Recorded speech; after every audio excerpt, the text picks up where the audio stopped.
Get ABC Sport wherever you scroll.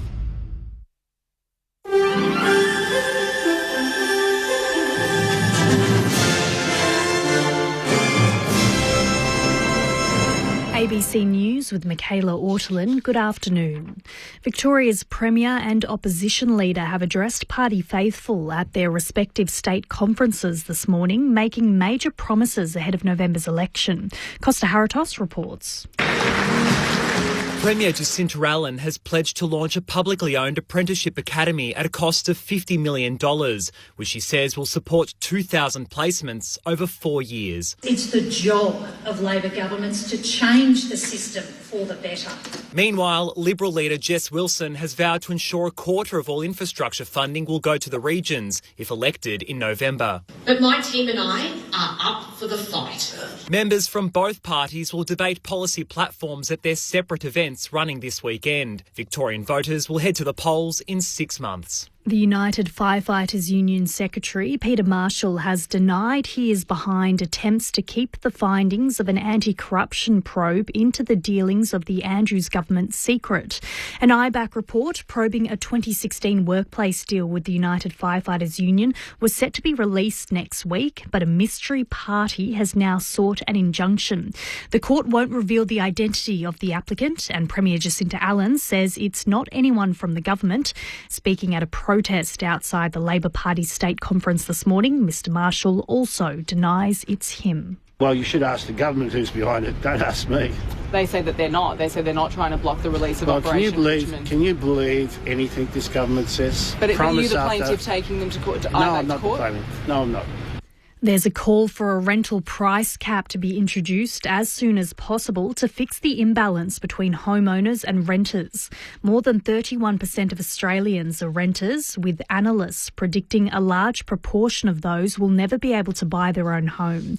Associate Professor Dorina Poyani from the School of Architecture, Design and Planning at the University of Queensland says the great Australian dream is dead. A lot of those renters will never make it into the home ownership. Historically, in Australia as in other countries, rents have gone up in line with inflation. But now it's no longer self-regulating, and that's when governments need to intervene. Officials in the Democratic Republic of Congo say Ebola cases have been detected across several conflict-hit eastern provinces. Glenn Lauder reports. Authorities in the DRC have introduced new measures to control the spread of the deadly disease, banning funeral wakes and gatherings of more than 50 people in the northeast of the country. The World Health Organisation's raised the risk level from the current outbreak to very high. WHO Chief Tedros Ghebreyesus says it's spreading rapidly. We know the epidemic in DRC is much larger. There are now almost 750 suspected cases and 177 suspected deaths. The outbreak's been caused by a rare strain which has no vaccine or treatment available yet and kills about 1 in 3 people who are infected. British scientists say a vaccine could be ready for trials within weeks. One person has died after a fire and 2 explosions at a shipyard in New York City. Officials say 36 people have been injured, most of them firefighters. Emergency services were responding to reports of 2 people trapped when a blast tore through the facility on Staten Island. There was a second explosion a short time later. New York Mayor Zohran Mamdani has described the incident as a complex, fast-developing emergency situation. To sport, a packed MCG is expected to watch history unfold today as Collingwood's Scott Pendlebury sets the new record for the most AFL-VFL games played. The 38-year-old started his career at Collingwood 20 years ago, and this afternoon he'll play his 433rd game when the Pies take on West Coast, surpassing the previous record held by North Melbourne legend Brent Harvey. Collingwood cheer squad leader Leanne Saunders says she feels privileged to be attending the match and has spent the last week preparing the team's milestone banner. It's just a great big honour and privilege to be part of this banner. So once people see it, you'll understand it's big, it's amazing, and you'll understand a lot of hard work put into it. To the weather now for the state, a mostly dry and partly cloudy day. A cool day with light to moderate northeast to northerly winds. For Melbourne, cloudy today, a top of 19 degrees. Tomorrow, showers increasing, a top of 18 degrees. 18 also on Monday with a shower or two. And Tuesday, showers increasing, a top of 18. Right now in Melbourne, it's 15 degrees. ABC News. We all know the AFL is the greatest game in the country. We know it's the most skillful, it's the toughest, and it's the most exciting sport there is. From 55, that's a monster bomb! But every year, in the middle of winter, for just 80 minutes, across 3 Wednesday nights, we all agree this might be the greatest sporting theatre there is. He's over! He's scored! How good is Origin? Oh, it's the best, Louis. It is the best. There's the big hits. Oh, bang! That's a big hit. And the miracle try. He's over in the corner. Oh, that's miracle stuff. With a rivalry as heated as any in the world. There's a melee over the touchline. They come from everywhere. This is wild. State of Origin, Game 1. Catch every minute live this Wednesday night on ABC Listen. And that is unbelievable to watch. Take our word for it. It's sport at its very best. ABC Sport. This is AFL Saturday with Corbin Middlemass. McDonald takes it, plays on, goals! Game changer! AFL coaching record holder. Mr. Mick Mulhouse. The man's about to coach a team for the 715th occasion. Premiership player. Number 12, Luke Ball. Finals pressure. Luke Ball from 45 metres out directly from goal. Scores the level. AFL Saturday with Corbin, Mick and Bally. AFL Saturday. On your radio, ABC Sport Digital and ABC Listen. It is Scott Pendlebury's record-breaking day, game number 433. So how significant is the milestone and how has he been able to do it? Meanwhile, Richmond win the Dreamtime fixture. Is there a built-in excuse for the Bombers?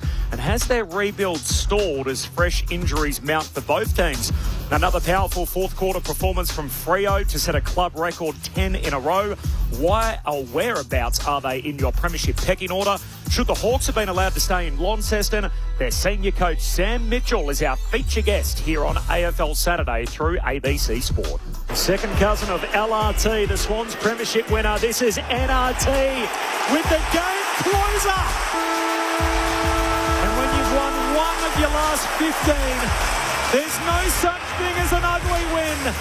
The Dreamtime game is a nightmare for the Bombers. Richmond by 3 goals. It's a special day in history of the game. There's no doubt about that, of Australian rules football. And, of course, the AFL competition has a new games record holder by this evening, the 23rd of May, 2026, as Scott Pendlebury goes, where no player has gone before in the game number 433. You'll hear it all on our air today here on ABC Sport. We're already assembled in the box at Docklands for the early fixture, which is North Melbourne up against Gold Coast. You've got the full Saturday slate, as always, available through ABC Listen. Corbin Middlemass with you for AFL Saturday, the award-winning program, of course, here on ABC Sport.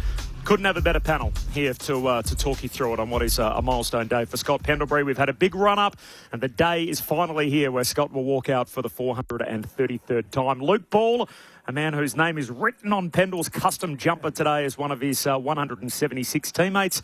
The day's arrived, Bally. The day's arrived, Corby. Hello to you and to listeners. And yeah, it's funny. It's felt a little bit like grand final week, hasn't it? With something at the end of the week, the amount of build-up and even that, I don't think that too many other players. I'm just thinking the amount of build-up, about one person. Players that are most players would roll in today exhausted. I think mentally exhausted. Whereas, Pendle's, and it's sort of a testament to him as well. His ability over the journey, just to be able to, and he talks about always playing the game, not acknowledging the moment, but playing the game. I think of any player, you'd be more so confident that he's not going to be overcome with emotion or too emotionally drained, despite the build-up that it's been. So looking forward to having a bit of a talk about it. He's a favourite of mine, proud to have called him a teammate for, that sort of short period of time. All those years ago now, it's amazing. He won his Norm Smith medal as a 22-year-old, I think. all the way back in 2010, and to think he's still doing it now. There's been so many, even this week, even in jest at times, there's been so many spin-offs of his name and all that sort of one. But the one that I heard that I actually like and I think's the most apt is Scott Pendlebury. I'm not sure there's ever been a more dependable, reliable player, teammate, the ultimate teammate. Not necessarily to do the brilliant, flashy things, but just to do the right thing, to make the right decision, to impact at the right moment in a big game. I don't think there has ever been anyone do it more than Scott Pendlebury. 433 games. He's only ever had 3 senior coaches across that time. In Nathan Buckley, his current coach Craig McRae, and this man who led him to his first premiership back in 2010. He was his first senior coach. He's, of course, the games record holder for most games coached. The coaching icon, Mick Moldhouse. Good morning or good afternoon now, Mick. Yes, good afternoon, Corby. Good afternoon, Paulie, Benny and everyone else and all our wonderful listeners. I'm just going through some of the records here. Paulie, I can't endorse it any more than what you just did. It's an unbelievable history in our game. I'm just looking at the players that have played and you said dependable. Harvey, Tuck, Burgoyne, Bartlett and Fletcher, 600 games. There's a few common things among them. One is speed, one is durability, not any injuries. Scotty's probably the slowest of a lot of them, but he's got the sharpest. He would probably have equal sharpness. I won't say sharpest because I've played with Kevin Bartlett and I know how great he was. But the remarkable thing to me is at Collingwood, and now Anzac Day medal, there's only 2 clubs. So I look at that and go, you've got a good, okay, if you're a good player, you've got a good chance of winning those over the journey. So put that aside. Best and fairest. That's the one. 11, 13, 14, 15, 16.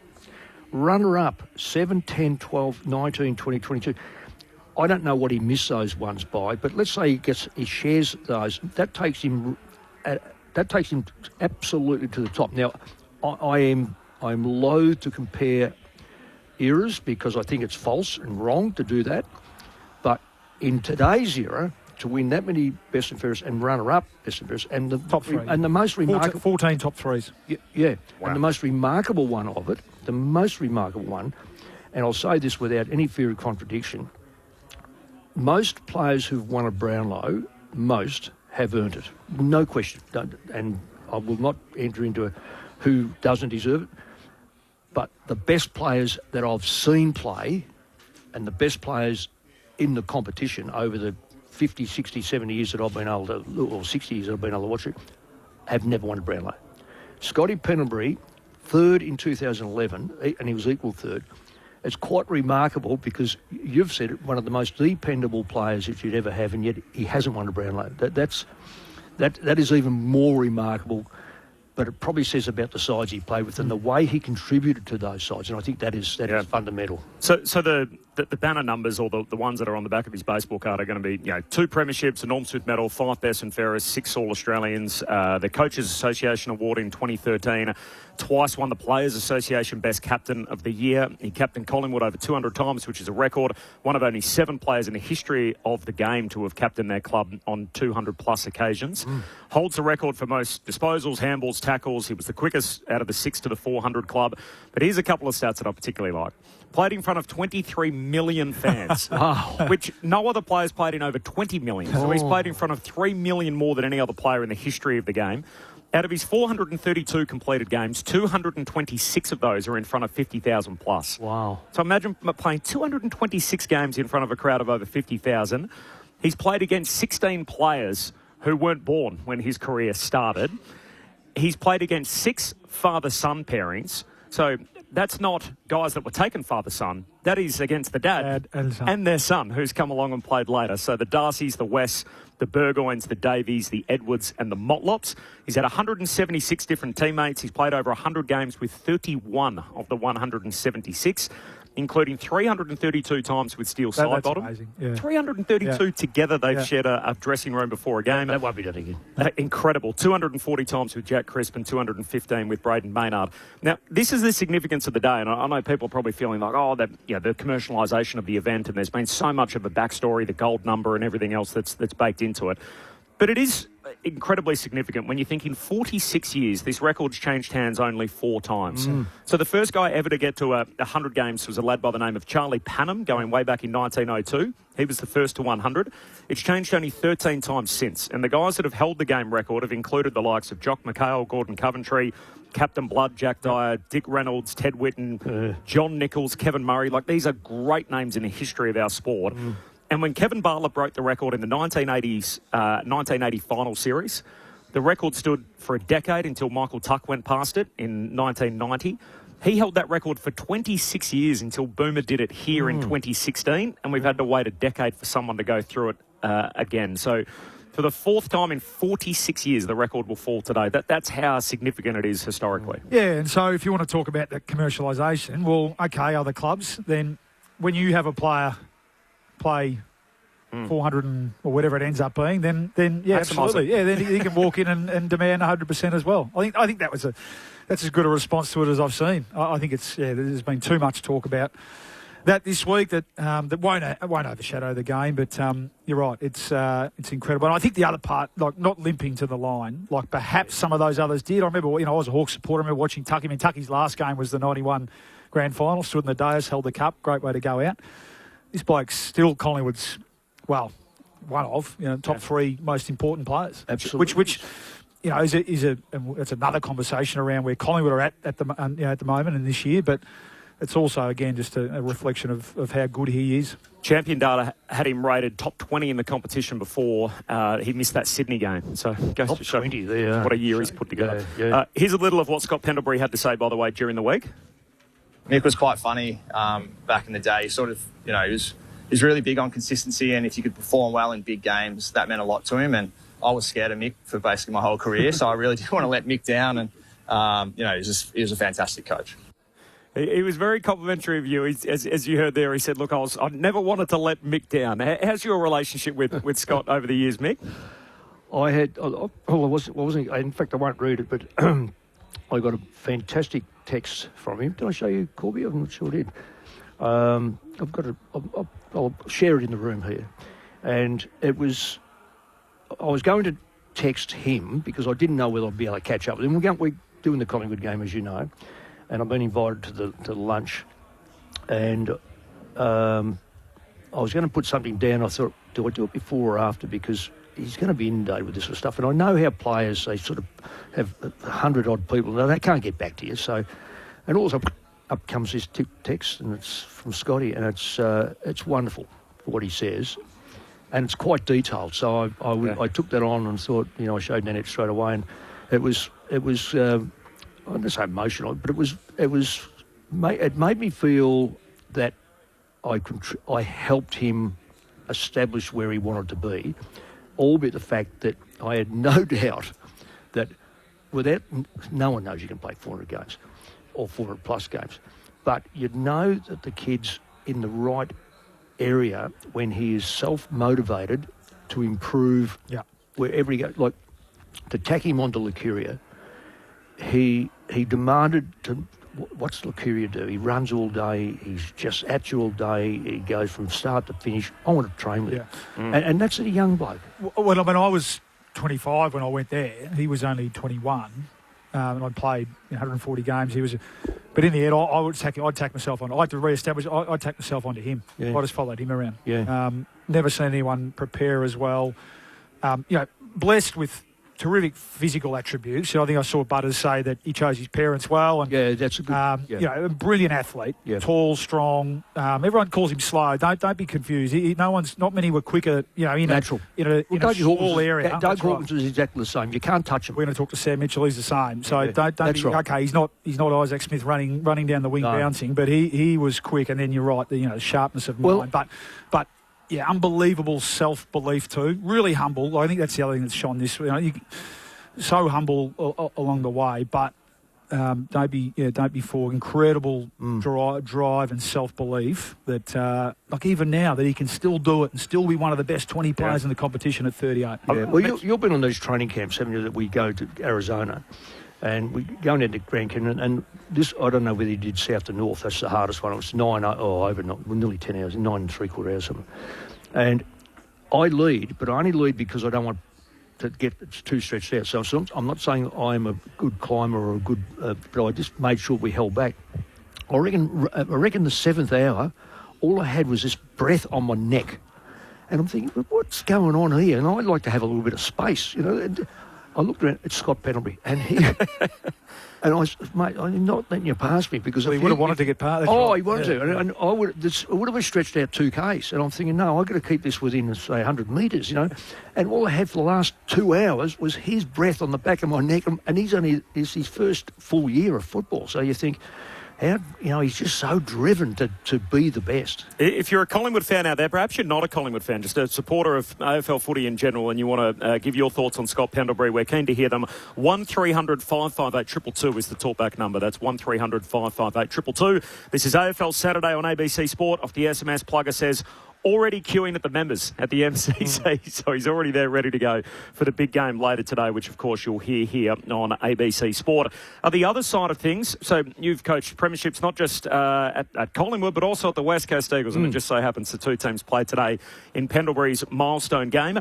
There's been a little bit of conversation about how Andrew McQualter will handle this, knowing that they're almost like the other team in your favourite sports movie, that the whole thing's set up for Scott Pendlebury, and they're the other team that plays the side that's meant to be on this Cinderella run. Brett Delidio spoke about it with us on ABC AFL Daily on Thursday. Hang on a second, West Coast. They've selected you to be the reason where he's playing and what he's playing. They've seen you as an easy kill, and this is what they're going to try and celebrate. I'll be taking that and just be trying my absolute best. Now, I don't think they will be able to get it done, but you've got to... You'd take that personally, though, as a player? You have to. Yeah, I would have thought that ages. As soon as it come out, I'd be like, hang on a second. This bloke thinks that he's just going to come out here and walk all over us. Come on. And I'll be making his life absolutely misery. If I was Minnie, and I know that this is how Ross would probably think too, and a couple of Mickey Malthouse definitely would have been, right, there's a big red circle around you. You are not touching the footy today, and everyone is going to bash you and make this the worst day of your life. Wherever you get your podcast, ABC AFL Daily, 5 episodes a week. You can also get this show in that spot as well, wherever you get your podcasts. What do you make of what Lids had to say there? Would you have used it as a motivation for your team? No, I wouldn't use it as motivation. I do a column for the West, and in that column I've spoke about this weekend about the big stage, and this is an opportunity. Now let's move from Scott Pendlebury to the opposition, which is West Coast. They have won 3 games compared to 1 for the whole last year, so they're now in a better position what they were. Are they? That's the question. Their growth will only come when they play at the Coliseum. I call it the Coliseum because it is a Coliseum. As you know, Borley, it can be just unbelievable there. It's the big stage. I've spoken to Andrew McQualter about this months ago. The big stage is for the big players who can handle the pressure. There's a lot of really good players that get to the Coliseum and they really wilt. They've got 9 guys today that have never played there. And that's where I'm coming from. This is going to be... if I go back to 1990, no Collingwood, no West Coast, no Western Australian side had ever won at MCG. And I couldn't work out why in 100-odd years they hadn't won at MCG, whether it be juniors, seniors, state or whatever. And asking around, and the general feel was, the booing is just, it's really intense. And we said, well, how do we make this work for us? If you're getting booed, you're getting booed. If it's cheering, they're on top. If they're booing, you know what? You are now starting to have a little bit of inroad. They're getting a bit nervous. Invite the booing. Invite the hostility. Invite the contest. And and we went out there and we're going to play Melbourne, we were 5 wins from 5 games, and Melbourne were 5 wins from 5 games. They belted the hell out of us. Yeah. 2 weeks later, though, well, that's right. We reversed it. So we won against, and once the floodgates opened. So this. But you don't feel like they've been handpicked, like as if Collingwood have orchestrated to say this is not at all. Not at all. It's just coincidence. Look, this could have been Geelong, Sydney, Fremantle. Who else? Another great side at the moment. You know what? No, that's nonsense. But it's a great test for West Coast. Great test. To go. How does Harley Reid handle this? How does young Dersma handle this? How does Williams, who was best on the ground last week, handle this? Opportunity. And if they want to, I don't think they'll worry about it. In reality, if they want to overly focus on Scott Pendlebury. He'll do what he's done for 420 games. He'll adjust his game. Oh. And guess what? Nick Dacos and they'll run wide. Right. Exactly. Well, yeah. So you can't do that. I think that's all a bit of a nonsense. I get the commentary around it, and it adds a bit of spice to the game. But knowing Minnie, and it's funny because Minnie, another Gippsland boy, draft before Scott Pendlebury. Yeah. And now he coaches against him. It's amazing, isn't it? So one of the stats I didn't read before, there's 8 senior coaches currently that played against Scott Pendlebury, including Sam Mitchell, who's going to join us on the program. Coming up, this is AFL Saturday on ABC Sport. Corbin Middlemass, Luke Ball, Mick Malthouse taking your calls on 1300 558 222. Jacob from Hamilton is the first of our callers. Hello, Jacob.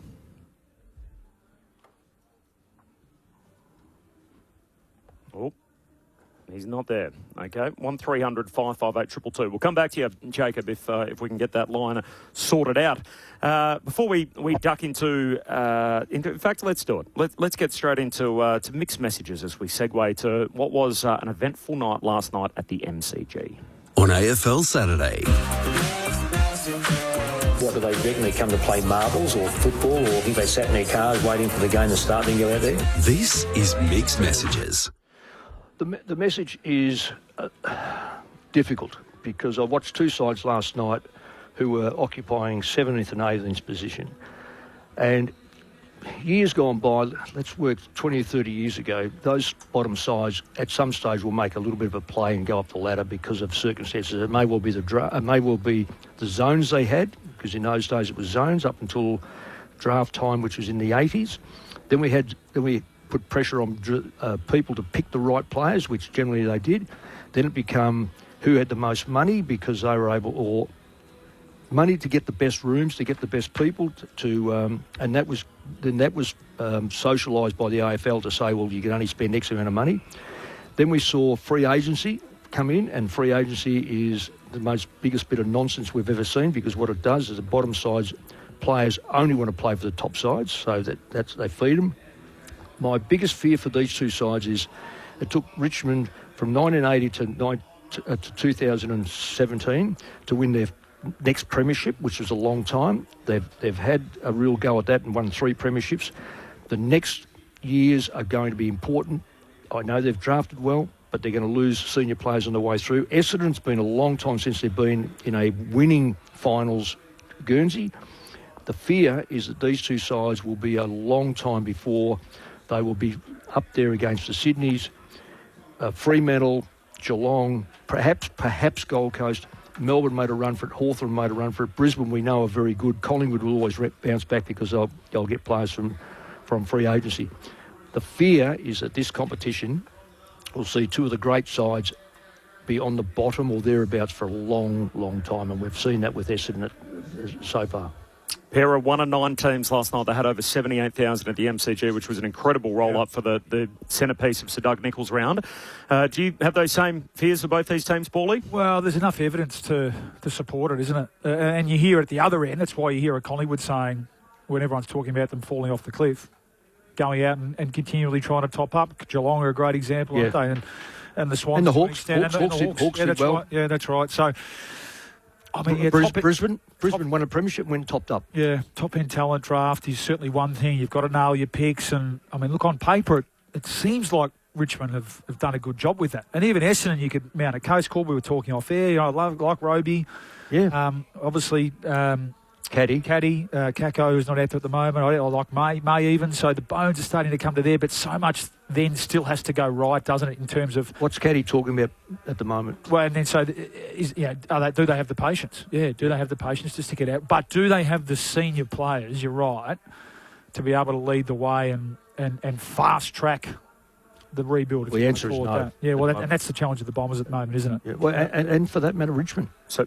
Yeah, over a 2-year period, 2027, 2028, the Tassie Devils can take one uncontracted player from all 18 clubs. So they could technically get 18 different players, one from each club. You can't take multiples from one club. And you take them essentially as an unrestricted free agent. So even though they haven't hit free agency, if they're uncontracted, you don't have to get a trade done, don't have to get a deal done. Essentially, you can just go and pluck them. Do they get into the opposition? Get into they get a compensation pick. That's it, but that's it though. That's it. So you go back and you start again, and that is into a draft which is already compromised because it now has an extra team and everything else. Yeah. They also have $5 million as a bonus sign-on. So essentially they can go to Nate Caddy and they can say, at the end of 2028, when you come out of contract, how about you walk straight to us? We don't have to give up anything, do a deal. And instead of being on $1.8 million a season, we'll give you a $3 million sign-on bonus, and you're now playing your first year for $4.8 million.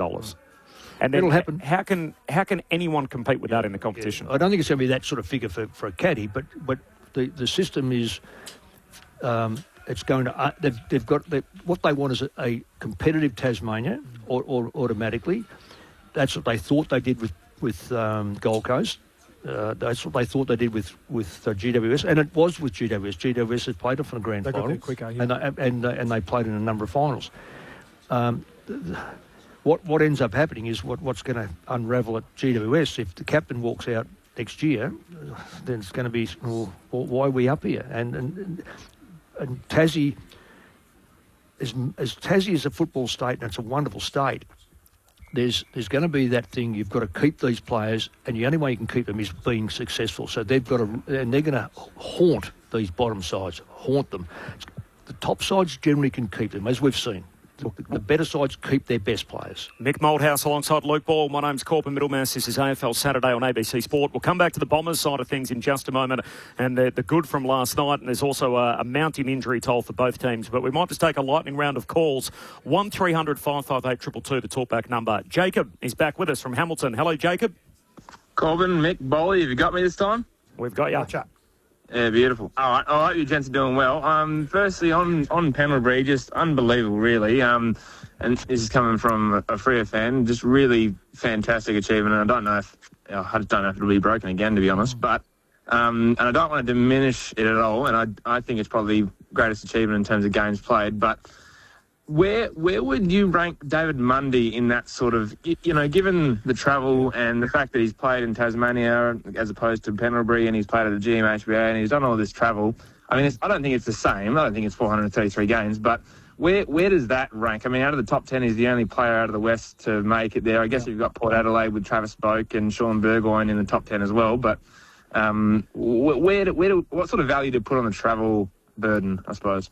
Yeah, it's a good call, Jacob. And look, it's obviously subjective, isn't it? But I do think, and as someone who never experienced that, having to travel, and I'll handball to you in a sec, Mick, who did that for years and years, I do think that some sort of premium or loading needs to be placed on an unbelievable career from David's point of view. And look, in a lot of ways, similar-ish sort of players, weren't they? David and Pendles, in terms of that sort of, bigger midfielder.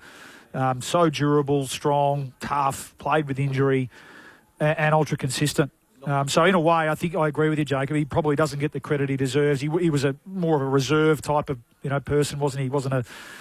Wasn't someone who needed the limelight, David Mundy. But yeah, unbelievable career, and I think it's a good call. It's hard to know how much, but you'd have to say that considering all those other things that he had to deal with, including travel, what an unbelievable career from David. I don't think anyone from the West and perhaps even the South of Australia are going to get the kudos, because this is Central Park. I mean, we know that. So, but it has a premium. Players who get belted over here from, let's say, the West, and we're talking about, say, West Eagles and Fremantle. Time they get back home, their legs have already swollen. They can't train on Monday. It's Wednesday, Thursday before they get out on the training track. Whereas in Melbourne, you've already iced up. You're ready to go probably by Tuesday. And I'm talking about the big hits. And there's a lot of big, and we've seen it last night. It was just carnage last night. So yes, there's a premium to pay for playing away from Victoria. I don't think it's the same down the eastern seaboard. It's a tram trip down Collins Street as far as Sydney goes. So Brisbane's a little bit more, but you're not crossing time zones. John from Smithsdale's the next of our callers. Hello, John. G'day, how are you, fellas? Well, thank you. Actually, I'm not far from your hometown, Mick. Yeah, it's cold though. Anyway, what I wanted to say was I think that Channel 7 has made a huge mistake by not televising the Collingwood and West Coast game for starters. I mean, the amount of money they would raise on advertisement alone would be phenomenal, I think. I think that's a really bad mistake. And I know that those games are already, pre-programmed in, but you would have thought that they would make an exception in this particular case. Yeah, well, you won't get any argument from me. Can they call? Not that the deal's been done. I mean, that they could have bought a Saturday game. They decided not to stump up the cash. Right. Fox is paying them a majority of the TV rights, which is why they have the deal that they do. They've got the blackout on Saturday, which is every game on pay TV. So the only place to watch it is via subscription today. And listen to us. And listen to us on ABC Sports. So if you want to hear the game and all the ceremony around it, you can find it here. But essentially, that's why the deal is what it is. It's long been in place. He's spot on, though. Spot on. It's long been in place, by the way, in the NRL. So they've had no free-to-air games on Saturday for going back probably almost a decade now. And I think we're in the second year of it here in the AFL, which is obviously still catching a few people out that, hey, it doesn't matter how big the game is or whatever it turns out to be. This is the deal and how it affects people in Victoria. Channel 7 are putting on a special tonight, so they'll show some highlights after the news, so you can watch that free to air if you want to see a little bit of it on TV. Stuart from Buninyong is next of our callers. Hello, Stuart. Yeah, g'day, fellas. I wouldn't have been surprised had Pendle's been playing all games. He might have hit 450 by the end of the year if the Pies made finals. But the main question is, to do with the guys that have gone before him and actually broken the record, the all-time, there's been 3 of them I think I can think of, did those clubs set it up that, the likes of KB and the bloke from Essendon and, of course, Boomer Harvey, set it up that they're going to have a lay-down Mazaire, assuming a lay-down Mazaire win when they run out, like so that, we can't lose this game, so we'll be celebrating this milestone? Because it just seems a bit... everyone's saying it probably won't ever be done again, but, I just wonder, in the past, did they do that, or no, they didn't. How'd that run out? No, certainly didn't do it with Bartlett. Tuck, no. Fletcher, I don't know for sure. Burgoyne, no. I'm pretty confident to say that he just played games on when the game appeared, and that would be the 6, I think. So no. The Howie Games podcast have done a great episode 3. They're doing a Pendlebury Diaries, and the first sort of 10 minutes or so of the third episode does a bit of a retrospective, and Howie does gets a whole lot of archival audio which shows how the record-breaking game was celebrated in each of those occasions. Oh, yeah. And it's interesting how that's evolved over time, and obviously the media, the way it is nowadays compared to what it was 20, 30 years ago. But I think in the Bartlett case, when it was a final, so it wasn't even mentioned in the intro. Yeah. When Michael Tuck did it, same thing. It sort of got a subsequent mention sort of later during the call, but it certainly wasn't, welcome to Scott, like it's going to be today, even on our coverage, obviously on the ABC. So it has changed a lot over time, which I think is part of how the game's been covered. Maybe we have more appreciation for the milestone than what we once did. But yeah, I think we've certainly had a run up. The other thing, I know a lot of people, it's impossible to prove the counterfactual. So people are saying, would Collingwood have won those games if Pendlebury had played? Well, you can also say, well, what if Scott Pendlebury played, did his calf, never recovered from it, and ultimately never broke the milestone and never played again? And we would all sit here and would say, Collingwood should have managed him through to the milestone. Why'd they play this 38-year-old on a short break? I mean, you can't have it both ways. The plan would have been in place from the start of the year. I think what's shone a light on it is the fact that he's playing so well. Yeah. If he was just playing like a 38-year-old and just doing his bit, it wouldn't be a discussion. But he comes off a best on ground, and everyone goes, well, and Collingwood are just going, and that's a broader discussion. Everyone's saying, well, they need him. But it would have been the plans in place for from way out, Mick. Well, so anyway. Over the last 2 or 3 seasons, Paulie, we've quite often looked at a player being managed, and most of that is the 5-day breaks or coming from an interstate, a non-Victorian state game or whatever the case may be. This is not unusual to rest players up, particularly at that age, and want to get the best out of him. I used a thing about Paddy Dangerfield last year. He's one of his performance in the finals was just extraordinary. Yeah. And I think I may have said to you, Corby, there's no way known he's going to be able to do the same again because his body won't let him. It was a prelim. He was best on. And he hardly saw him in the grand final. And that's not because he's got out of the bed the wrong way. It's simply his body was just, tired. I'm keen to do a bit of Essendon just before Sam Mitchell joins us. The talkback number 1300 558 222. Brad Scott, last night, this was his immediate takeaway on what happened. Probably hard to separate the performance from the circumstance, but I mean, in terms of the the game. We were just on the hop the whole time, given right from the start we had to shuffle the deck chairs a fair bit. I thought overall, and I know at the end of the day no one cares, but that given the circumstances, the players fought to the end and gave themselves a chance to win and fell just short. So just from Essendon this morning, by the way, McGrath and May both back home from hospital. McGrath likely surgery early next week on a fractured jaw. May's a test with some kidney concern after last night. Both ended up in hospital. Also, Tom Lynch was hospitalised after getting a knock to his throat. He couldn't speak in the second half. Caldwell is a test. Looks unlikely with an ankle concern. Durham's in the concussion protocols. He won't play. So the Bombers currently have 18 on their injury list. They've pulled Sardis and Setterfield from the VFL this morning as carryover players. So carnage for both teams. It felt like the kind of night, given the injuries early, like McGrath, Durham and Guelphy were all out of the game by early in the second quarter. How do you review it from an Essendon point of view? If you'd said to me at the start of the night, they're going to lose to Richmond, who have got 18 on the injury list, you would have thought this is going to be Armageddon. Everyone's going to be out for Brad Scott. You think all of a sudden Essendon's going to spend a week under the blowtorch, and maybe they will anyway. But it wasn't a straight line to the finish. It wasn't as if, hey, they were just beaten by Richmond, the last team. There were a few other twists and turns on the way. Well, they lost players who are fundamental to their performance. Durham's just a bull, has a go, always there, gone. Guelphy on the half-forward line hasn't had the seasons he had previously, but takes away a little bit of class. And then you lose your captain. And the way, like, he got 2 big hits. And you feel so sorry for him because you see that after the first one, he just wanted to get out there and play. It then fell back onto Parrish. It fell back onto Merritt. Got a young, then the young players and whether they could handle it. I don't think you can make any judgment whatsoever on Brad Scott, and I hope they don't, because his hands are tied. Yeah. He's got the players out there. Look, we're with Lingy, and as Lingy is right, players want to be out there. But if you want to have a real surge, then you come off for a couple of minutes and you go back on. The alternative to that is you go into the forward line and be a nuisance down there, and you don't get the rest. And that can work also.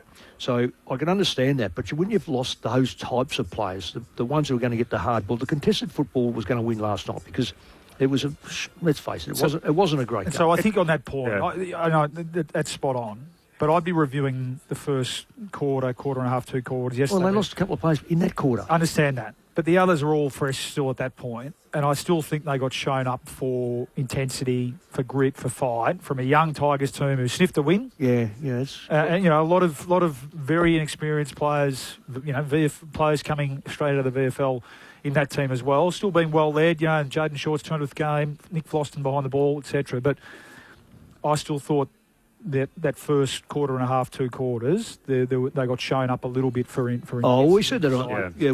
It felt like if one team was going to play tight and one team was going to play free, the Bombers would play tight and Richmond would play free. And it felt like the dynamic flipped it during the game, given the injury toll. I also felt, Bully, it felt like Essendon were almost trying to condition people to what could happen on Friday night, that there was this foreboding sense about what was going to take place. The way Brad Scott spoke on Monday night on Fox Footy, where essentially said, what does it change if we win or lose? We're still on the same path. And then Tim Roberts, who we haven't heard from at all as the chief executive, sat down and did a thing with Mitch Cleary on Channel 7. So it was all of a sudden like, let's try and get all our messaging straight and consistent, knowing that whatever happens on Friday night, there might be an absolute firestorm that we have to try and deal with on Saturday. Yeah, it's one out of how many? 24. Well, it's a long time for the Essendon. Well, I think that's the point. You've still got to sell hope to the getting very restless. That's the thing. It's whether Brad will handle it. He's very, very tough internally. It's whether he is prepared to cop it, and his family, knowing that he goes home and his family have been copying it, because and that's it takes a toll. What do he call himself? A special kind of psycho? Was it? Yes. Yeah, well, you need to be. They got West Coast on the road, which is a tough game next Sunday, and then they play Carlton. So 2 teams around their weight class. We'll see what we get from the Bombers in the next fortnight, but it doesn't feel like it's that the house is getting any cooler anytime soon at Bomberland.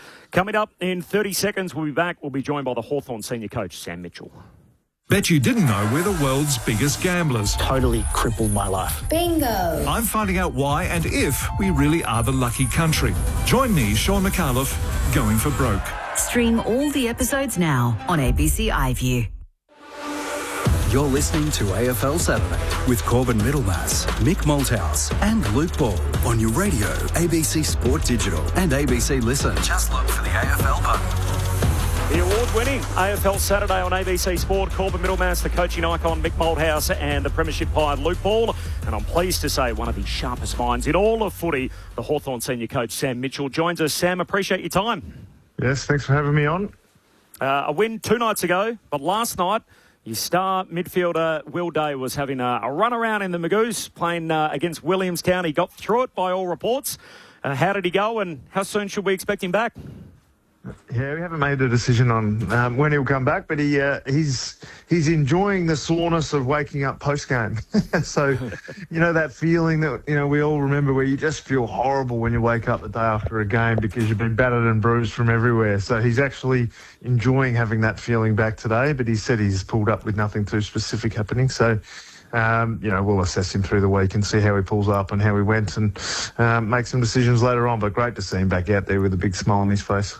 You got a short week. It's a Thursday night game for the AFL side. Is that too soon?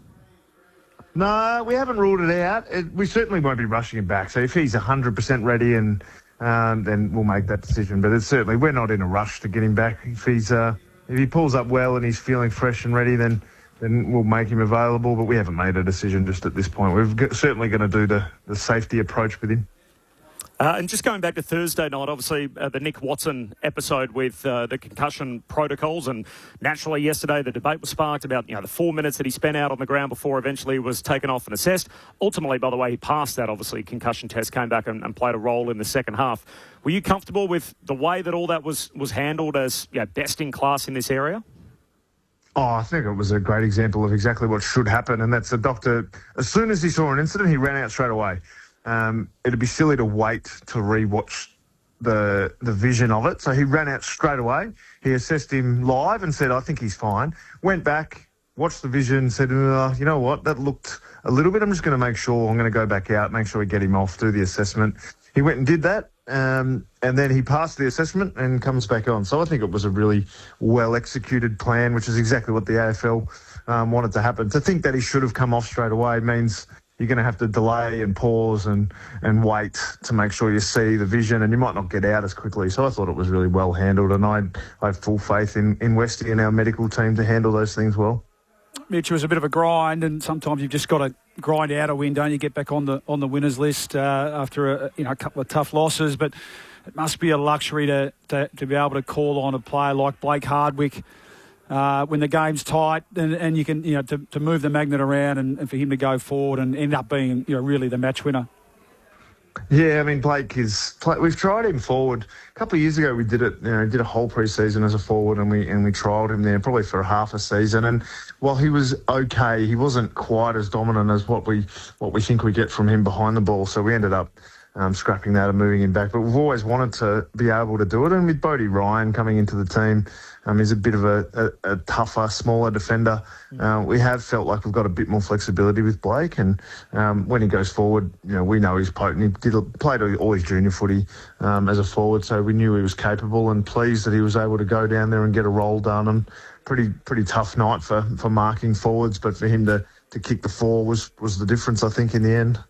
And Josh Weddle going back, I think much has been spoken about, obviously, for him over the last sort of month or so, and perhaps not being at his absolute best, but just settling him back behind the ball, and again in those conditions, it was a terrific performance from him. Yeah, I mean, I think people are in a rush with Weds. There's not too many 21-year-olds out there playing much better footy than he's been playing for the majority of this season. So I'm pretty pleased with how he's going collectively, and he's played in defence the last couple of games, but it's not to say we won't use him in other areas. Wherever we think we can develop his game and he can help us win, we'll continue to move him around over the course of his career, I'm sure. But at the moment, he looks quite comfortable behind the ball, and he'll certainly start there this week, I'd imagine. Just stepping back more broadly, you won't be surprised. It's the day's finally arrived. We've just been talking about Pendles for the last half an hour or so, but I just wanted to make or the comparison, but he's probably been reasonably clear about his desire to move into a coaching career post-playing, and I think you sort of made no secret towards the end of your playing career that you were starting to think that way as well. Would you have any sort of advice for Scott? Or, I think, there's an element of, I'm sure someone like Eddie won't want to see him in other colours, but is it a matter of, for him, maybe spreading the wings and going and experiencing another club? Is that, based on your experience, and then obviously you're successful moving into the senior coach role now? Is that, would you have any advice for Scott in that sense? I mean, I wouldn't speak specifically to Scott because I don't know him well enough. But I can use Luke Bruce as a bit of an example. Like, as a coach of Hawthorn, I would love to have kept Luke Bruce at Hawthorn, but as a friend and a teammate of his and chatting with him after spending his whole career at Hawthorn, my advice to him as a friend was, I think if you can go to another club, get some experience, learn how other places do things, you'll learn some things you like better, you'll learn some things that you didn't appreciate at Hawthorn, and I think he's getting some great experience over at Richmond, and that I'm really pleased that he's made the decision to stay in coaching first and foremost, and then to go and learn at another club, and then when the time's right, I'm sure I'll be knocking on his door, making sure he wants to come back to Hawthorn. And I think for Scott, he's going to have plenty of opportunities post footy. I think he's probably the most employable player in the game. So I think he's going to have plenty of opportunity. And I'm not to say that he shouldn't stay at Collingwood, but my advice is if you can learn from a new place, that does make you have a bit of appreciation for the place you've left, but also it gives you some new learning on some places that you've been. Sam, this is a political one. Tell me, how do you think about the AFL's rejection of you guys playing further football in Tasmania? How do you feel personally? I'm really disappointed to have that stripped from us. Like I've been going there since I got to Hawthorn in 2002. I think we started playing there in 2001. So I've been going there for, best part of 25 years. And, you've built so many relationships there with, cafe owners and hotel people and the fans. The coaches all walk to the game. And every time we walk to the game, we walk past the same pub and there's the same 10 people that yell out to us on the street. And, we have all these great relationships down there that we spend time with all these people. And now that's been taken away from us. And I understand the AFL's perspective. And I just hope that at the Devils, they don't have a presence there at this stage. They're obviously building their bases and things in Hobart. But I would hope that Launceston don't miss out for too long on AFL footy because they absolutely love it. The people of Launceston love AFL footy. And at the moment, it feels like it's been stripped away from them, but I hope that's not the case when the time comes for the Devils to put a presence there. And the ground itself, if I'm viewing this right, I've got a son in Launceston. I'm going down in a few weeks actually to do in fact, one of your games. So just looking at the stand, does that take it into the right? Like it is a good ground anyway, but the new stand, will that take it to rival other grounds like in Sydney, in Brisbane, etc., or Gold Coast? Oh, it's absolutely beautiful surface. Like the grass is absolutely beautiful.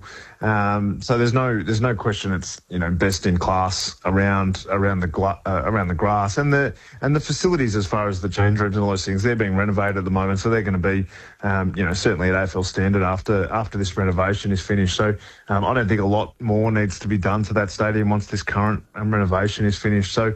The coach's box is in a great spot. It's perfect. I think everything about that ground is pretty well equipped to hold AFL games. So I think they've done a great job, Launceston. And it's a bit disappointing this current situation that they're going through as a city. If Andy Gowers, the president, comes to you, Sam, and says, "Hey, what should we do with those 4 games that we previously played at York Park? Do you want them all at the G, or are you trying to find another foxhole somewhere?" Probably a bit of both. I mean, there's a part of me that we love the MCG. Obviously we've got our The vast majority of our fans are from Melbourne and Victoria, so we certainly want to move some of those games back to the MCG. But if we can get an advantage similar to the one we have had in Tassie from a performance point of view, but also from a culture point of view and a community point of view, I think that can be helpful. Where that's going to be and what the club does, certainly not my area, but I'm pretty open to moving some of the games back to Melbourne and perhaps looking for a home ground advantage somewhere else. And Zach Butters plays his 150th game today. Obviously, he's free agent at the end of the year, and the conversation's ongoing there. You had your own episode end of last season, meeting with players, and obviously a number of those became public and the commentary around it. Are we mature enough as a game, do you think, Sam, to be able to handle the player movement space in season?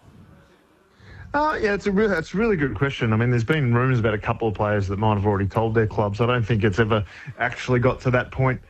From a public point of view, but I don't think we're far away from that. If we had a player who said, "Look, I've loved my time at Hawthorn, but it's time for me to go and get back to where I'm from, or I've got another opportunity somewhere else," then that's a conversation that I think we could handle maturely enough as a club that we would handle it well. I think the fans and the media, there'll be a huge furore about it for a week or two, and once it gets normalised over a year, 2 years, then I think it would be pretty normal for us. It's still.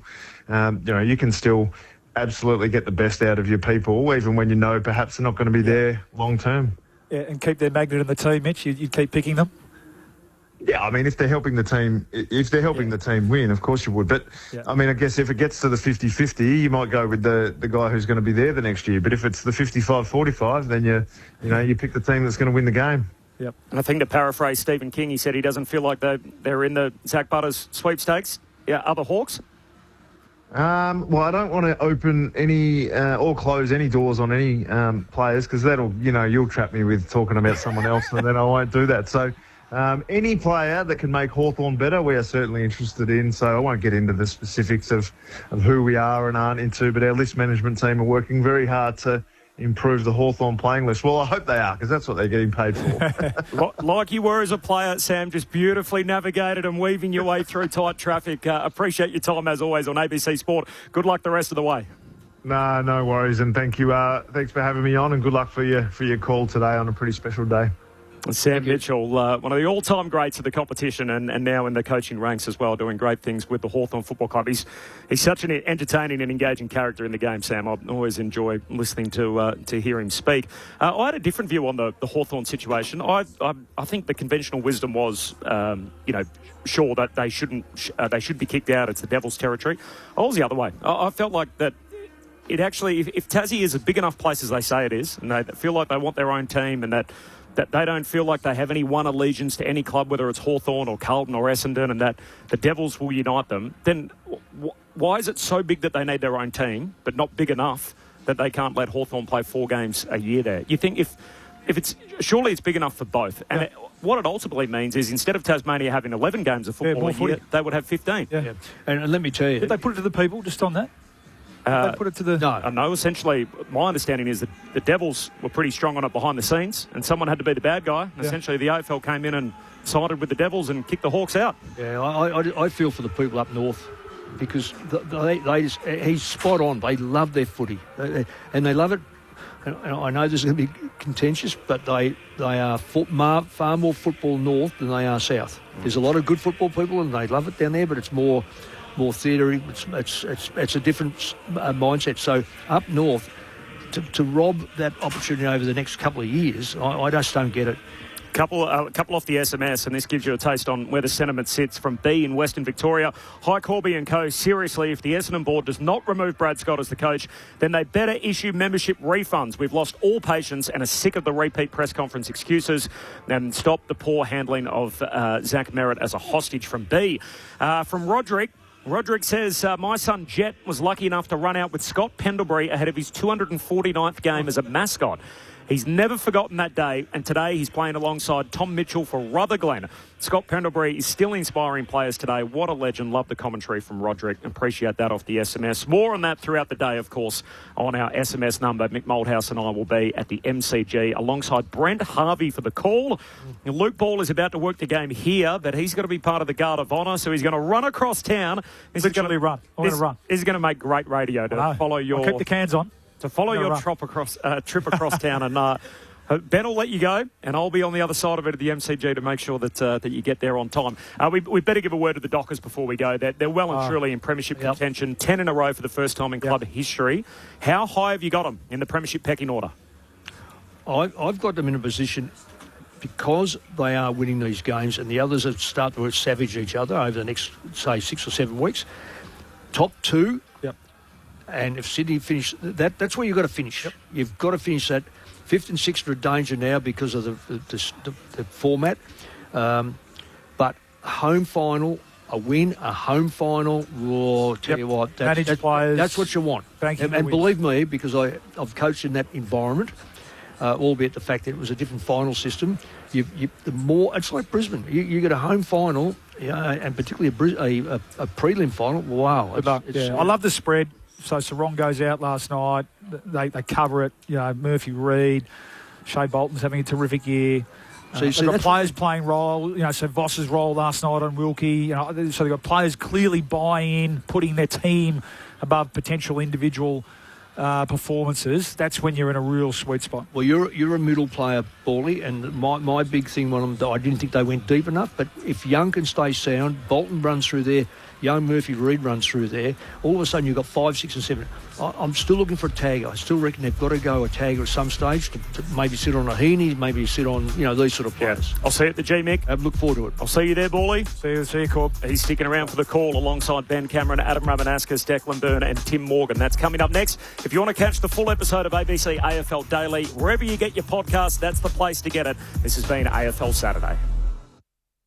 Adventure awaits little ears with free audiobooks. Most intriguing. Like the 13-story Treehouse. How do you turn this thing off? And The Wind in the Willows. The best stories in the world. Find free audiobooks for little ears on the ABC Listen app. ABC Sport. We begin this broadcast by acknowledging the traditional custodians of the land on which this match will be played today and pay our respects to their elders past, present and emerging. We extend that respect to Aboriginal and Torres Strait Islander peoples listening. Welcome to ABC Sports coverage of Sir Doug Nicholls Round. Massive specky taken by Coffey.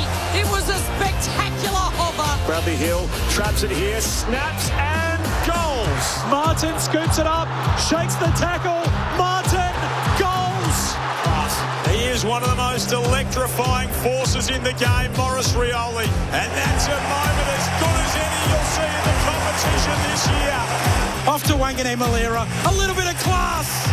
He shows them how it's done. You can't keep a good man down. Want them big bright lights, I want that center stage. All eyes on me, ain't this why you came? He bursts away from Windsor. Good luck catching him. Cameron with a touch of class. Bouncing ball, Simpkin goal. Give me my moment, step aside. Sir Doug Nicholls Round on ABC Local Radio, Sport Digital and on ABC Listen.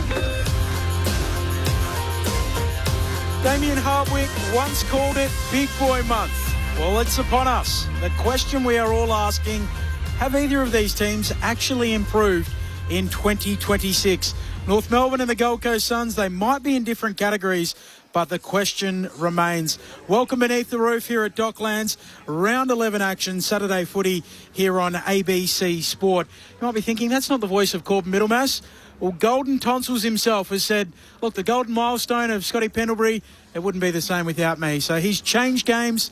He won't be with the Saturday crew today, but Declan Byrne has jetted down from Sydney to join the team, the most fun team in footy, everyone's favourite Saturday afternoon call. Welcome, Declan. G'day, team. That's what I've heard, most fun team. So I was happy to get the flight down. And yes, we might be the entree, but I don't know about you guys. I'm more of an entree person. When you go to the restaurant, it's sort of a 5 entree, 1 main type thing. So very excited for today. Lots to prove. As you say, a big month ahead for Gold Coast. Huge 2 months. Their next 7 games are against top 9 teams from last year.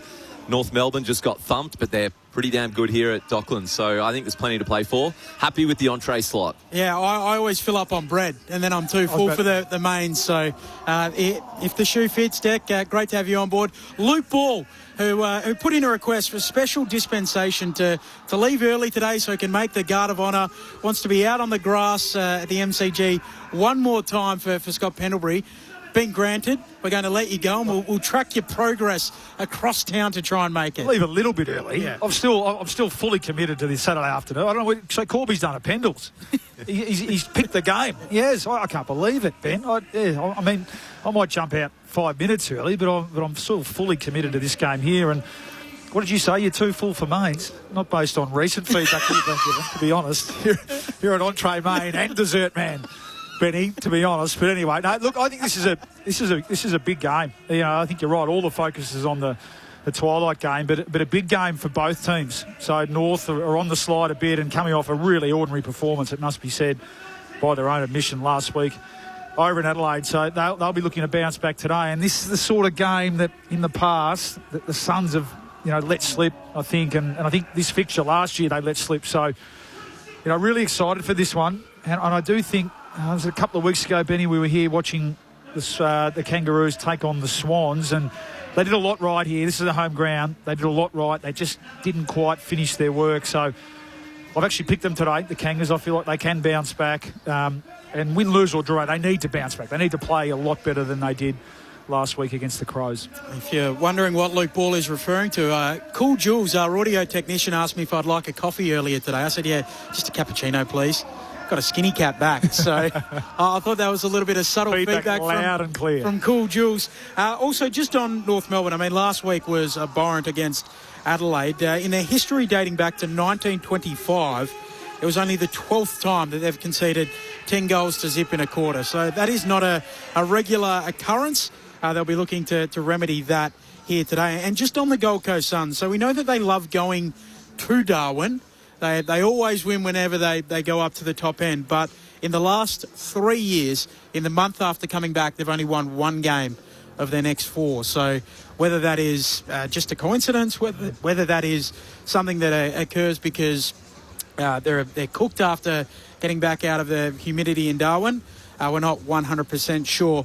Adam Rowanaskas, he spent last night at the Dreamtime game, enjoying all of that, but he's along for the ride. Once again, what are you looking forward to this afternoon or looking out for? Well, I'm looking forward to you taking home everyone's leftovers like you normally do as well, Benny. So, good afternoon to everyone. Look, I think it's a real test for North Melbourne. So, they were pretty ordinary last week, obviously, against the Crows. But also this Gold Coast team, coming back from Darwin hasn't always been pleasant for them. So, can they come down here after the heat and the sun of the Gold Coast and down to cold Melbourne and win a game of football? So there's two parts of it. I think it's a bit of a maturity game for Gold Coast, but I think it's an opportunity here for North Melbourne. Oh, I am meant to refer to you as the youngest living Essendon Premiership player. I didn't do that with the notes that Corbin has left me, but that's not changing, is it? I'm not sure you enjoyed it all of last night. As was well, I did enjoy myself last night. I was fortunate enough to be invited into the MCC committee room, so I enjoyed some real fine dining there last night, Benny. Put the court suit back on and went to the footy. Yes. Any reflections on what we saw last night from your old team? Look, take away the injuries, okay? That's one part of. I just thought it was just a disappointing game, and sometimes you just got to dig in football, even if injuries do occur. And it just felt like they just didn't dig in when it was required last night. You felt like they turned their toes up? No, I didn't say that. Don't put words in my mouth. I would think that they're phrases, not words, but I would say that is they're synonyms, basically. I just thought when it was time to really work hard, there just wasn't enough guys that were prepared to work hard. Yep. It's going to be an interesting next little period for the Essendon Football Club and Brad Scott. Do you still believe that he is the right man to keep leading this group forward? I do. Look, they've got a clear strategy. They've spoken about it a number of times over the past couple of weeks. I think what's your best ability is availability, as you always say, Benny. They've had a wretched run with injuries. I'd like to see, him have a clean run at it with no injuries, full list to choose from. But most importantly, I think you've got to, what the indication's got to be if the young players are improving. And I think they are. I think he's blooding them. He's blooding them in really prominent positions, and they are improving week in, week out. It is the second week of Sir Doug Nicholls round, which means we have the pre-game ceremony. Let's go downstairs and join Auntie Jo. Joy. Notkunwa. Great to be here today, and especially at the Sir Douglas Nicholls round. And as always, we like to celebrate who we are and where we come from. Today, I'm very proud to have 3 generations of my family here. I have my beautiful grandson, my son who's doing the cleansing of country, and of course myself. This is all about community, very much about Narrawarren, and that's how we've grown and will always continue to grow. Love to pay my respects to my father for his great legacy that he's given us, each and every one of us. And I want to thank all ancestors, elders and communities across this great nation and neighbouring islands. I also want to thank those of you that have come along today and joining us in the spirit of Sir Doug Nicholls round, and to tell you that it means so much for us to have that celebration, but to have your involvement and your contribution. I want to acknowledge past players, and some of those are on the boundary, and others I hope are somewhere in the stand, but especially acknowledge them for their leadership and for the beautiful young men that we have playing today, and of course will continue to play for country. It's a long time that we've not recognised our past players, and of course I want to congratulate and thank Mickey Magic McLean for his wonderful years, the way in which he played that very daring and desperate game for a win. So I just want to say to the teams at this stage, good luck to both of you, and play hard for who you play for, and whoever wins will be congratulated. Paul Cully says that from little things, big things grow. And that's exactly what this is all about when we celebrate things like Sir Doug Nicholls round, is about where we've grown from. But ours is a long history from thousands and thousands of years ago to today. Has changed somewhat. But again, in the spirit of reconciliation, we thank you for supporting us on this long journey. You may have seen, and I hope you've seen, the screens, and surrounding the ground is the wonderful words, we are Marams. And Marams, for your benefit, of course, is the kangaroos, and Maram is our language.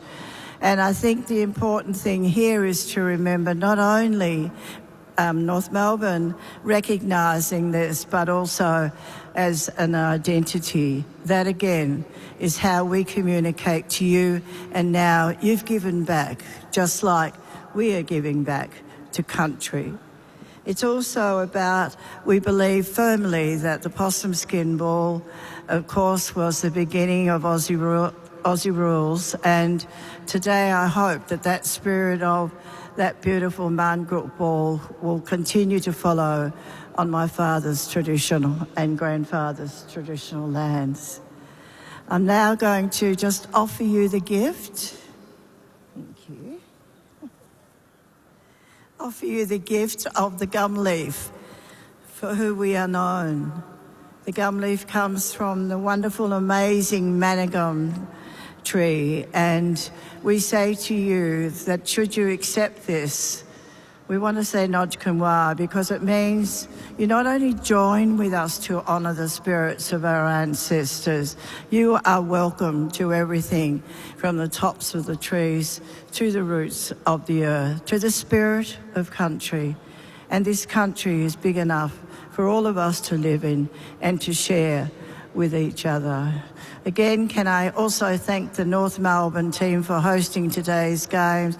Thanks for coming over, Sydney, and good luck to both teams. May the best team win. Muminjaka. Football fans, please thank Auntie Joy, Wandon Murphy AO for delivering our welcome to country. Enjoy the game. So there is Auntie Joy in the pre-game ceremony, and a little sledge for the Gold Coast Suns just on the end from Auntie Joy as well. What's she say? Thanks for coming, Sydney. I missed that. Just to maybe get inside the heads of the Gold Coast Suns. I think it was an honest mistake. Just on the jumpers, We Are Marram is the jumper for North Melbourne, which you heard Auntie Joy speaking about there. Designed by acclaimed artist Emma Bamblett, her fourth First Nations round jumper for North Melbourne. It has the bounding roo on it, serves as a visual tribute to North's 33 Indigenous players. There's intricate, interconnected lines across the chest, surrounded by the marram, which is the kangaroo tracks, representing the 25 language groups and mobs of these players. The Gold Coast Suns are wearing their jumper designed by Trent Lee. It is a tribute to Larrakia country, which is up in Darwin, where the Gold Coast Suns obviously play at this time of the year. There is artwork that depicts the sky. There are underlying circles that symbolise the fields and lands they play on and connections to community and homeland. So there's also, I should mention, the saltwater crocodile, which is the Larrakia totem on that jumper. We do welcome a new member to the team today. No Ray Chamberlain. He said as well, I'm a big game player, so put me on the record-breaking game. No. Yep. Can't believe Ray Chamberlain. So Tim Morgan. Extraordinary. It's not quite a debut here on ABC Sport, but more of a don't call it a comeback. Welcome back after many years, Tim. Great to have you on board. Yeah, just like Johnny Farnham, you can't keep me away. So I've made a long-awaited return. Good to be here. All this talk of entree, main and dessert, it must be said. I'm feeling pretty hungry as we head into this contest here. The Matterday time's not good for the Roos, isn't it? It means that they one last time at the club of the game's record holder, Boomer Harvey, before he hands over that record a little bit later today. So 18,000 is the hope here in the ground today. Not quite sure we got that in the house at the moment under the closed roof here at Docklands, sitting around 17 degrees. So lovely afternoon for football. Not quite as warm as obviously the Suns would have encountered up in the top end last weekend. So that's the challenge for them. Both teams go in as selected. There are no late changes here heading into this one, Ben. Thank you, Tim. Great work. We'll come back to you throughout the afternoon. We'd love to hear from you. We always do on Saturday afternoon footy on ABC Sport. 0437 774 774. That's 0437 774 774. The likes of Anthony and Wild Dog Valley, our favourite, lighting up the fire pit on a cool afternoon around Victoria. The teams just making their way into position. North Melbourne and Richmond are the two only teams that the Gold Coast Suns have a historical winning record against. Their stories interconnected. North didn't want to go to the Gold Coast. They stayed in Melbourne. The Suns came into existence, and you're underway with Declan Byrne. Moyle v Cherry to kick things off. Moyle and Witts in the same team again. The tap was neutralised down at the bottom of the pack. 3 or 4 skirt around it, and eventually it pops out the way of Petrarca. Rush kick forward of 50. Lands in the hands, or just short of Daniel, who picks it up. Quick handball. And it goes through more hands. Sheasel into the middle, and Trembath in the middle of the ground, marks just forward of centre for North. He takes his time, looks forward, nothing he likes, so switches to his right. And Sheasel picks up his second touch. Early stages here at Docklands. And he says, I'm going to kick it long inside 50. Who's there? Big pack. Sherry arrives late. It falls over the back. Running through. Dersma looks behind him. Doesn't handball. Spills it. Tackle. Comes loose. Ooh, high from Rioli. And it's allowed to play on. Gets the loose ball up the boundary, a high kick. Griffin Logue leads them all to the football and takes the mark. Good 2 kicks away from goal here for North Melbourne. Griffin Logue just assessing what's before him. Colby McKercher, Corby's lookalike, playing game number 50 as Griffin Logue sends North back inside 50 off the hands of the pack. Ball hits the deck. Simpkin out after it. Closey right there with him. Rioli swoops on it. Picks up the footy, back flank for the Gold Coast Suns, and they exit with the kick through Goulburn up towards the wing. So the ball here now with Long. Ben Long, the Anma Cherry man. He looks inboard. It's a risky kick. Oh, Larky arrived late. He's spoiled, but thankfully for the Suns, Will Powell was paid the free kick, and he shifts it to the City side. Suns away through their skipper Anderson, who has a bounce. runs over the Go Foundation logo. Kick just outside 50, and strong effort there. It looked like a fair contest as Humphrey and McDonald went one-on-one. Umpire decides a free kick against North, so Humphrey with the footy, 65 out, left half forward flank. He squares it up, all on his own. Front of the square is Will Powell. North have flooded back inside 50. 18 North players basically inside their defensive 50. It'll be a hidden hope from Powell, or he might just go for goal from inside the centre square. Roosts it long. Well, when there's 18 in the forward, why not clear them all? Will Powell with the first goal here. 2.5 minutes in. The Suns are on the board with one straight. North yet to score. Fair roost. What a strike. So right on the edge of the square there, he's taken the mark. So Will Powell's then played on. As Bally mentioned, there was just no options inside forward 50 as North Melbourne had flooded back. And I'm sitting there going, there's no chance he can make the distance here on a drop punt. But he put the slipper into it and he cleared the line quite comfortably. He does that a bit. He is a really long kick, Will Powell.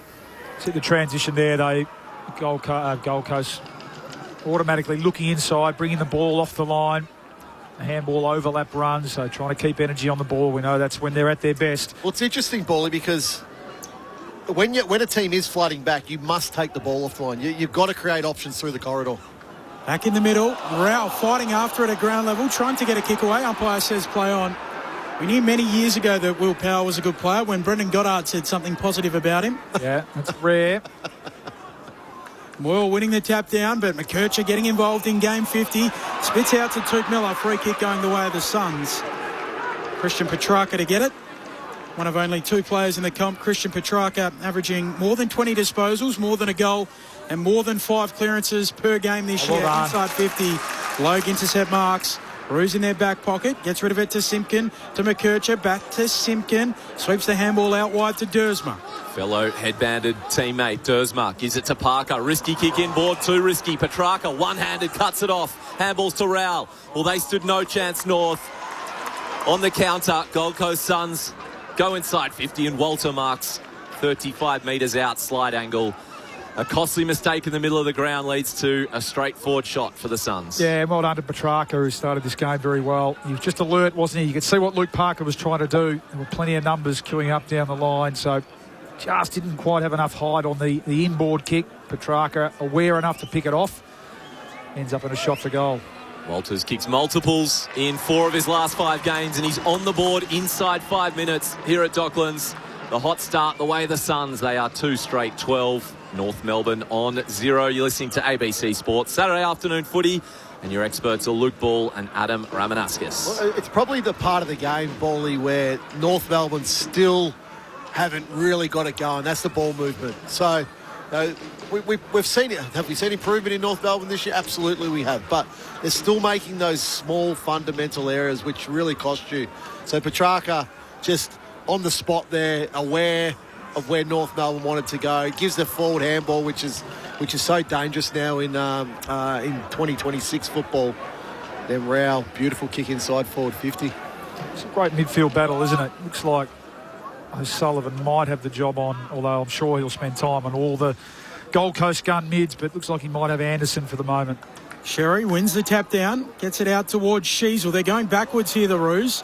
O'Sullivan gets it away to McDonald, kicks laterally. Good kick for Stevens. On the back flank, Saturday footy here on ABC Sport. Great to have you with us. Stevens, he's bereft. Stops, props, looks back inside defensive 50. Eventually kicks around the wing and Bodie Hewland intercept marks. Suns back with the footy, pokes a kick to Closey. Defensive side of the bullseye in the middle of the ground. First 2 scoring shots away the Suns. Both goals, they lead by that margin 6 minutes in. Has the rangy Adams on this dockside wing, picks him out, he looks forward, doesn't like anything ahead of the ball, so goes back parallel to Hewland, fresh off 31 disposals last week in the top end, his best day in the AFL. Kicks it forward and Rowell takes an easy mark. So 11 uncontested marks to the Gold Coast already. Playing patient, a kick in board, King is the target. As Moyle was there as well, spoiled in front of Sherry. It's up for grabs and it's tackled over the line. Rowell involved, as was Simpkin. We'll have a ball in. where the 50 meets the paint on the Suns' attacking arc. Lots of messages rolling in. We'll get to some of those very shortly. Throw in, Sherry working his way to the front, reaching over the top. Adams lays it down. And then eventually coming through, Petrarca knocks it on, and a strong tackle on Lombard. A ball up, half forward here for the Gold Coast Suns. Up it goes again. Slapping it down, Sherry. Scrapping after it, Ned Moyle trying to slap it through the legs. Sherry still going, bent over the footy. Turns tackle of the big Sherry, and another ball up here at half forward. Suns 2 straight 12. North Melbourne yet to score. 7.5 travel. Tristan Sherry against Moyle. Sherry's averaging 6 tackles since he came back from that suspension. The ball tapped inside 50 for the Suns. First to get his hands on it was Miller. He was tackled immediately by McKercher, got the kick away. The umpire had already blown his whistle. So ball up just inside 50. Suns leading 12-0. Moyle out of the ruck with his left foot, and he infringes. The cheers of the crowd tell you it goes the way of North Melbourne. Sherry hands it off to Parker. Parker moves it on to McKercher, their designated kicker almost. He kicks up towards the wing and finds Dersma. Sweeps the handball to Simpkin. Simpkin, forward handball for Davies Uniacke. Falls over, drops the footy. Allows in Zeke Hewlin. Back flank for the Suns. Over the footy here, Zeke, taken high. Free kick, gets him out of trouble. So his ball. Right back flank here for the Gold Coast Suns. 2 straight 12. North yet to score. 8 minutes played. Well, they let them off the hook there. Jai Simpkin, he had options leading up at him. Trenbarth, who had plenty of separation, just chose the wrong option again. And Davies Uniacke ended up tripping over, so let them off the hook. Hewlin found his older brother, who marks and kicks it up the line. Walter was in 4-5 deep, so he punched it and it'll work. Gets to Miller. He throws a big handball forward to Petrarca. Strong tackle on him, but he kept his shoulders free. Dished it off to Lombard. Kick in board. Inside 50. Long spills the mark. North cleaning up, although strong tackle pressure from Holman. Slips off. Zerha kicks long down the line. Davies Uniacke. Nice muscle. Takes the grab. A relieving one. 80 out from his own goal for North. LDU. Ignores Hardeman cruising by. Wanted the handball, didn't get it. Davies Uniacke kicks infield. Good kick for O'Sullivan. Kangas trying to work their way into this game. O'Sullivan kicks up the corridor. Great kick. Sheasel marks. Moves it on to Spargo. Chips inside 50. Larkey hands to it. Doesn't take the mark. Spargo follows up. Off to Sheasel. Adams has got him. Holding the ball. Absolutely. He's caught. And great defence from the Gold Coast Suns. They hold up. Adams with it inside defensive 50. They lead by 2 goals. It's just that money kick, isn't it, Ramo? And there's just got to be hit there. Charlie Spargo, we're so used to seeing him hit that. Just that tick leg back. It was a beautiful kick inside, the overlap run, and then that has to be an easy mark inside 50 for the Kangaroos. Poor kick. Hewlin's team up again. Give it to their skipper, who sizes up a kick in the middle. Moyle, tallest man in the middle, and he marks. Has Miller running off him. Kick inside 50, just misses long. Fingertip mark, knocks it down to his own advantage, so gathers it outside 50. Hands it off to Humphrey, to a running Lombard, now inside 50. Turning shot on goal is good. And Took Miller kicks the goal for the Suns. They have 3 straight. North Melbourne yet to register a score. We've played 10 minutes. That kick inside the centre of the ground from Noah Anderson started it all. 3 straight 18-0. ABC Sports, Saturday Arvo footy. Wow, it was a terrific kick going inside to that corridor. North Melbourne have got to be better than that. They've got to protect the corridor much better here at Docklands. That's the 3rd time that Gold Coast has been able to go through the corridor unopposed. And then really it was just work ethic inside forward 50. North Melbourne are a step off at the moment. So I spoke about uncontested marks a little earlier. It's 16 uncontested marks now in 10 minutes of football here. So North, they're just a step or 2 off their direct opponent, and Gold Coast are making them pay. Reminder that at the conclusion of this game, we'll take you to Collingwood and Woolwich-Murrowa, which is the West Coast Eagles, for Scott Pendlebury's record-breaking game. No better call team in the business today than our team. We've got Mick Malthouse, who is Pendle's first coach.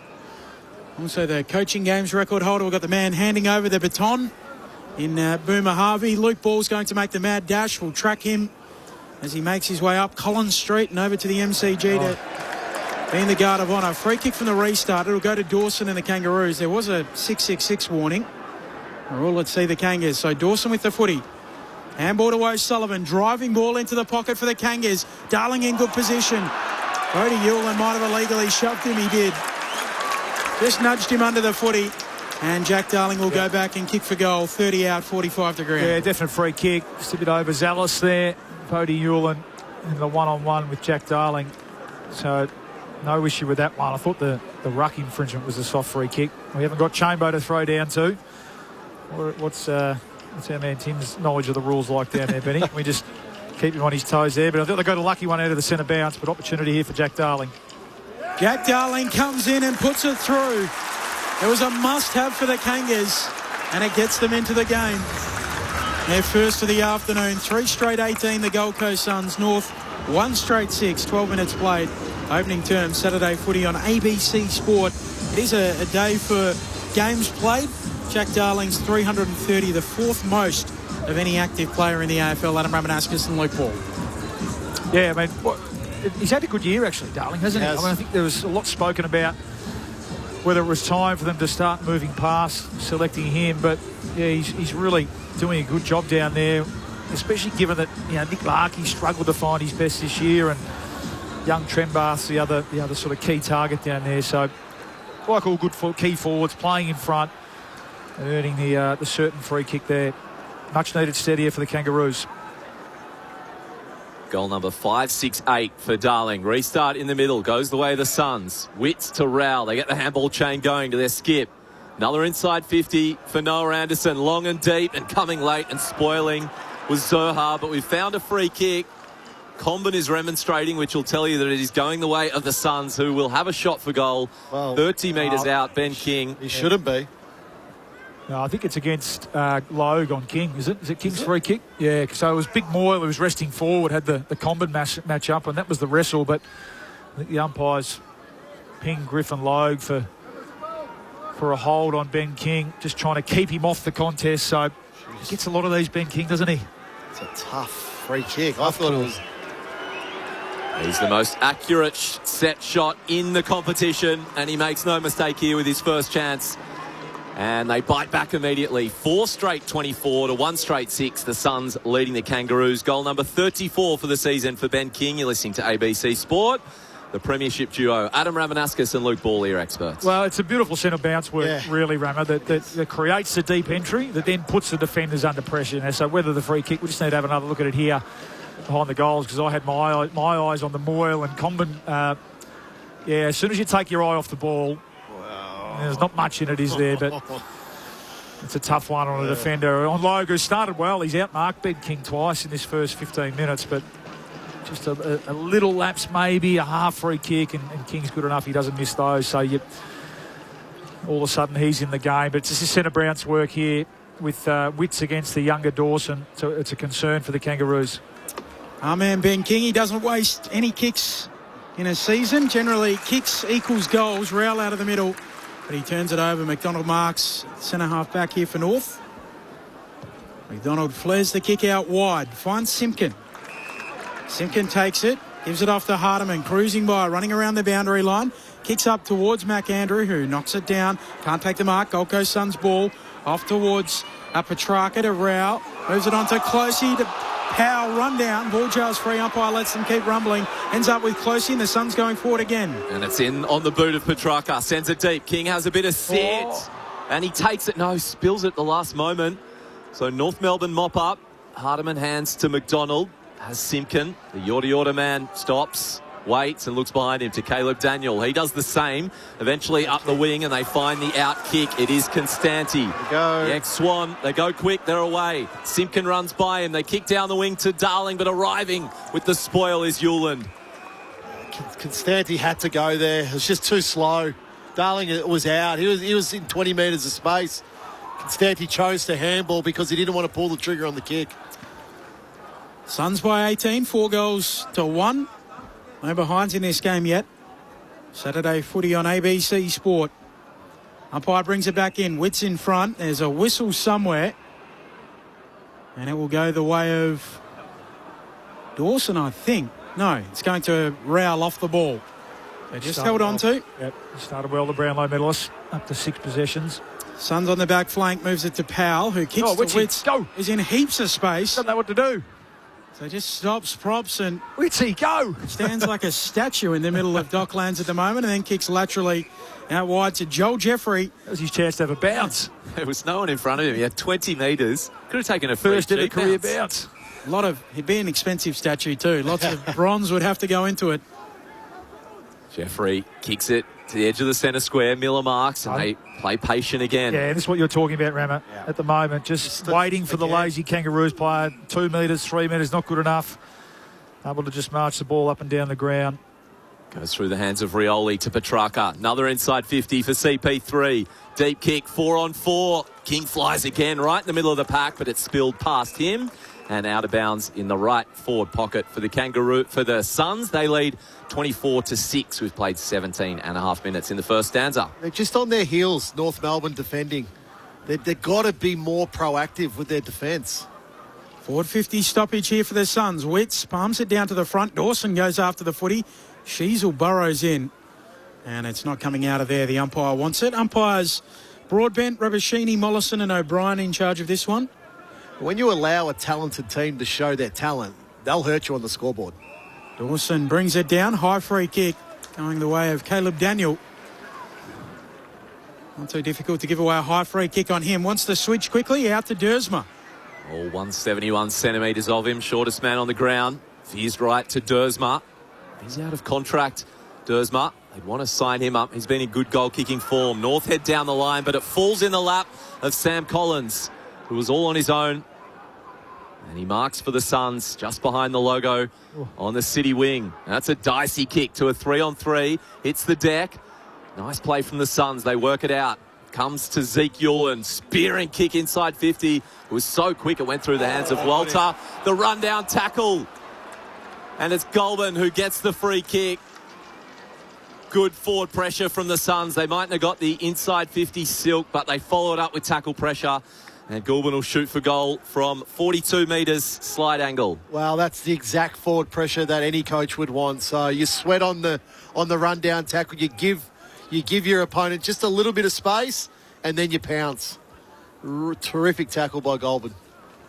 Goulburn last week had more tackles than disposals. Good. 5 tackles, 4 disposals, and a goal. Can he register a goal from a tackle here at Docklands? It's tight, and he squeezes it in. Still without a blemish here at Docklands. 20 minutes in, 5 straight, plays 1 straight. Suns leading 30-6. Goulburn is on the board for the Suns. You're listening to ABC Sport. Luke Ball, Adam Ramanauskas. Yeah, spot on, Rama. And that's how you lock yourself into the team, don't you? Game 7 for Lockie Goulburn this year, Suns Academy boy.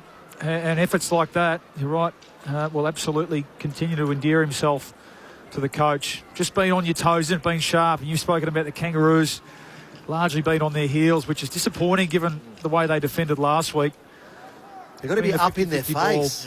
Yeah. They've got enough ball players as well, the Gold Coast Suns, don't they? They've got so much talent. They need someone to do the dirty work. If it's talent versus talent in this game, Gold Coast will win comfortably. Yeah, that's right. There's the role that Jai Farrar played last year, wasn't it? That sort of forward pressure type role that, you're right, allows the more talented ball winners to go about doing just that. North take it out of the middle. Sheasel kicks off a step deep inside 50. Trembath, Collins brings it down to the fall of the ball. Constanti dribbles it through. Beautiful finish from the former Swan.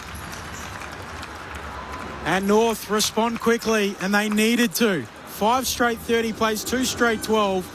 Suns by 18 points. Time on first term Saturday footy on ABC Sport. Well, classic Crummers goal there. So North do really well out of the centre throw up there. So LDU just real strength out of the contest. And I love that from Sheasel. Don't muck around with it.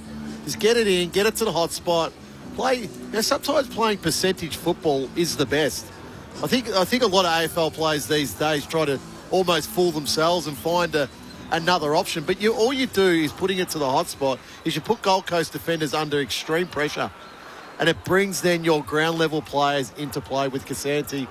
Just a classic Crummers goal. Sherry v Moyle. Sherry stayed on the deck, so Moyle helped himself. Tap down. Rowell inside 50. Walter in a wrestle, one-on-one. Falls to the front. Talk about a Crummers goal. Ben Long says, whatever you can do, I can do better. Goal for Ben Long, back in the team. The unmet Jerry man in Sir Doug Nicholls' round gets a goal to make it 6 straight to 2 straight. They can't miss today. 36 plays 12. Suns lead 22 minutes in. Couldn't have said it better, Rama. Beautiful ruck work, wasn't it, at that time? Moyle straight down to Humphrey. Handball. Rowell is in everything. I need to tighten up on Matty Rowell. Deep entry. Contest from your key forward. Crummer get to that lane one. Beautiful crumb from Ben Long. And six individual goal kickers. That's already. Right. What do you mean by lane one, Bawley? Well, think about an ass track. Sometimes soft drop. Small forwards, that soft drop, exactly. Think about it, the inside lane, Benny. Don't go to lane 8 expecting the ball to come out there and get an easy one. Get in there to lane 1 and right on the spot. Beautiful finish too, Ben Long. Saturday footy on ABC Sport and holding the ball out of the middle. Oh, Anderson caught with this Sherrin. Free kick to Wardlaw, off to Davies Uniacke. Thumping kick inside 50 for North. Dersma goes up, hands to it. Doesn't quite bring it down at the fall. Trembath coming through. Sheasel too. I think he's playing rugby union, trying to burrow his way through them all. Ball up, full forward here. Suns by 24. 6 straight to 2 straight. 23 minutes in. 20 out from the North goal. And they get one back immediately. High scoring game. Not good for Bawley's dash to the MCG. Lots of goals. It's fumbling around on the ground here in the left forward pocket. Oh. And 3 pile on. More importantly, we public transporting, Paulie? We got the car. He's not going to do it for the first time ever today. Sherry out of the ruck, taps it to himself. It bounces up like a basketball into his lap, but Moyle was hot on him. Tackled in the same patch of turf. 35 metres out from goal, left forward pocket for North. Curtis pushes off a few. Outside 50, handball goes to Davies Uniacke. Spiralling ball inside 50. High bomb, no one marks. Numbers with the Suns. Messy handball from Closey. Puts his teammates under pressure and it goes out in the left forward pocket. A free kick. The way of the Suns. The Boos tell the story. What for? Push it back.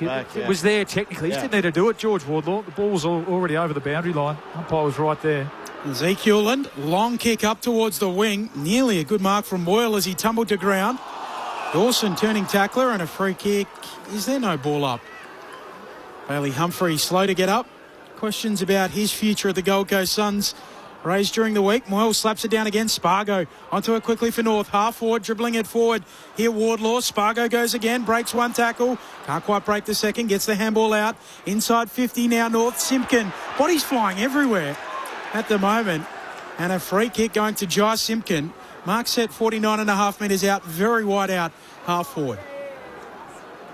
Looking for a pocket of space. Suns zoning off. There's about 16 of them in front of him. Short kick to the lead. Clever. He waited and Darling arrived. Yeah, that's just... You wait until Gold Coast defence switches off. You use your eyes that you're going to kick the ball long.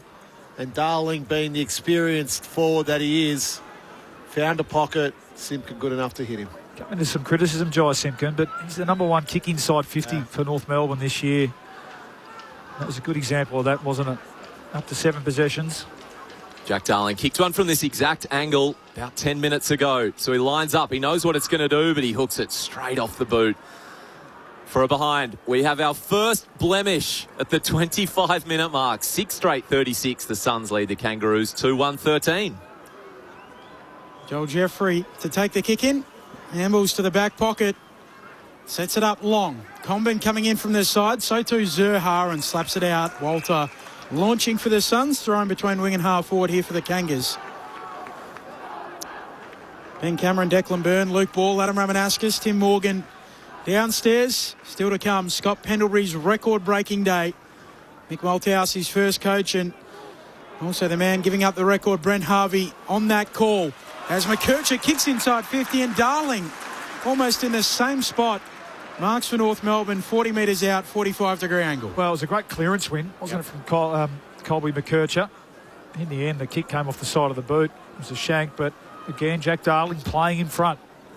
And first to move, and in the end was a good strong mark, wasn't it, under a bit of pressure. Almost not identical, but very similar look at it.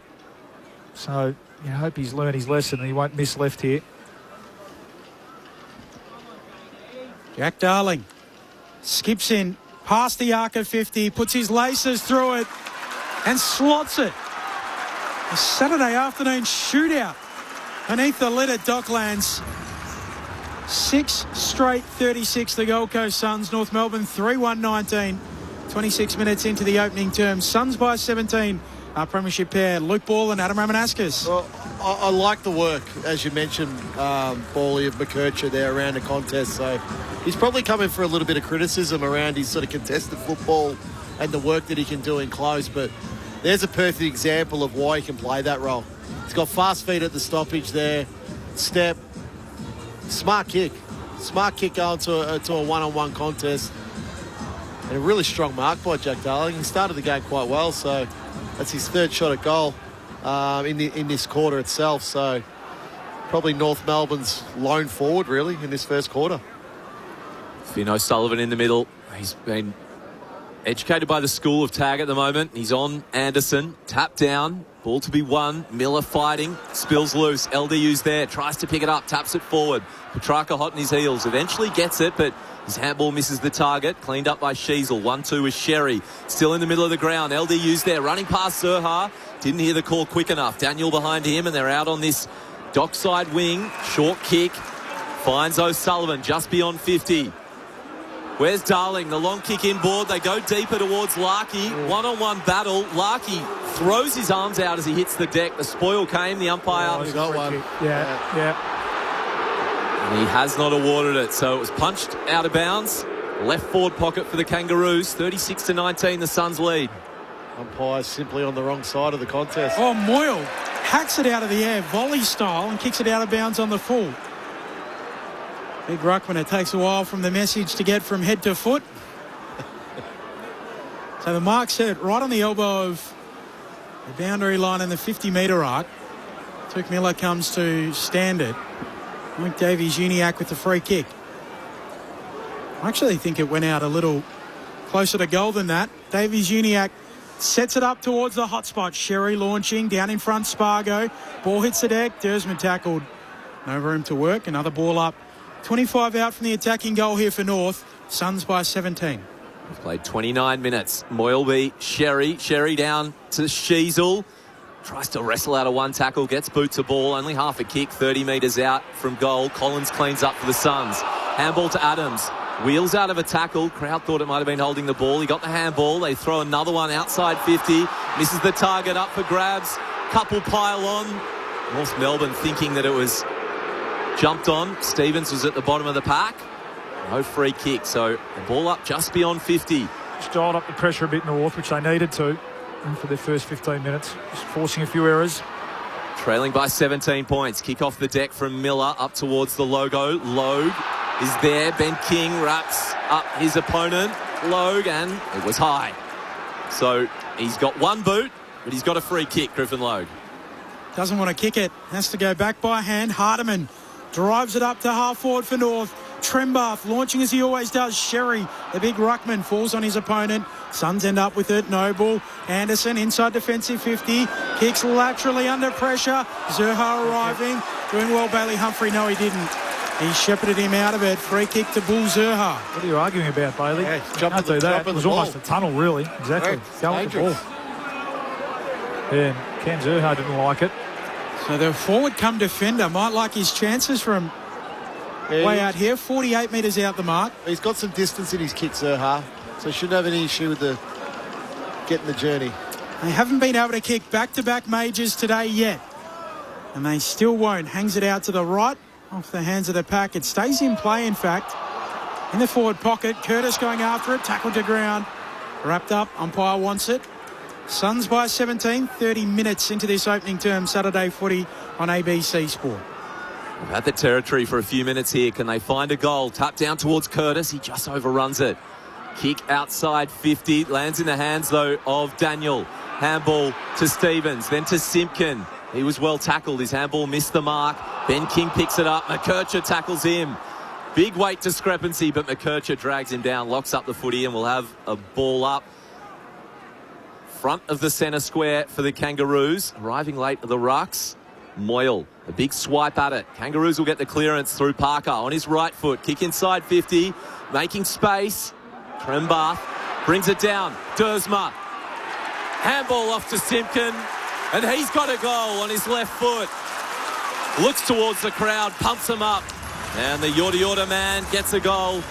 And it's an important one for North, who'd spent a ton of time up forward with nothing to show for it. They do get their fourth goal. The margin is now 11 points. 6 straight, plays 4-1. Suns lead. And we've played 32 minutes in the first quarter. Well, just looking who Simpkins' direct opponent was there. So, ball goes inside forward 50. I think it was Nick Holman just squeezed in too tight to that contest. Kept his width. Simpkin kept his width. Yeah, we see both lining up here out on the wing. It's really smart play. Just a little bit loose. The Gold Coast, those attacking defenders as well. Noble, just a little bit too much space.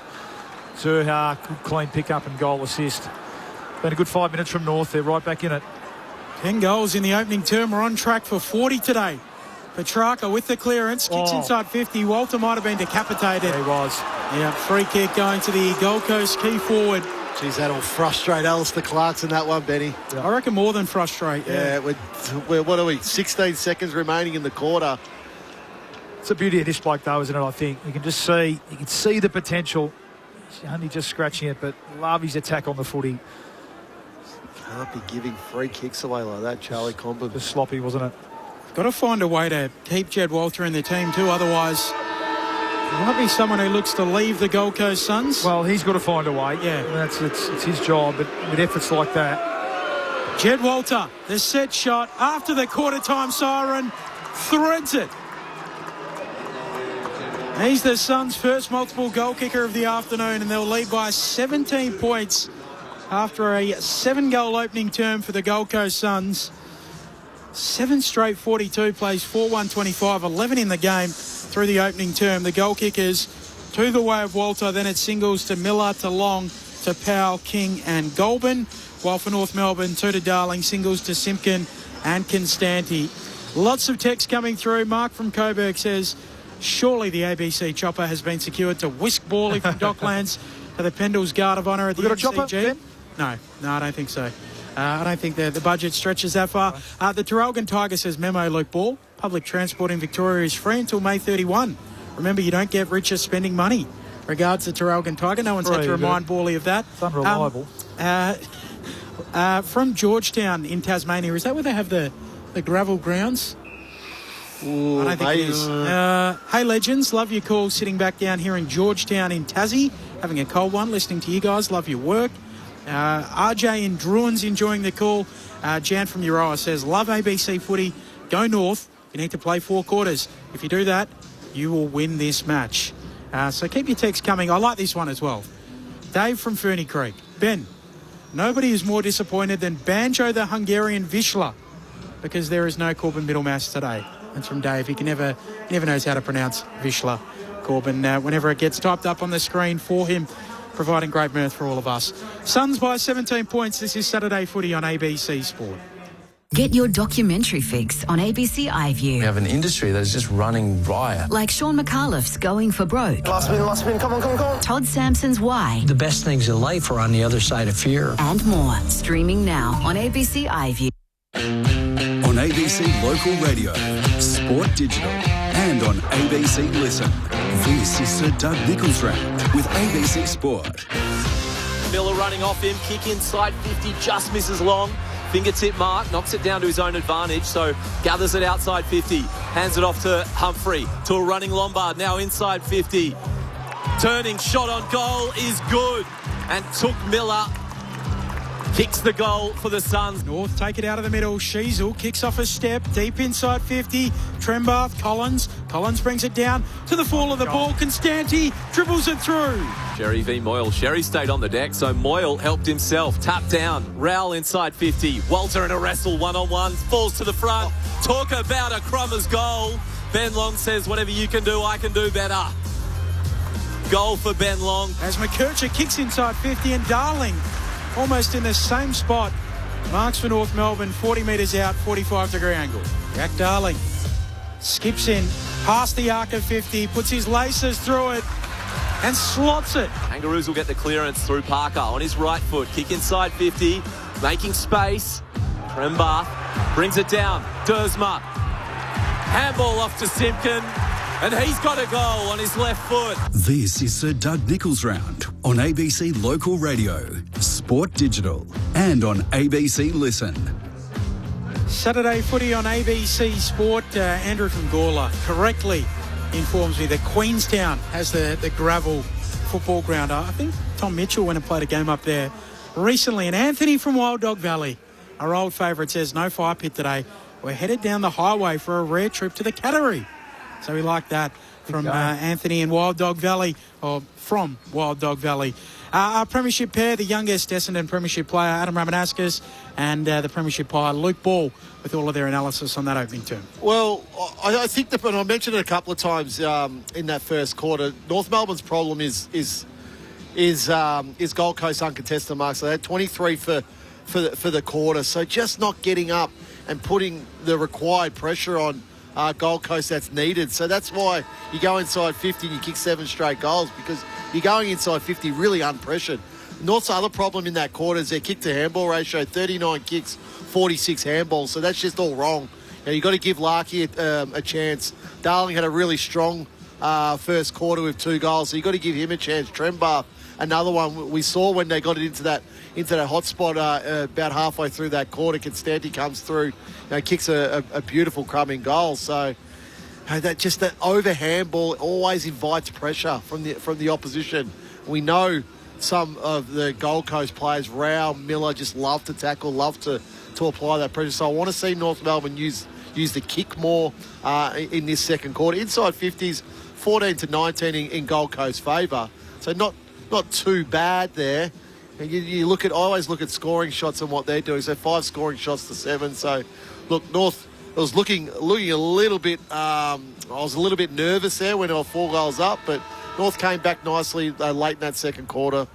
So it should be okay. Well, they dialed up their pressure and intensity a bit, didn't you? And I mean, probably a little bit disappointing with their start, like you spoke about, given their performance last week. And you're right, it's a pattern, isn't it? Their lack of ability to stop a run on or to concede was 10 goals in a quarter last week. So yes, Gold Coast took their opportunities, but you're right, 7 goals straight in a quarter. So 5-1. It took them until really that last 10 minutes just to start to dial up their pressure a bit and try and trap the ball, inside their front half. Before that, you could just see them all folding back, but then, really not being close enough to stop that uncontested mark that you spoke about. Clearance is a big part in this game, no doubt about that, particularly centre clearance. Both teams, certainly their strength is through the middle of the ground. Gold Coast at the start, probably the first 15 minutes of that quarter were on top around clearance with Petrarca and Rao, and probably after that, North with Davies Uniacke and Sheasel got on top a bit. So it's a really good battle in there. The thoughts of Luke Ball and Adam Ramanauskas. Second quarter underway. Suns leading by 17. Witts wins the tap. Rao gets it moving forward. Long can't gather it. Has to poke it intentionally. Back to Noble on the wing. He'll chip it out wide. A good kick for Humphrey. Too far out to score, you would think. The mark 53 metres out. Again there, Caleb Daniel on his heels trails Ben Long in. Humphrey chips into the pocket looking for a leading Walter. Comben puts his fist through it. Wardlaw spikes it on. Turns it over though. Rioli spills it. Goes back and gets it. Runs inside 50. Just gets the handball away. Off to Noble. Plays for the high tackle. Gets it.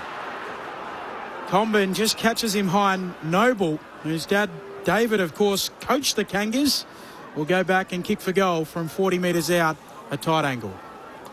Well, again, Comben again, just not sticking that tackle or affecting the spoil, just gifting the Gold Coast with some opportunities. It looked like they had them wrapped up, even Rioli, just the ability to wriggle out of the tackle and get his arms free and dispose of the footy.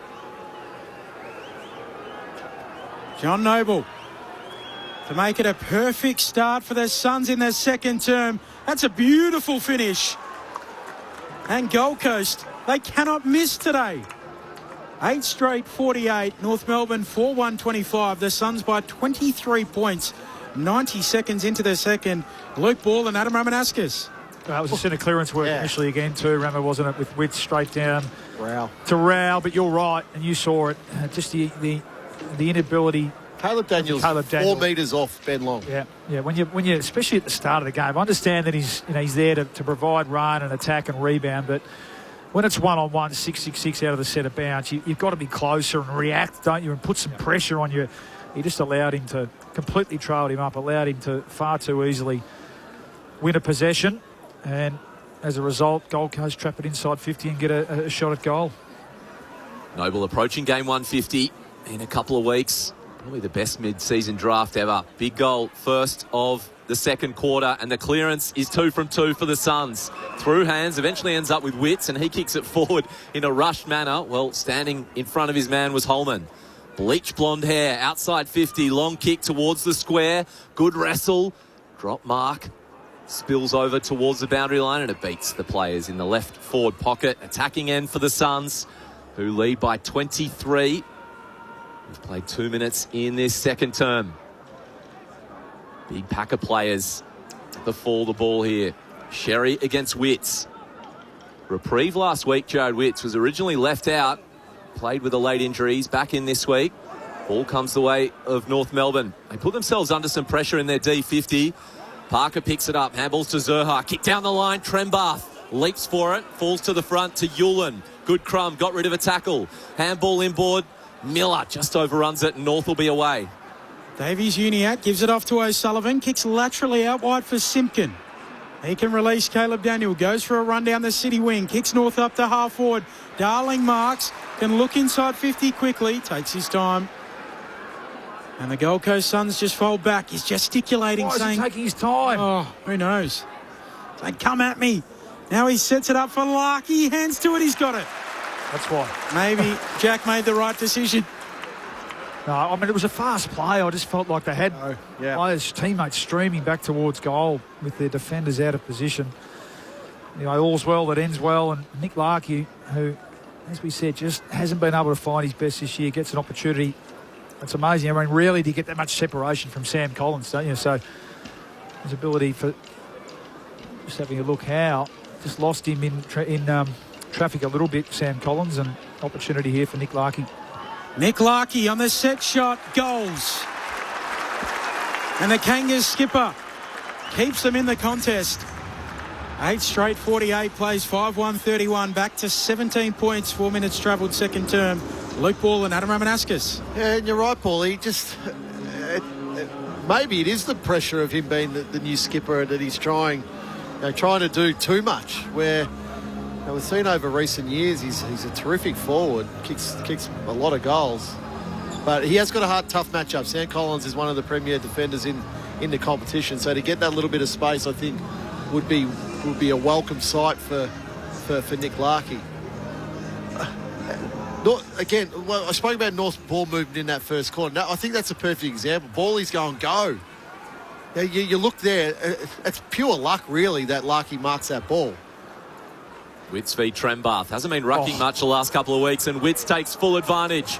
Forward tap to Anderson, who ran a little bit fast, still gets his kick away on goal. And the juggling mark, I think, over the line from Comben. That would have been as pure midfield goal as you would have seen. Maybe should have kicked it half a second earlier. It looks like it'll be behind. We'll head upstairs for a score review to see if Comben marked it or juggled it over the line in between the behind post and the goal post. Textbook, isn't it? Textbook centre bounce work. Yeah, looking at this angle, we can see the ball is not controlled over the back of the behind line. But yeah, in the end, good chase from Davies Uniac, it must be said, because it looked like Anderson was off and gone and going to break the paint and kick a goal. But good little just dive pressure from Davies Uniac. So good 1%er, saved the goal. Caleb Daniel with the kick in. Zerha has to pirouette to turn around and take the mark on the back flank off to Colby McKercher, who then has to cut back infield. Played on without a plan for a moment there, McKercher, but works it out. Kicks up to the logo for Davies Uniac. He'll give it back to McKercher. Game 50. He zips away with the footy. Kicks inside 50. Collins comes over. Intercept marks for the Suns' back pocket. Massive pet hate of mine. Players running to their opposite foot to get a handball receive. Suns by 18, 6.5 into the second. McKercher just did it twice. And then he had to kick to a 4-on-1. There you go. So easy mark for Collins. Kicks it to McAndrew. A 1-2 back to Collins. Up the line towards Holman, who looks behind him. Heard the footsteps coming and spilt the mark. Zerha, you can hear those footsteps. He just had to attack the ball. It would have been a mark with separation. Instead, Zerha manages to half the contest. We'll have a ball up a metre in from the boundary line, 80 or so out from the north goal. Tapped down by Sherry. A whistle quickly on the play. Everyone stops and looks around, and it's become a common occurrence in Aussie rules football. Free kick goes to Rowell on the back flank for the Suns, to his great mate Anderson, who's bundled over by Wardlaw, kicks into the middle. Caleb Daniel makes it his, taps it out for Curtis. Curtis can't trap it, turns tackler on Rioli, catches him high. Free kick to Dan Rioli. So Suns free kick in the middle of the ground. Arguably one of our most famous surnames, period, in Aussie rules football, and certainly one of our most famous First Nation surnames. Out to Noble, who moves it on to Long, another famous First Nation surname. Forward of the wing here for the Suns on the city side of the ground. Long with the deep delivery to a couple of leaders, but first there was Comben. Spoils it. Hits the deck. First to get hands on it was Holman, who had Petrarca. Dishes off to him, runs through a couple. Kick on goal is off the instep. Couple of bounces over the boundary line. Left forward pocket for the Suns. They lead by 18. 8 minutes played here on ABC Sport. Petrarca working his way into the game. 11 touches, leading all comers. Simpkin 10 for North. Ball spun back in. Tap to the front. Petrarca's there again. He's tackled as he tries to get a flying shot on goal. Spills to Rowell. Those strong hips. He drives through the tackle. Hands off to Miller. Then to Yulin. Back to Miller. Quick hands back to Rowell where it all begun. And his hook around the corner is a goal. The reigning Brownlow medalist did the tough stuff, then gets the reward with a goal. And Gold Coast have their 9th here at Docklands. It's 9-1, plays 5-1, 55-31. The Suns lead the Roos 9 minutes into the second quarter. Put the overalls on and get to work inside forward 50 there with the Suns. So just a scrap. Or he might have got away with a little hold the ball decision there, Rowell, as well earlier. You can hear North supporters groaning. But I do love the work rate of Gold Coast there at ground level inside their forward 50. So 3 and 4 of them just ball, those ground ball gets so critical in the game to not fumble inside your forward 50. And Gold Coast didn't fumble once. Sound like Henry Ford, Rammer. Most people miss opportunity because it's dressed in overalls and looks like hard work. Back underway in the middle of Docklands. Going after a Bailey Humphrey at ground level. Can't get anywhere. Saturday footy on ABC Sport. Reminder later today, Corbin Middlemass, Lauren Borden, the soon-to-be former games record holder Brent Harvey, and coaching games record holder Mick Malthouse on the call. Ray Chamberlain on the boundary. Scott Pendlebury's record day. Out of the middle, Parker kicks inside 50. Mac Andrew launching at it, spills the mark. Larkey soccers it on, forward pocket for North. And Bodie Yulin cleans it up for the Gold Coast Suns. Handball to his skipper in Anderson. Darts back inside the 50 and kicks to fullback where he finds Rioli. Suns by 24. Well, that's the difference there. Dersma fumbles. Gold Coast win the ball and it's out of the danger zone. Rioli links up with Long again. Deep kick up the wing. Sheasel is at the back and he spoils over the taller opponent. Gets the loose ball. Hands it off to Comben. Nice tackle though. He's brought down 70 metres out from the Suns goal by Bailey Humphrey, who was beaten in that one-on-one contest but followed up with the tackle. Umpire wastes no time. Sherry and Witts wrestle. Sharon hits the deck. Again, Suns first to react when it is up for grabs. Winning that contested footy. Ball comes back towards Powell and he's tackled immediately. Another ball up 60 metres out. Right half forward flank for the Suns. Sherry bringing it down. Davies Uniacke. Little 1-2 with Parker. Now he's unsure. Davies Uniacke kicks across the goal mouth. One back pocket to the other and finds Stevens. Suns still by 4 goals neat.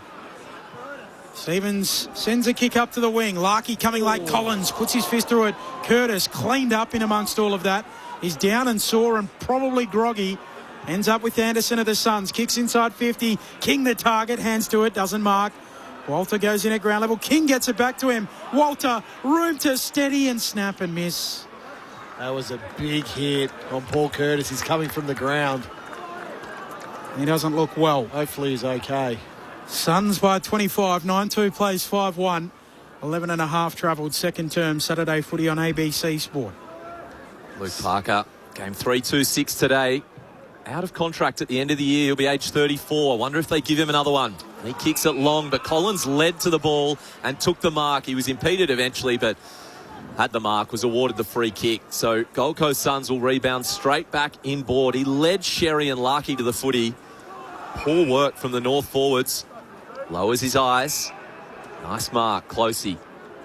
He's still 2 kicks from home. Settles it down. They're happy to play it slow. Another short kick on the edge of 50.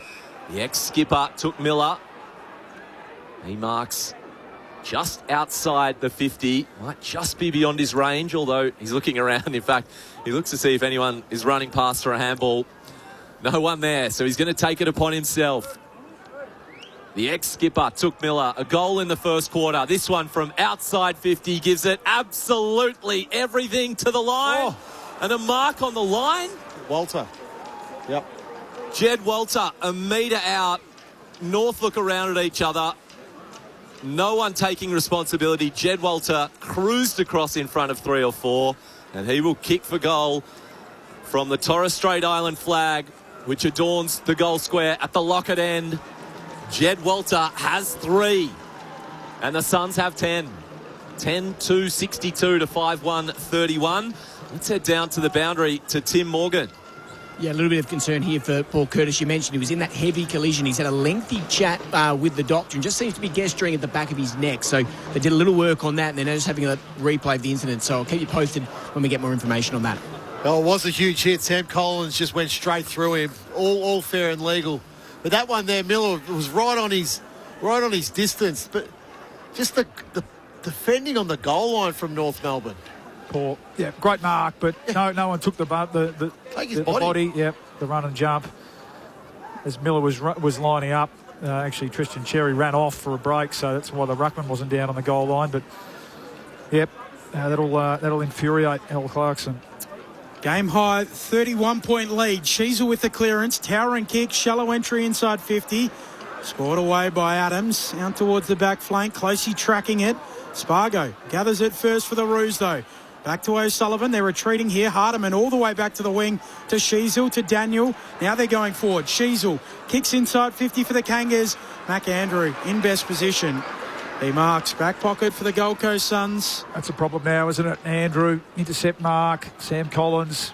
There's just no aerial winners at the moment ahead of the footy for the Kangaroos. I feel like this next 6 or 7 minutes for North Melbourne's critical. Gold Coast are out to a 5-goal lead here. I wouldn't want to concede too many more. McAndrew goes to Rioli, who handballs back to him. And another one, too. And another, a third. Rioli on the run. They move it by hand up the wing. The play falls over, though, and North can rebound here through Spargo. Simpkin has a look around, doesn't like anything inside 50. Handballs laterally to Caleb Daniel. His fancy little round the corner kick is in the direction of Larkey, but Joel Jeffrey marks another intercept mark inside 50 for the men in red. Still by 31 points. They're kicking it around inside defensive 50. Jeffrey to Collins to Powell. Low bullet-like pass out for Zeke Hewlin, who marks overhead. This kid is going to be a player for a long time. It's a good head of hair too, isn't it, Benny? Yeah. Not dissimilar to yours. Different colour, obviously, but no chance of him going bald. Mine is going lighter, though. Just slowly. Looks like. Which like colour? the Lego man you do, Betty. I've got that nickname before. Helmet. Infield kick to Anderson, who kicks around the wing towards a marking contest. Doesn't end up in one. Bounces out the back. Goulburn tackled to ground and a ball upcoming. A reminder too that AFL Saturday 12 to 1. If you missed it, you can catch it on the ABC AFL Daily podcast feed wherever you get your pods. 5 drops a week. If you're not listening to all, you're missing out. Moyle, the tap down to Anderson. Kick inside 50. Leading to it is Comben. So that time he was in front of Walter. Walter was there, who tackles him over the boundary in the left forward pocket. You are a man with many nicknames, Betty. Yeah. It's some good ones too. I've now got an image of Ben at the end of the night just twisting his hair off, putting it next to his bed.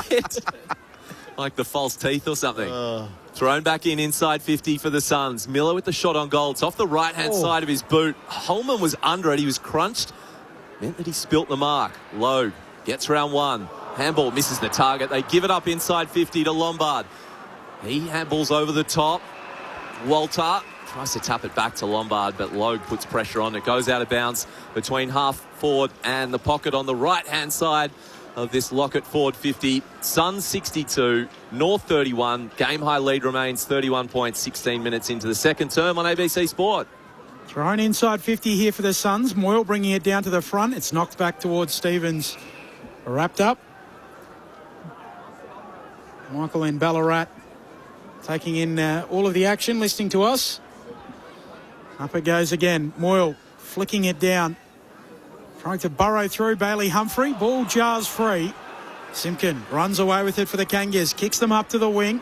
Marking contest. Larkey brings it to ground. Ends up with a footy handball for Spargo. He's hatching an egg. And the umpire wants it. Again this quarter, North Melbourne, 17 kicks, 24 handballs. They get that ratio all wrong at the moment.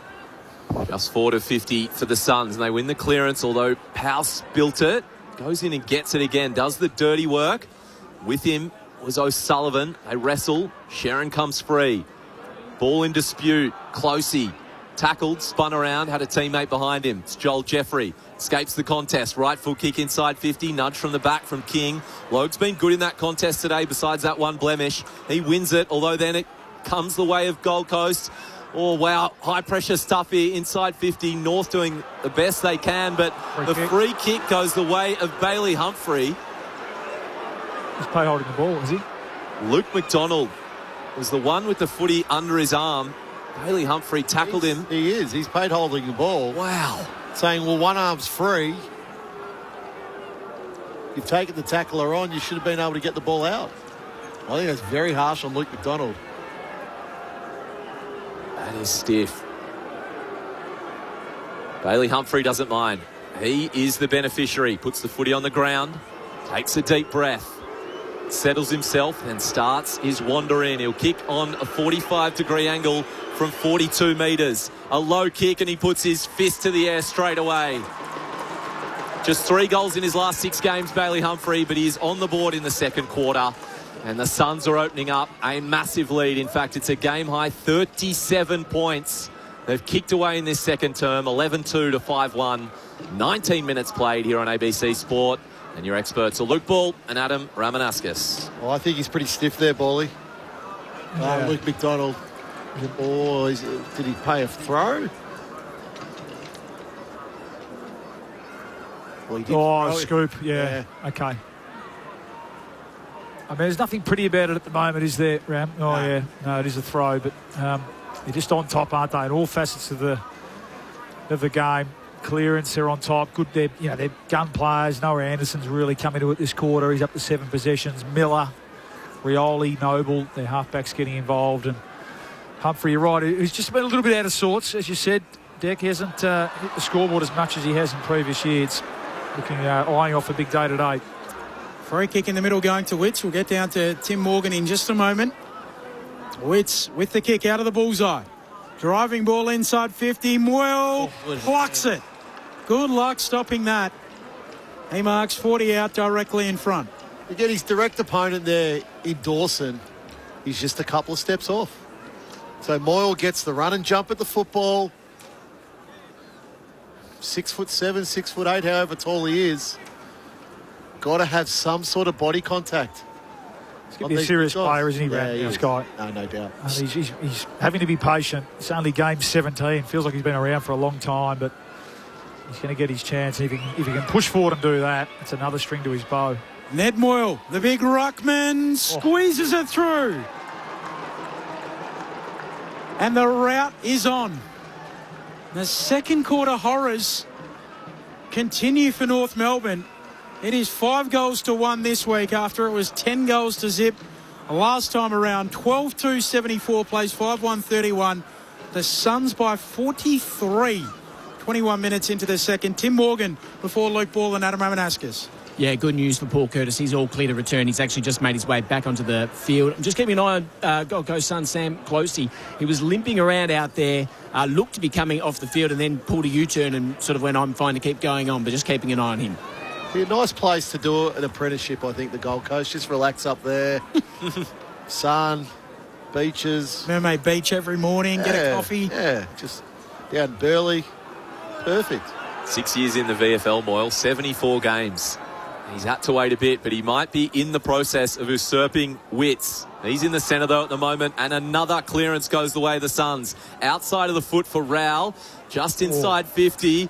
McDonald overran it, then cleaned up Goulburn, comes back to Rowell. Deep kick, Walter in front. Coburn this time with the spoil. Stevens helps him out, then handballs it straight to Holman. Turning it over 15 metres out from goal. Lombard with the kick. It's a high one. And it's spoiled over the boundary line just to the left of the behind post. Golden opportunity for Leo Lombard with that turnover.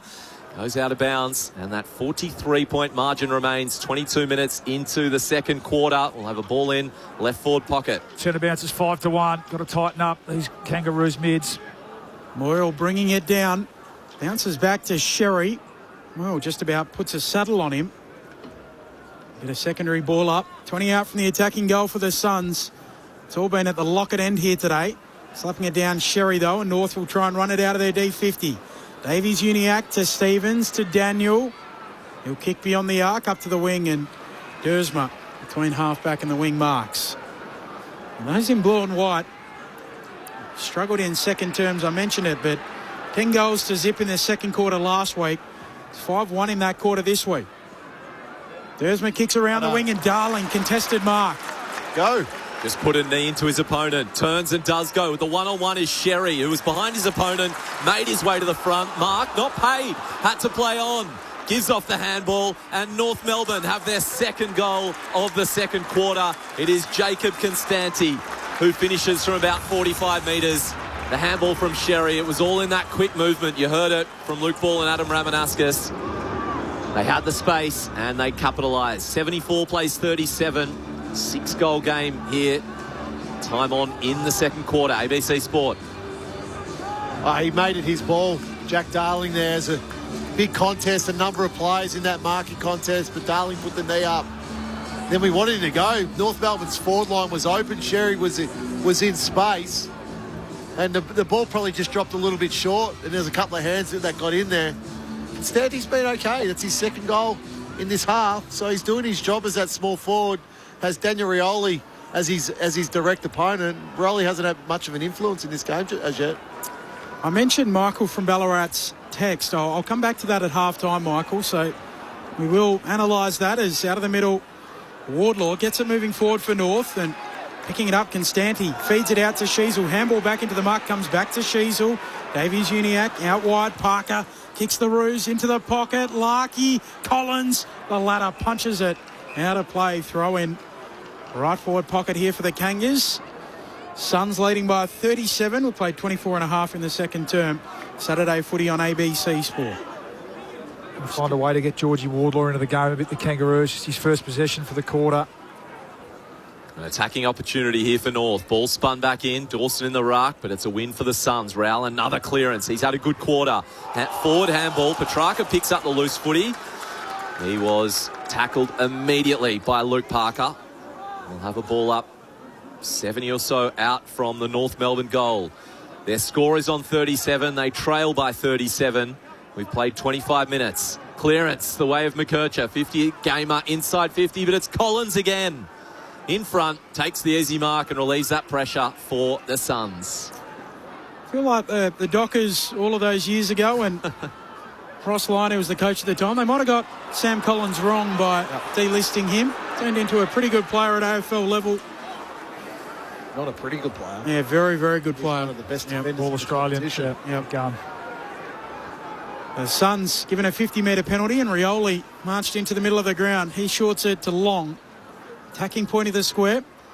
Suns by 37. Long looks into the pocket. Over the head of King. Fingertips to it. Doesn't mark. Down at ground level. Caleb Daniel gathers for the Kangas. Gives it off to Stevens. Hurries a kick around the wing and unable to mark Constanti as he goes flying through the air. And a throw-in. In fact, it was Hardiman trying to take the mark. Throw-in between wing and half forward. Suns by 37. 12-2 plays 6-1. Nearing half-time. Called it before, Deck. Griffin Logue doing a really good job on Ben King. He only had the one possession. It was that free kick, which was 50-50 really in that first quarter. So he's holding up his end of the bargain. They've been dominating the clearances as well. This one does go the way of the Suns. Powell finds Yulin. Hard up against the boundary line. On the City side.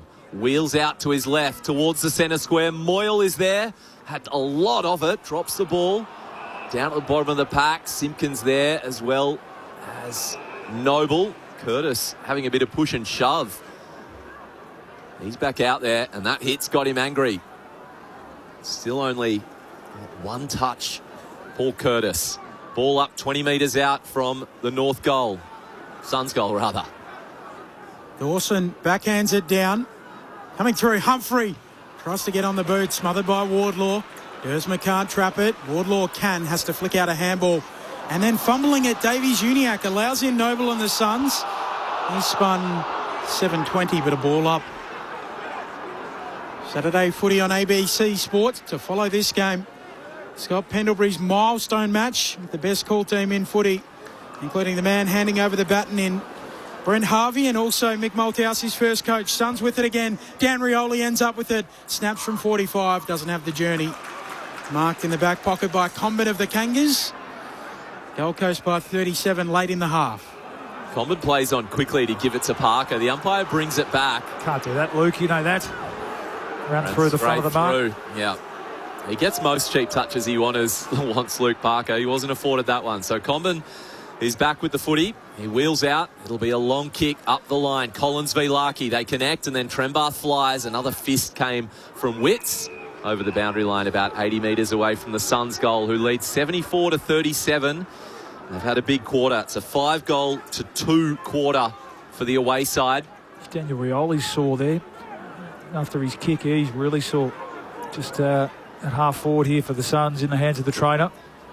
Witts the tap down. It misses Petrarca. Parker instead. 1-2. Sheasel to McKercher. Goes back to Simpkin. Fakes it on his right, then turns to his left. Up towards Trembath in a 3-on-1. And you guessed it. The odds reign supreme. Fist from Hewland over the boundary line in front of the interchange bench. Second quarter is 28 minutes old here on ABC Sport. What injury is that? When you snap it, is that like a groin or an adductor or something? He might have got tackled to the ground. It looks like he's struggling for some air. Might be winded.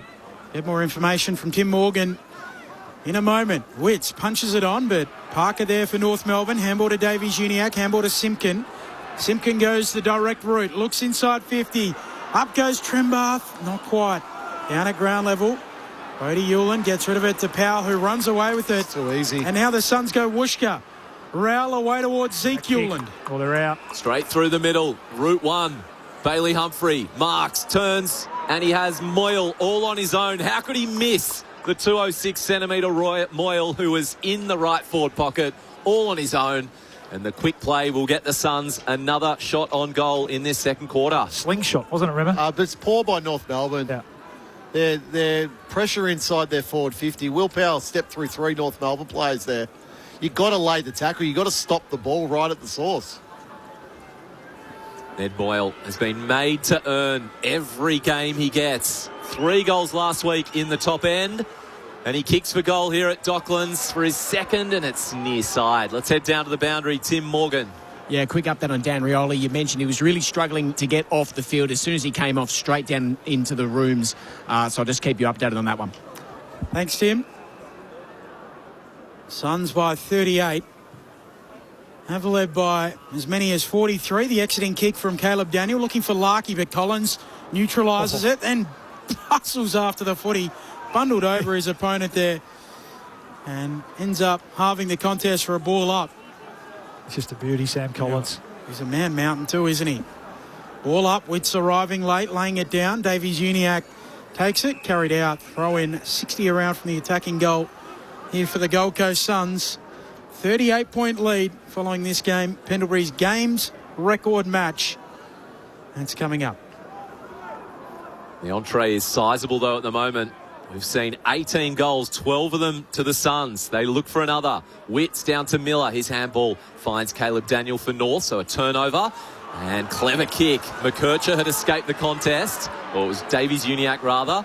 Didn't like anything ahead, so he just stopped. Rowell overran it. Goes back to Simpkin. They have nothing up forward, so they keep chipping it round by hand.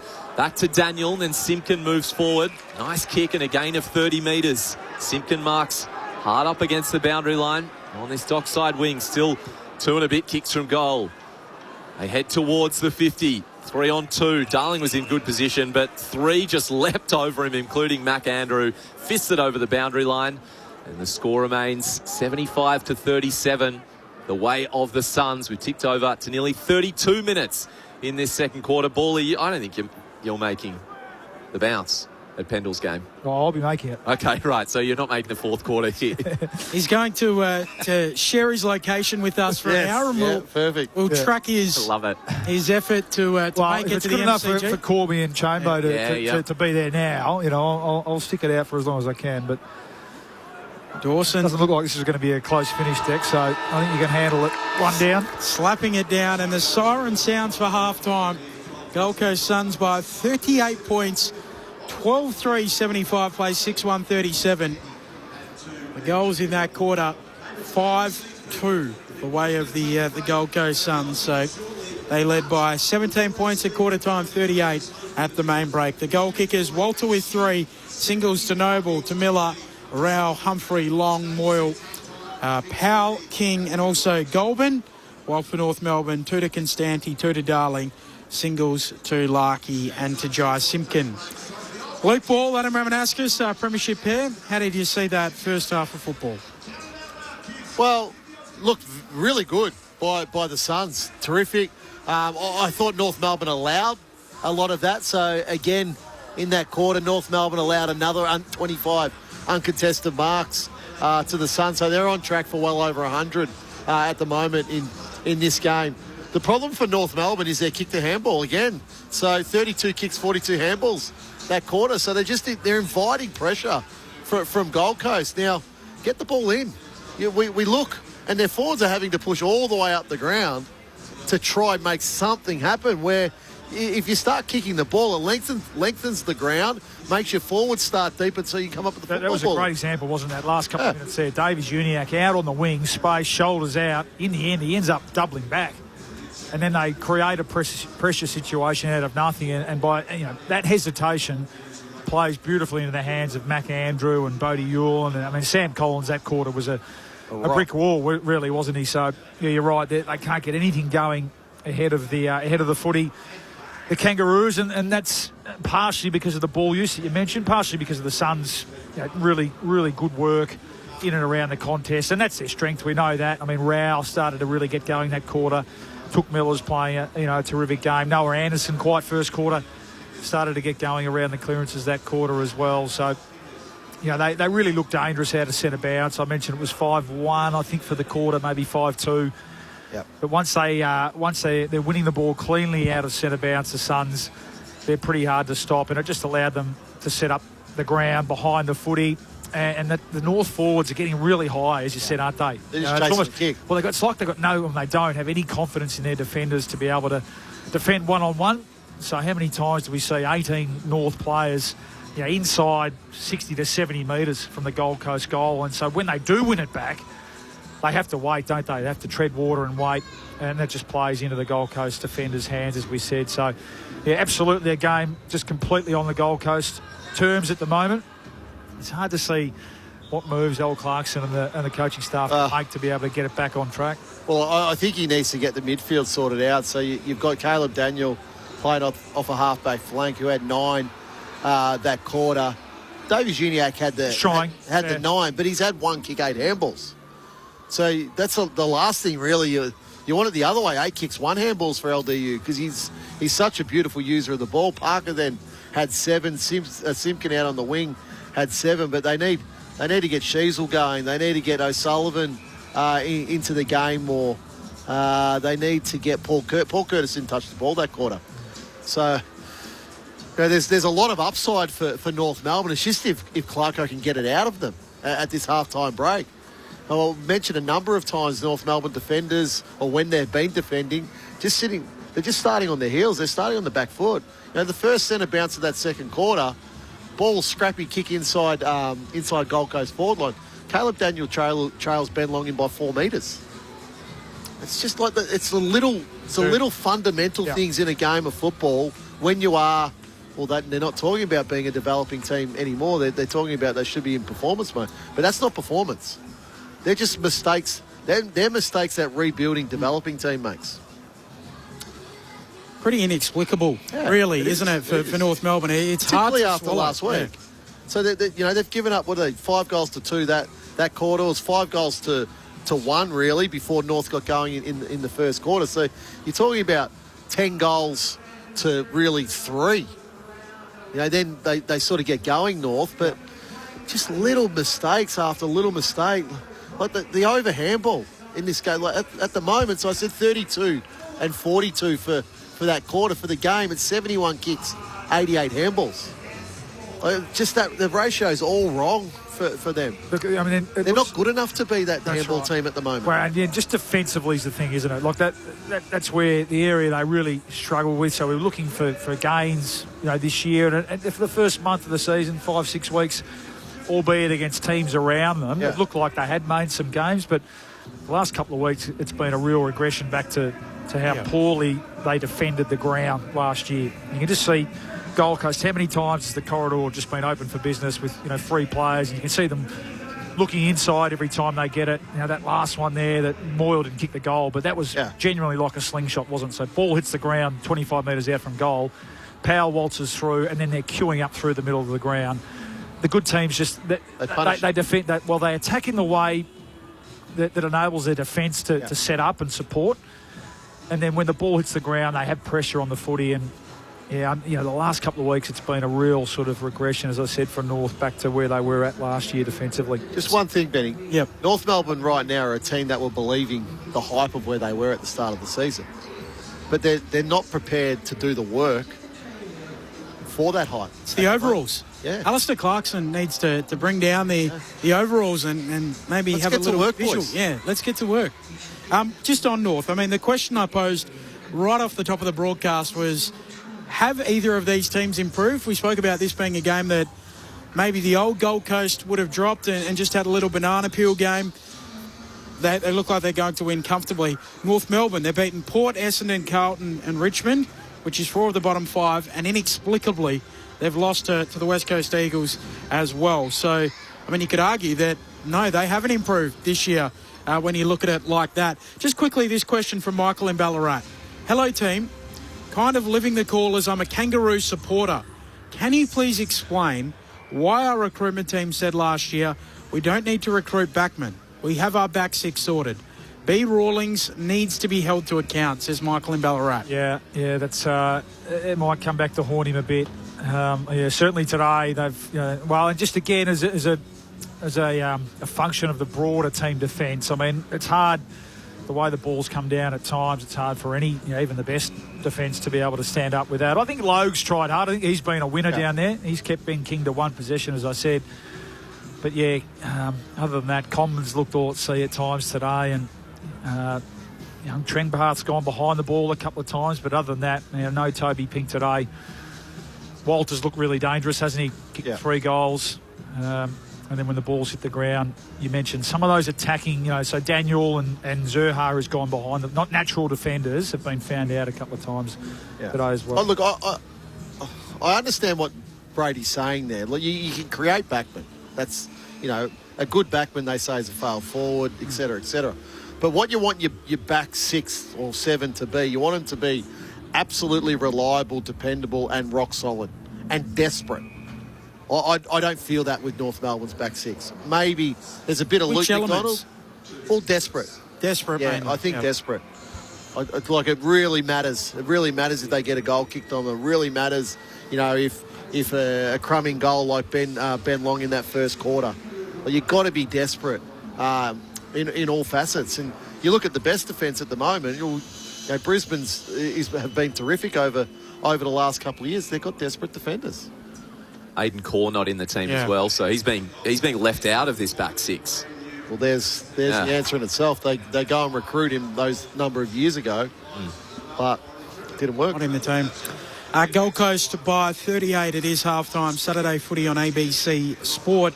Just a reminder, coming up after this game, virtually at the conclusion, we will take most of you straight to Scott Pendlebury's milestone match, his record-breaking game, 4-3-3. And we have got the best possible call team for the action. The man handing over the baton in Brent Harvey, he'll be on the call. We've got Mick Malthouse, the coaching games record holder. who knows what the celebration is like to go through breaking a games record. He was also Scott Pendlebury's first coach, and he will tell us all about Scott. Corbin Middlemass on the call alongside Lauren Borden and Ray Chamberlain, who shared the ground a number of times with Scott Pendlebury as an umpire as well. Earlier on today, between 12 and 1, the award-winning, all-conquering AFL Saturday with Luke Ball and Mick Malthouse. They celebrated Pendles, as well as Corbin Middlemass, I should say. They also had Sam Mitchell join them, so you can catch that under the ABC AFL Daily podcast feed, wherever you get your podcasts, Spotify, the Apple Podcast Store, on the ABC Listen as well, on ABC Listen, I should say. No need for the. You can catch it there. Just search ABC AFL Daily for that. 5 drops a week as well. All have a different flavour. So on Monday mornings as you go to work, myself and Daniel Harford, full wrap of the round, key takeaway out of each of the games. On Tuesday mornings, Mark Murphy, Corbin Middlemass and myself as you go to work on Tuesdays. Thursday morning or Friday morning, depending on whether there's a game in Melbourne, Brett Delidio, Corbin Middlemass and myself, full preview of the round, every game covered, all of the big issues, and then AFL Saturday on your Saturday as well. And I think I missed Tuesday morning or Tuesday afternoon, Bob Murphy and Corbin Middlemass recapping all of the Monday night footy shows. So you don't even need to watch them. You can just catch up on a Tuesday morning. It is worth listening to each and every one of them, all a different flavour for your week. It is halftime here, though. The Suns leading by 38. News time on the ABC.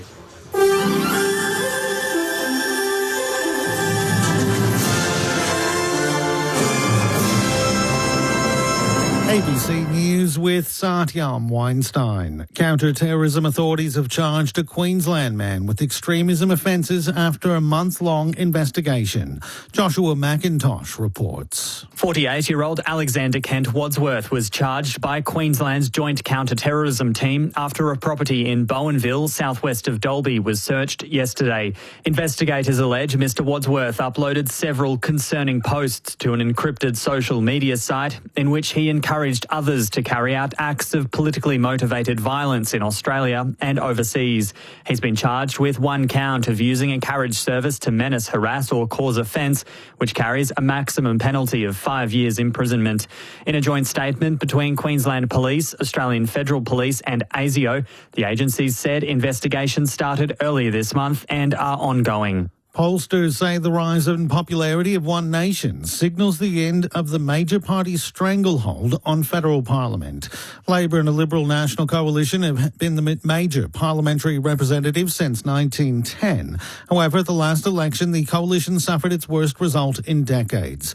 Election analyst Cos Samaras says the popularity of One Nation has only grown in the past 12 months. One Nation's gains are not all purely because of the coalition. They have come off Labor as well, particularly the electorates that Labor holds outside the big cities. So federal seat of Hunter, for example, and seats like Robertson and Bell in New South Wales, Bendigo in Victoria and so on. They are losing significant skin to One Nation as well. The US Director of National Intelligence has resigned to care for her husband. Tulsi Gabbard says her husband's been diagnosed with a rare form of bone cancer. US President Donald Trump has announced that former CIA officer Aaron Lucas will become acting director. Mr. Trump recently criticized Ms. Gabbard about her stance on Iran, saying she was softer than him on curbing Tehran's nuclear abilities. NATO Secretary-General Mark Rutte is playing down warnings that the US is continually reassessing its relationship with the alliance. US Secretary of State Marco Rubio says Europe will have to accept further adjustments to American troop numbers on the continent. Following a meeting of NATO foreign ministers in Sweden, Mr. Rutte says the alliance is already acting to address American concerns. As allies, we are also focused on ensuring that NATO is not only stronger, but also fairer. And we see European allies and Canada taking on greater responsibility for our shared security. And this is crucial. It makes the whole alliance stronger, firmly anchored by the transatlantic bond. Canadian Prime Minister Mark Carney says the oil-rich province of Alberta is central to Canada's future. It comes after Alberta's Premier Daniel Smith announced a vote in October on whether to remain in Canada or start the legal process for a referendum on a binding separation.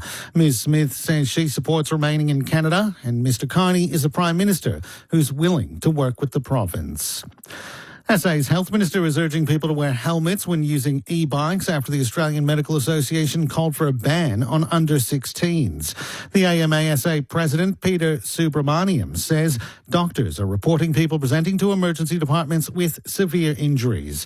Health Minister Blair Boyer says age limits for e-bikes will form part of an upcoming review. That people need to wear a helmet when they're doing these things. I do not bloody understand why people think the asphalt's going to feel different if you hit it coming off an e-bike compared to a motorbike or anything else.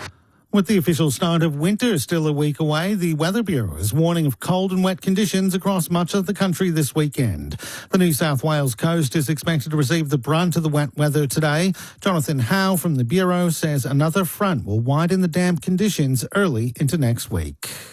Moving across South Australia today, so showers mostly across the west of the state up towards the centre of the country. But from tomorrow, we'll start to see that rain building further east. So Adelaide, Melbourne as well, we'll see showers picking up later in the day. And then into Monday, a very broad area of low pressure developing across the southeast. It does mean we are expecting quite a lot of patchy rain all the way from the east coast over to the interior of the country. And police in the US state of California say pop star Britney Spears spoke with a British accent ahead of her arrest for driving under the influence in March. In dashcam footage of her arrest, Spears refuses to get out of her car, urging the officers to go to her house, saying, "I'll make you food or lasagna, whatever you want."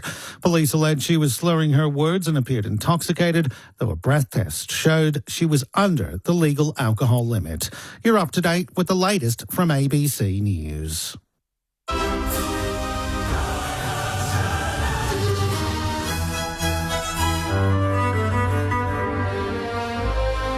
Vote now by searching ABC Classic 100, greatest of all time. We all know the AFL is the greatest game in the country. We know it's the most skillful, it's the toughest, and it's the most exciting sport there is. From 55, that's a monster bomb! But every year, in the middle of winter, for just 80 minutes, across 3 Wednesday nights, we all agree this might be the greatest sporting theatre there is. He's over! He scored!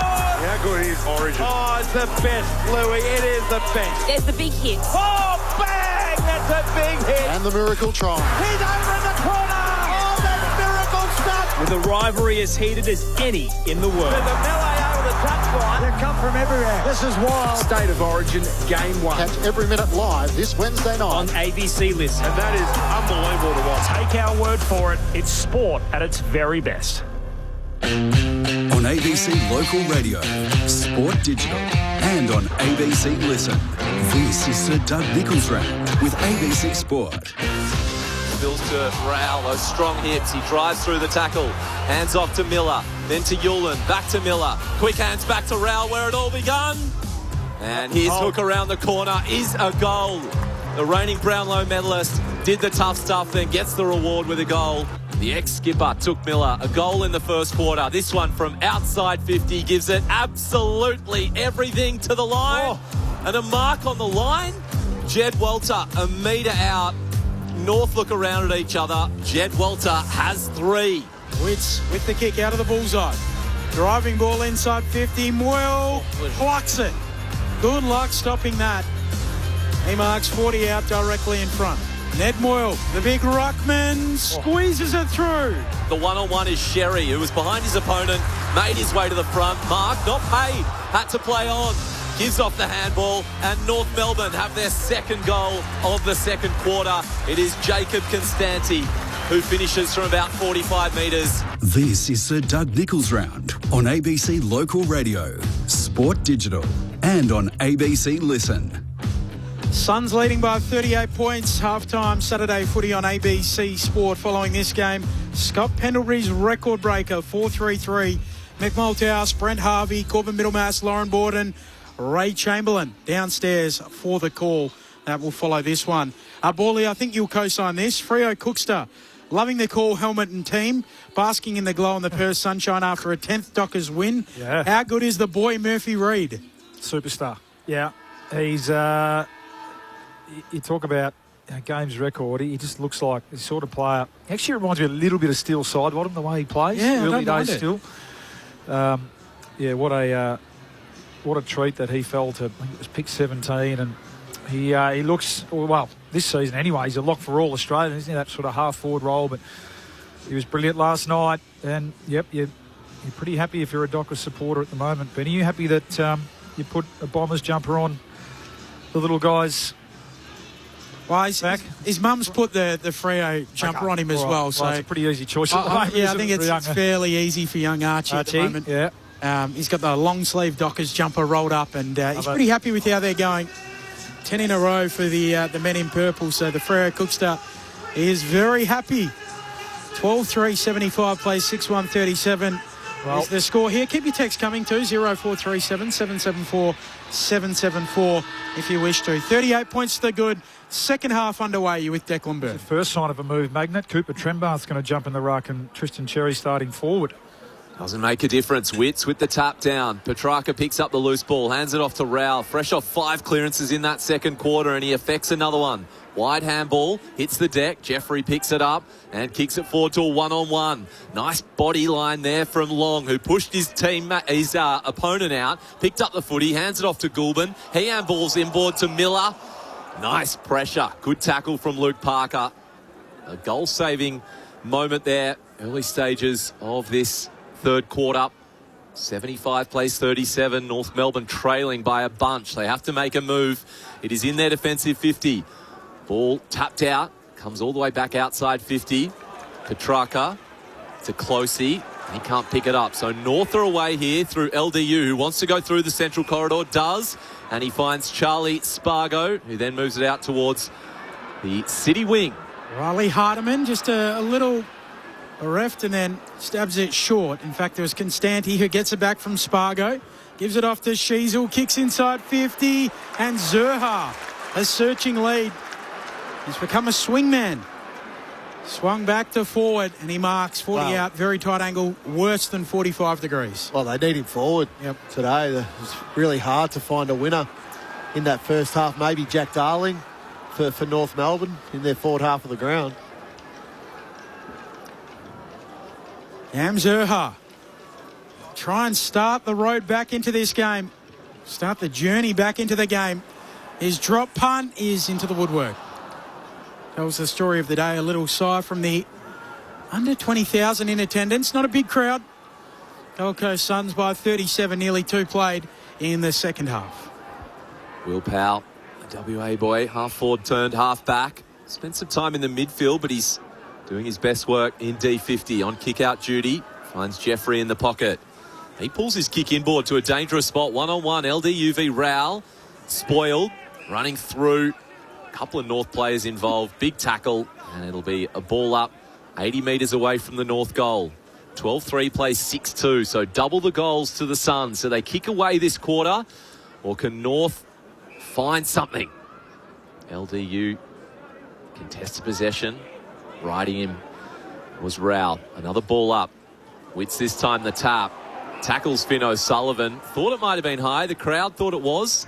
Witts on O'Sullivan, you wouldn't blame him, but the umpire will throw it up again. Same patch of turf, still 80 out from the North goal. Tap towards Miller. He was tackled, ball came loose, and the umpire says holding the ball. Sherry gets the reward, and they'll have an inside 50 here from their big man. Sherry gives it off to Hardiman running by. Just chips a kick for Simpkin. Accepts the mark right on the arc of 50. Short for Curtis, a neat ball. Curtis marks 35 out, 45 degree angle. At left half forward or in the left forward pocket. Well, I like that from Hardiman. It makes something happen forward of the ball, doesn't it? So that's got to be the MO for this second half. No more going back over the mark and kicking sideways and allowing Gold Coast to set up behind the footy. Get some energy on the footy. Wasn't perfect, was it? But it created the movement and then a nice kick inside 50. Paul Curtis, the set shot, begins the climb back into the game for North. Back to 31 points the margin. 12-3, 75 plays 7-2, 44. 3.5 minutes into the second half. Our premiership pair, Luke Ball and Adam Ramanauskas after Tim Morgan.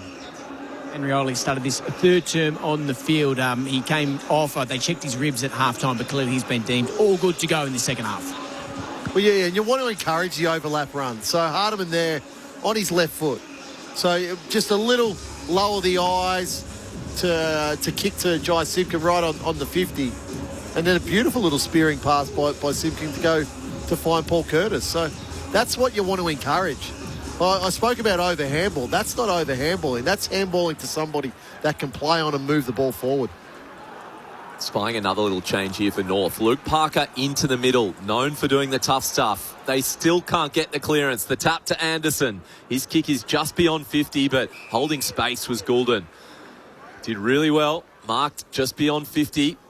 Lachie Goulden, who got a goal in that first quarter, will be just beyond him. So he'll put it to the hot spot. A few lead. Logue is there. Coomben, well done. One-on-one with King. Raised the arms and it stuck. Nice defensive intercept mark for North Melbourne. Deep in their D50. The handball off to McKercher and he sends it down the line. Trembath underneath the footy. McAndrew goes and gets it for the Suns. Forward of the wing. Loops a handball to Rao. Tries to step his man. Trembath nearly gets him. Handball to Miller. Back to Goulburn. He'll kick to the pocket. Oh, the umpire and the boundary umpire collided. They've both gone to ground. I've never seen that before. He was backpedaling and he's backed into the field umpire. That is unbelievable. Who gets fined? Oh, dearie me. Don't have eyes in the back of your head as Griffin Logue takes the free kick and exits beyond offensive 50 for North. Suns by 31. Jai Simpkin, touch number 18 to McKercher.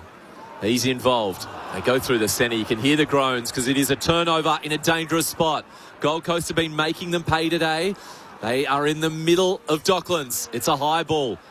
The run comes and Goulburn marks again. He had to make late ground. Diving mark inside the centre square. Rao run passes him. Short chip in. Dive from Logue was nice. He cut off the run and the lead of King. And again, save face North Melbourne. Once more, LDU involved. Up to Sherry. He has the run of Simpkin. Little chip down the line. Zerha, who is starting up forward this quarter, has it just beyond 50. Waste no time. Kick towards Larkey, who marks. They move it quick and it works. He'll kick for goal in the left forward pocket. Pretty tight angle, but it's just 20 metres out. Nick Larkey looking for goal number 1 today. Well, here we go. It's been a good few little moves as the Zerha comes off for a rest, but back in his natural habitat, you'd have to say, and he's getting involved. That time, it was the Kangaroos' turn to move the ball from defensive 50 to a mark inside 50. Larkey assesses the angles, bends it from left to right. He's got a couple. And they have the first 2 of this third term, North Melbourne. They've come out, they've worked the ball quickly, and it is paying off. And it's a 25-point ball game. It got out to 43 points. It's now back to 25, 12-3-75, 8-2-50. Declan Byrne, Ben Cameron calling the action. Tim Morgan on the boundary, and Adam Ramanauskas and Luke Bawley are experts. Well, Bawley, 18 kicks, 8 handballs to start this quarter. So, really obviously finally using their feet to go forward. 11 uncontested marks, so they're really controlling tempo, controlling the pace of this third quarter. Love that from Zerha. Take the mark, roll, get a one-on-one. Collins was looking for the body. Yep. Larkey just made himself really big, put those arms up, and Collins couldn't do nothing about it. Yep. So last 3 goals in the game all of a sudden. Yeah. Gold Coast Suns did lead by 43 points, now just 25. Push in the middle, North Melbourne ball. Give it. Here come the Kangas, Trembath to Sheasel. Long kick inside 50. Darling down there, Collins too. Glides in and marks. Collins takes it and the wall holds up for the Suns. Yeah, good response, wasn't it? Just got outmarked and conceded a goal. I feel like the tide's turning a bit. That's great leadership there, Sam Collins. It's got to come to ground, though, from a North point of view. Keep the pressure on. Collins kicks laterally away to Powell. Sends his kick towards the logo off the hands of the pack. Ends up with King. He runs through the logo. Kicks. It's not on goal. Up to half forward here for Walter. Handball away towards Humphrey. He's in a cul-de-sac, so he'll retreat and kick right back to the wing. They give up 30 metres there. And it is safety first at the moment for Gold Coast, who want to just curb this momentum. Yeah, slow it down a little bit here for a couple of minutes. Jared Witts on his left. He goes to the pocket. King launches, falls through the hands. Darling is back there doing some clean-up work. They've switched some magnets around North Melbourne. It is working. First couple of goals of this third quarter. In fact, 3 in a row with that Constanti one late in the second. We've played 9 minutes in the third term. Suns are up by 25. Throwing inside 50 here for the Suns. Sherry punches it on. Petrarca going out after the football, gathers it, bounces to his feet, snaps inside 50 for the Suns. Constanti hands to the mark, down in front. Humphrey there first, dispossessed in the tackle. Could have been holding the ball. The umpire says no. Sherry gets it out to Caleb Daniel. He had a moment. Umpire says not enough to constitute prior opportunity. Ball up. 40 out from the attacking goal for the Suns. Their lead 25. Oh, that was lucky. Looked like he put on a little sidestep. Danger spot here for North. The tap comes down. Petrarca was tackled. Ball came free. Crowd wanted a free. They didn't get it. Comes loose. Rioli's back out there. That's good to see. The fake from Anderson. Then the bounce. Unloads from 55 to the line. That is sublime. He sold candy and then he roosts it. And they stop that North run of 3 goals. An important one. A skipper's goal. 13-3-81 to 8-2-50 ABC Sport. That felt big. Luke Ball, Adam Ramanauskas. Just looking who missed the tackle here, Dersma and Sheasel. So, yeah, like 2 of their really high draft picks, 2 of their most talented players. Turnstiles. Yeah, and that's where you put the overalls on, Benny. That's where you've got to tackle. You just can't watch. You can't go, oh, he'll do it. They both thought the same thing. Anderson walked straight through the middle of them, then kicks a goal from 55 metres. I love it as a theme. I think down at Arden Street, they should bring out the overalls during the week and just let them know. That was very, very ordinary by Sheasel and Dersma. Yeah, equally great goal, wasn't it, by the skipper? Terrific Again, goal. just sensing the moment. It was Collins at one end and then Anderson taking the opportunity just to steady the ship. Trembath down for Curtis, suckers it on. Constanti comes to help out. Up to half forward now, North. Spargo can't gather it. Spits out. Sheasel tracks it. Neat gather. Handball to Spargo. Handball over his head for Curtis. Left forward pocket. One fend off. Not a second. Met heavily. Got to be holding. Oscar Adams just says, get out of bounds. And you're not getting past me. Well, he bench presses 130, but he couldn't fend off Adams in a throw in. 150, isn't it? I think it's only 130. I think it's getting a little bit added on every time. That's 3 sets of 80, doesn't it? 30. Warmer. Ball thrown in. Attacking end for North. They've kicked 2 goals this quarter. Curtis, doesn't matter what he benches. When he screws it round the corner like that, it just falls short. Last line of defence. And guess who? Collins saves the goal. Inches out from the line. He kicks it long towards Moyle. Wasn't in best position, so tapped it, but reading it best. Darling, the kick inside 50, just over Larkey. Maybe played for the free kick. On hands and knees, the Suns. Late tackle comes. Ball comes free. Powell, he jumps on it, and he's manhandled to the ground. Well, the crowd wanted a free kick in there for holding the ball. They don't get it, so it'll be a ball up left forward pocket for North Melbourne. Has Nick Larkey got a bit of a habit of playing for free kicks in his game at the moment? Rao, the exiting kick, the centre half back, and Humphrey takes a nice mark. Rama, Bally. Betty. Sorry, Benny, I'm just watching, keep an eye on. There's a bit happening here. Well, it's going to be 50-metre penalty to Bailey Humphrey, but yeah, no, I think he can. I think certainly when he's a bit down on form and confidence, Benny, and that's probably not unlike most key forwards. You just love him like he did the one before against Collins. Just fully extend, sticky hands, missed opportunity, and now the ball goes down the other end. Free kick in the middle after the 50, going the way of Humphrey. Kicks the Suns to full forward. Walter launches at it off the hands of the pack. Rushed through by Stevens. Gee, speaking of, opportunity there for Jed Walter. Again, free run and jump at it. Suns by 32 points, 13 minutes into the third. Luke Parker, another kick out. Touch number 13 for him. It's in the right back pocket with Stevens. The ex-Swans combine. Kick up towards Trembath. Right next to him is McAndrew. Good spoil. Falls to Hewland. He goes, I might have a shot on goal, and he gets it almost there. Luke McDonald, the warrior for North Melbourne, on the last line. He stops the Suns goal. So a minor score, 33-point lead to the Suns. 14 minutes travelled in the third quarter. McDonald short to the pocket for Caleb Daniel. Back to McDonald. Saturday footy on ABC Sport. McDonald short for Sheasel. Sheasel at fullback. Handball back to Comben. He kicks off a step. High up and under. Constanti and also Closey through the hands there of Constanti. Out the back. Big Moyle out after it. Turns it over. Wardlaw pinches it. Zips through the wing. Kicks inside 50. Collins arriving late. Darling keeps his feet. Goes again at ground level. Bodie Hewland comes in. The Suns arrive in numbers. Darling trying hard. Nowhere to go. And a ball up. Half forward here for the Kangas. Darling did well. 33 points the Suns lead. Nearly a quarter hour into the third term. It's a good 2 or 3 efforts from Jack Darling, who backs back now towards goal. Ball thrown up on the 50. Whistle on play. Anderson looks around. It's not for him. It's for his compatriot, Matt Rowell, who has stood up since quarter time. He chips it over the top to Anderson. Fresh off some 950-odd metres gained last week. He nearly joined the 1,000 club. Noah Anderson, I think there's been a dozen across the last 15 years. He's 40 metres shy. Noah Anderson, a little chip kick. Closey. Defensive half still for the Suns. It's a kick and hope. Comben attacks the footy and takes a nice intercept mark. And then he's felled by Jed Walter. Went to ground easily, the umpire said. So he switches back to Parker, who is in D50 for the Roos. Parker kicks out wide for Simpkin. He might have been caught high. He was. Takes the advantage. Kicks around the wing for Sheasel.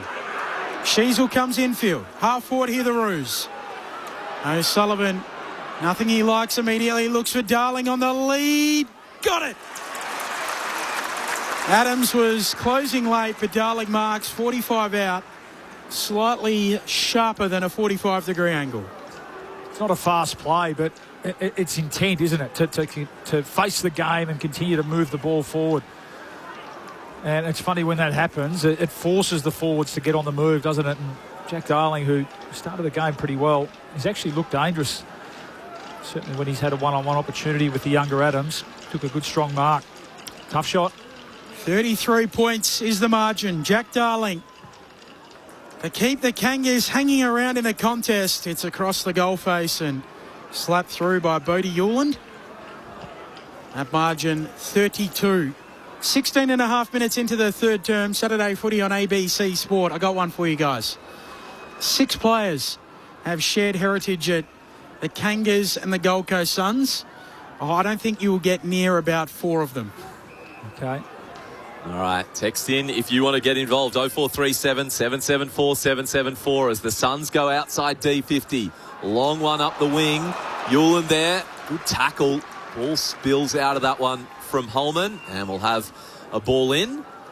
Any early thoughts, Paul Ramanaskas? Gosh. Kangaroos and Suns. Really, no one's springing to mind. I'm presuming most of them were Gold Coast to North Melbourne. Sharon spun back in. Some more thinking time. Moyle tapped down. Nice from O'Sullivan. He read it well. Gave the hands to Stevens. Whistle on play. Kangaroos might take advantage, although play stops. So the umpire will enforce it back to O'Sullivan. He has McKercher next to him. The milestone man in this game. He also has 10 on his back. It's in black font, though. Shifts it left to Parker. And they go to Daniel. Caleb Daniel averaging 24 touches. Back to Parker. 1-2 for those halfbackers that rack it up. Oh, and a poor kick from Parker. Zone defence, read well by Long, and they can attack with space. Kick inside 50. Well done. Kick to a one-on-one, and it was well read there by Logue. Again, stops the attack. Ball came loose. It's going over the boundary line, but Charlie Comben caught one there around the hips. They did stop that attack, though. Could have been dangerous with a turnover, just 75 out. The Suns leading by 32, 18 minutes into the third quarter. Hugh Greenwood? He is one of them. He's probably the most obvious, I would think. You're on the board, Bawley, as Anderson snaps the Suns back inside 50. Falls to Petrarca, snaps on goal. Comben marks defensively, last line. Oh, nearly played on. Kicked the knee. Walter right there. grabbed him a 50-metre penalty. Suns by 32, so Hugh Greenwood is one of them. A reminder following this game, the Scott Pendlebury milestone game. His first coach in Mick Malthouse, and the man handing over the baton in Brent Harvey on the call. No reason to change from ABC Sport. Finn O'Sullivan marks left of the logo. Wheels around, kicks inside 50. There was a big shove from Spargo. That was as blatant as you can get. And the free kick will go the way of Jared Witts. He has Noble running by. Kicks outside 50. One-on-one. Moyle gets to the front against Parker. Spills the mark, but he handballs up to Rowell, who was waiting there. Wardlaw with a brilliant tackle. He goes to work. And Rowell's handball went out of bounds. So that'll be a lasso free to North Melbourne, who are putting in the hard yards right now. Simpkin to bring it back in. Simpkin kicks to Darling at half forward. 2 kicks from goal. Suns by 32. Darling goes back to Caleb Daniel. Caleb Daniel moves it on to Hardiman. High kick towards full forward. Pack forms Collins again. He's been a towering presence down back for the Gold Coast Suns. He marks at fullback. They lead by 32. We've played 20 minutes exactly in this third term. Collins long, but Sherry gets rid of Moyle, so it will bounce straight back inside 50. Sherry looks inboard to the corridor kick. Instead, he will kick it deep. Where's Collins? Are they playing kick to kick? Or can North stand up and grab one? Larky rides it. Krembath does as well. Ball spills to the back. And Darling from point blank range. He nearly cooked it. He kicks it off the ground from the Torres Strait Islander flag, and it is his third. So an important goal for North Melbourne. They cut that lead back to 26 points, 13-5-83. The Suns, 9-3-57. North Melbourne, 20 and a half minutes travelled. Third term here on ABC Sport. What a fly it was from Cam Zerha. Yeah, that's it. I was looking at the replay. Who actually went up for that? He would have taken that mark. That's mark of the year. No question, but it was a great contest, I think, with from Zerha there, and it's probably a pack of 7 or 8 players there, and he goes up and makes sure the ball comes to ground. So you love that. Then I think it was Spargo with that little toe poke. Yep, lane 1, soft drop, Spargo, smart player. Yeah, then Darling did the rest. Open goal in the end. It's a kick now 3. Yeah, 3. There's another one here. They're not out of it, the Kangaroos here. Sherry and Witts over the top of him, down for Rowell, who was taken high clearly. Anderson takes the advantage. Forward handball to Tuke Miller. It'll come back. Did get a text earlier on as well about who will be the next player to 400 games in the AFL. Not a bad question. Short kick from Rowell, moves it on to Miller, who goes to Anderson. Saturday footy on ABC Sport. Maybe Bont. I think Bont's the obvious one, isn't he? Not when you get there. There's the long kick from Anderson to full forward. Caleb Daniel on the last line, sorts it out for North. Handball to Stevens, to Parker. Under pressure to Hardiman. Hurries a kick. Beyond the defensive arc, it was out of play. It'll come back. The thing... So Bont's 270 at the moment and only 30. To get the full what Pendlebury is, what's he played 30-odd finals? Yeah. So he's played nearly a season and a half of finals. I don't think Bont can get to Pendles, but he can maybe get to 400 if he stays fit. I think he's missed 13 of the possible games since his debut of his 270 or whatnot. Footy spun back in. Big left hand spike from Sherry beyond 50, but it's going to come straight back. Shot on goal, goes to the line. A nice mark, a couple of metres out. And that was Luke Parker saving the day. Looks to his right, doesn't like anything, so comes out towards this side. Trembath leaps. Adams spoils. Falls the way of Wardlaw at the front of the pack. They're reading it well. Nice crumb. Hands to Simpkin. The pickup was sublime from Darling. Running past him, Constanti, who's got 2 goals. Hands it off. Just waiting. Beyond 50. LDU doesn't know what to do. Has 3 Gold Coast Suns in front of him and picks a good option in the end. Goes back and lateral and corridor to Sheasel. Handball to Trembath to the goal square. And it's fisted through. There was 2-on-1, I reckon, for the North Melbourne players. Darling came late. Couldn't take the contested mark. Yeah. Terrific by Bodie Hewlin there on the goal line. 2v1. Darling should have taken that mark. Hewlin just gets the fist in. Terrific play. Minor score, so 83 plays 58 here, 24 minutes into the third quarter. And in the next North, can they find it? This game has gone up a notch.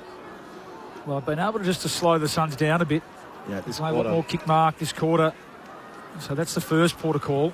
How they've got to capitalise when they go forward. Powell thumps it up to the wing, and Sherry, the big man, slides into mark. 25 points the margin. 4 minutes of game time away from three-quarter time. Oh. Sherry shanks his kick. Might work out for Simpkin. It does. So Simpkin from half forward looking for a leading Zerha. Caught behind, spoils. Wardlaw fumbles it. Couldn't take it cleanly. Gathered there by Noble. Back flank for the Suns. Handball to Anderson to Miller. Miller kicks into the middle of the ground, and Leo Lombard just takes it alongside the bullseye in the middle.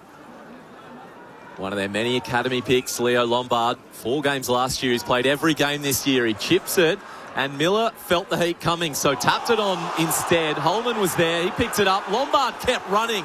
He had the original kick, and now he kicks a goal. It's the post.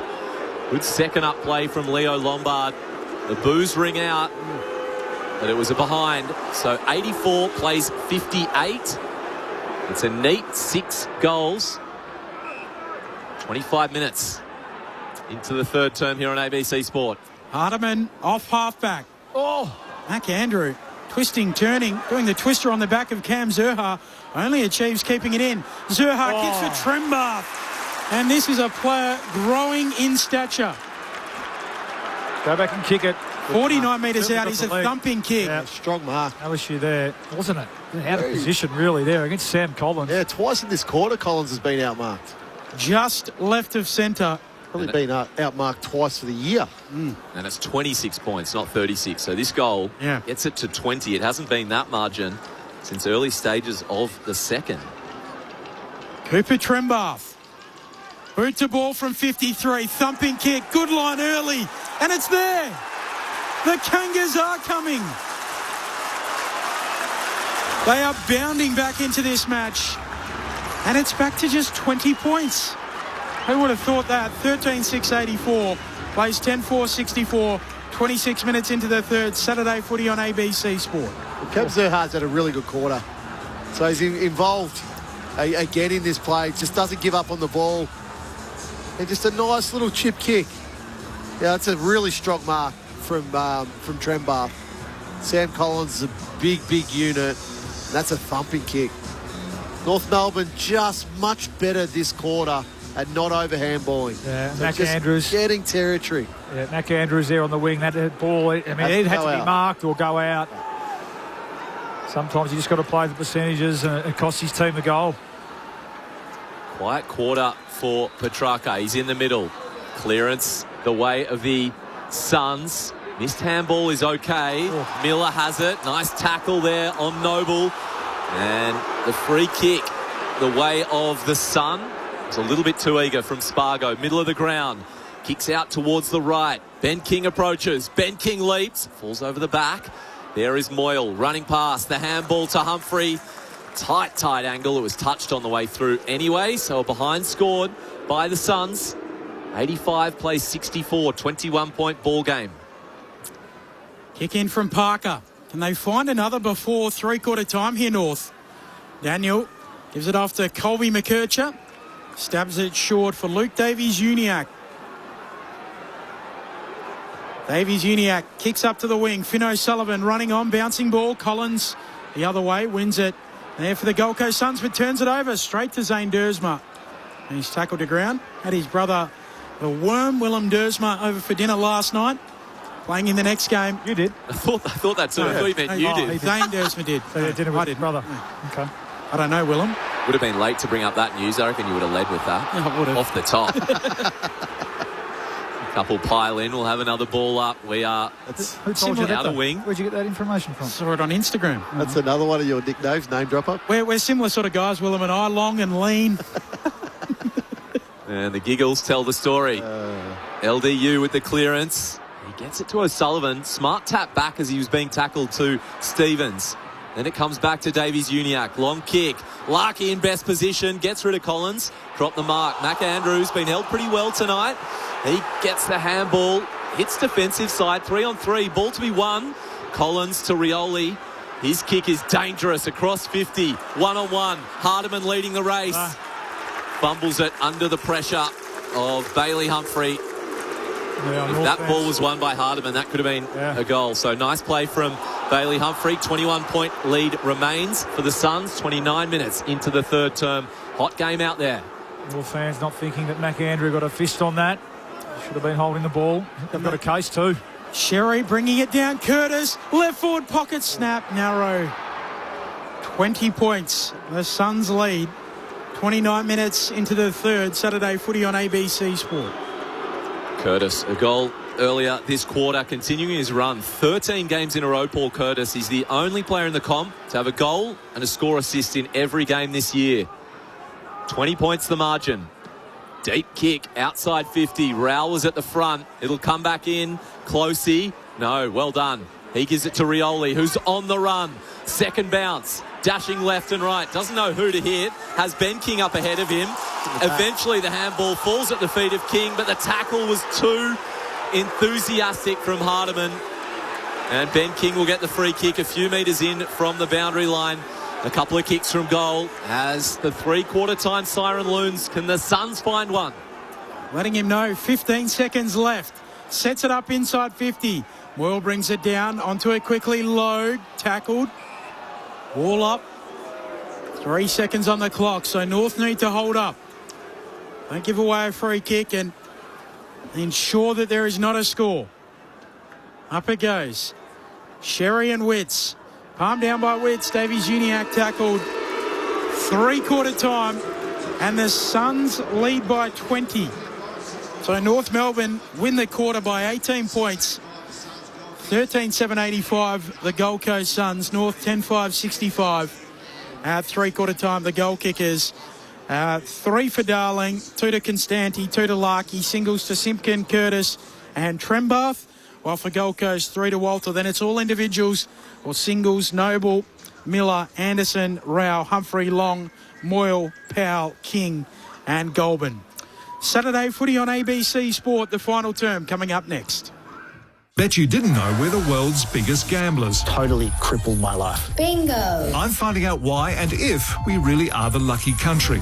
Join me, Sean McAuliffe, going for broke. Stream all the episodes now on ABC iView. On ABC Local Radio, Sport Digital, and on ABC Listen. This is Sir Doug Nicholls Round with ABC Sport. Cherry gives it off to Hardiman running by. Just chips a kick for Simpkin. Accepts the mark right on the arc of 50. Short for Curtis. A neat ball. Curtis marks 35 out, 45-degree angle. Paul Curtis, the set shot. Begins the climb back into the game for North. Petrarca was tackled. Ball came free. Crowd wanted a free. They didn't get it. Comes loose. Rioli's back out there. That's good to see. The fake from Anderson. Then the bounce. Unloads from 55 to the line. That is sublime. Can North stand up and grab one? Larkey rides it. Trembath does as well. Ball spills to the back. And Darling from point-blank range. He nearly cooked it. He kicks it off the ground from the Torres Strait Islander flag, and it is his third. McAndrew twisting, turning, doing the twister on the back of Cam Zurha. Only achieves keeping it in. Zurha kicks for Trembath. And this is a player growing in stature. Cooper Trembath. Boot to ball from 53. Thumping kick. Good line early. And it's there.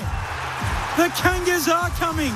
This is Sir Doug Nicholls Round on ABC Local Radio, Sport Digital, and on ABC Listen. Gold Coast by 20 points at three-quarter time. Following this game, it is the record-breaking afternoon. Game 4-3-3 for Scott Pendlebury and the man who's usually the leader of our team, but he's in the twilight slot today, taking his golden tonsils to the golden milestone. Corbin Middlemass. Thanks, Ben. It's great to be here for another chapter in what is the storybook career of Scott Pendlebury, which just adds another chapter today. I've got eyes on him at the moment, about to play game number 433, which is painted into the wing on the broadcast side of the ground, SP 433. They've been handing out these cardboard banners or signs which basically say the same thing, SP 433, the milestone. And Pendlebury currently just listening to Matthew Boyd, his midfield coach, call a little meeting with the midfield group at the moment at centre half forward at the city end. It's a little more blustery outside than you'd expect expect. So it's windy and 20 degrees. And already there's a heap of people that have made their way in, particularly into areas where it's first come, best dressed. So in the members and also in the top tier behind the goals at the Punt Road End.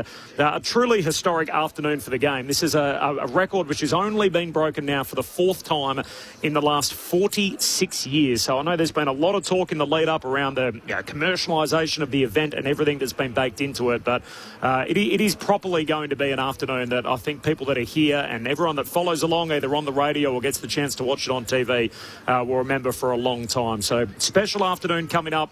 Brent Harvey's going to join us. His last day as having a share of the game's record, and Mick Moldhouse, of course, the coaching icon, to join me for the call alongside Lauren Borden and Ray Chamberlain. So your next stop for most of you on ABC Sport here at the mighty MCG for Scott Pendlebury's 453rd game. Good on you, Corb. Looking forward to all of that. Gold Coast by 20 here. Adam Ramanauskas and Luke Ball. Worth a chance. Oh, absolutely. No, you could just sense it, couldn't you? And credit to them. I mean, it started in the coach's box, didn't it? You could see there's some magnets being shifted around. Trembar started in the ruck, pushed forward. Zerha swung forward, had a big impact that quarter. And they just got to work around the ball, didn't they? And that energy flows on. They defended better. I thought Comben turned it around. He looked shaky in that first half. Had some terrific moments. Really like Logue's game. He's completely made Ben King a non-factor at all. And then mid started to get to work, Simkin and Davies Uniacke and Sheasel. So absolutely game on. I think clearly they need everything to go right, but first goal here, Rammer, in this last quarter. Yeah. And then you get to see, okay, how much juice is in the legs. You mentioned before the start of the game, Benny, Gold Coast record coming back from 2 weeks in Darwin. Well, let's see how much juice is in the legs. They were probably hoping for a nice, relatively easy second half here, having established a pretty big lead, but all of a sudden, if the Kangas get the first goal, the pressure will go on. Well, North changed the whole way they were playing. So the kick-to-handball ratio in the first half was terrible. That quarter, 64 kicks, 28 handballs. So they just completely flipped the way they were playing in that first half. That leads to 4 goals to 1 in that third quarter. So yeah, you make football as easy as you want it, or you can make it as hard as you want it. Now, North Melbourne make it as easy as they want in that quarter because they're prepared to use their feet, get inside forward 50. So 15 inside 50s for 8 scoring shots. So that's better than 50%, which is around where the AFL average is. So, like, North, just keep the game simple. This last quarter, though, for them to really have a shot at winning it, they have to lift their physicality. Like the Noah Anderson goal is a perfect example in that third quarter where should have laid the tackle, Sheasel or Dersma. They chose not to. That's the effect. So this quarter they must be physical with Gold Coast to give themselves any chance. So the final quarter about to get underway. Saturday footy on ABC Sport. Benny, I got a name for you. Yes. The Gold Coast North Melbourne connection. Yeah, I think I've got one as well. Okay. What is it? All right. I think Daniel Harris. Daniel Harris came in on the text line as well. That's a good get. Final quarter underway. Trembath in the ruck. Taps it down. Away towards Luke Davies-Uniacke, who's caught holding the ball. Rao pings him. So a free kick going the way of the Gold Coast Suns. They lead by 20 points. Matt Rowell having a big day. Clearance warrior. The Brownlow medalist sends it inside 50. Separation for King, and he spilt a mark he should have taken. Hardiman arrived really late with a clever spoil. And the ball up will be just inside 50 for the Suns. They have a 20-point lead. We've played 25 seconds of the final term. Witts v Sherry, they wrestle. Ball hits the deck and Rowell is there. I was telling you earlier about that stat, 1,000 metres gained in a game, that there's 12 of them. One of them, Aaron Hall. Yes. There we go. He is one of them. Oh, yeah, that's a good one. He used to kick it a mile, didn't he? Yep. All right, we're inside 50 for the Suns. Hewlin, he's tackled straight away. So North are hot on the pressure. That was LDU. No surprise there. And the margin remains 20 points a minute in. Sherry, another tap down. Rowell finds another one. Shifts it left. Hewland of the Zeke variety. And of the top level variety from a couple of metres in. The boundary on his left foot. A huge goal. Maybe the best of his young career. The pick 2 with a special moment at Docklands. 14-7-91 to 10-5-65. Zeke Hewland, there's a little glimpse into the future. Yeah, good call. Just a bit of brilliance, wasn't it, in the end? And we spoke about just the importance maybe of that first goal. They win the centre clearance. Rowell has really been at everything today. big deep entry, and that time, Rowell again with the handball. And sometimes, you can't teach that, can you, Raymond? It's just class. Hasn't had a big day, Zeke. Hasn't had a massive year, to be fair.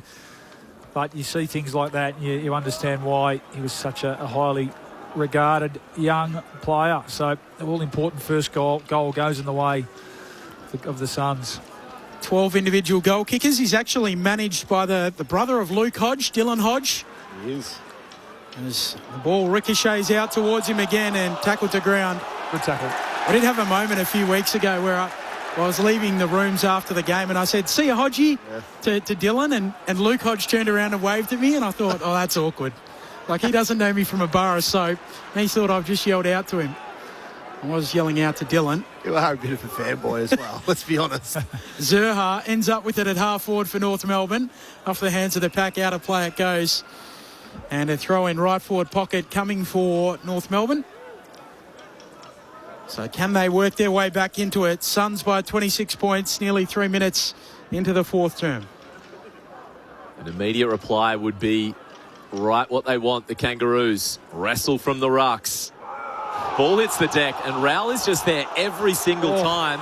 He was tackled to ground. The ball came loose somehow. The North Melbourne fans wanted a free kick. Instead, it leaves their D50 up through the centre square. No. Closey with the kick out of mid-air. It was almost dangerous. He collected Hardiman.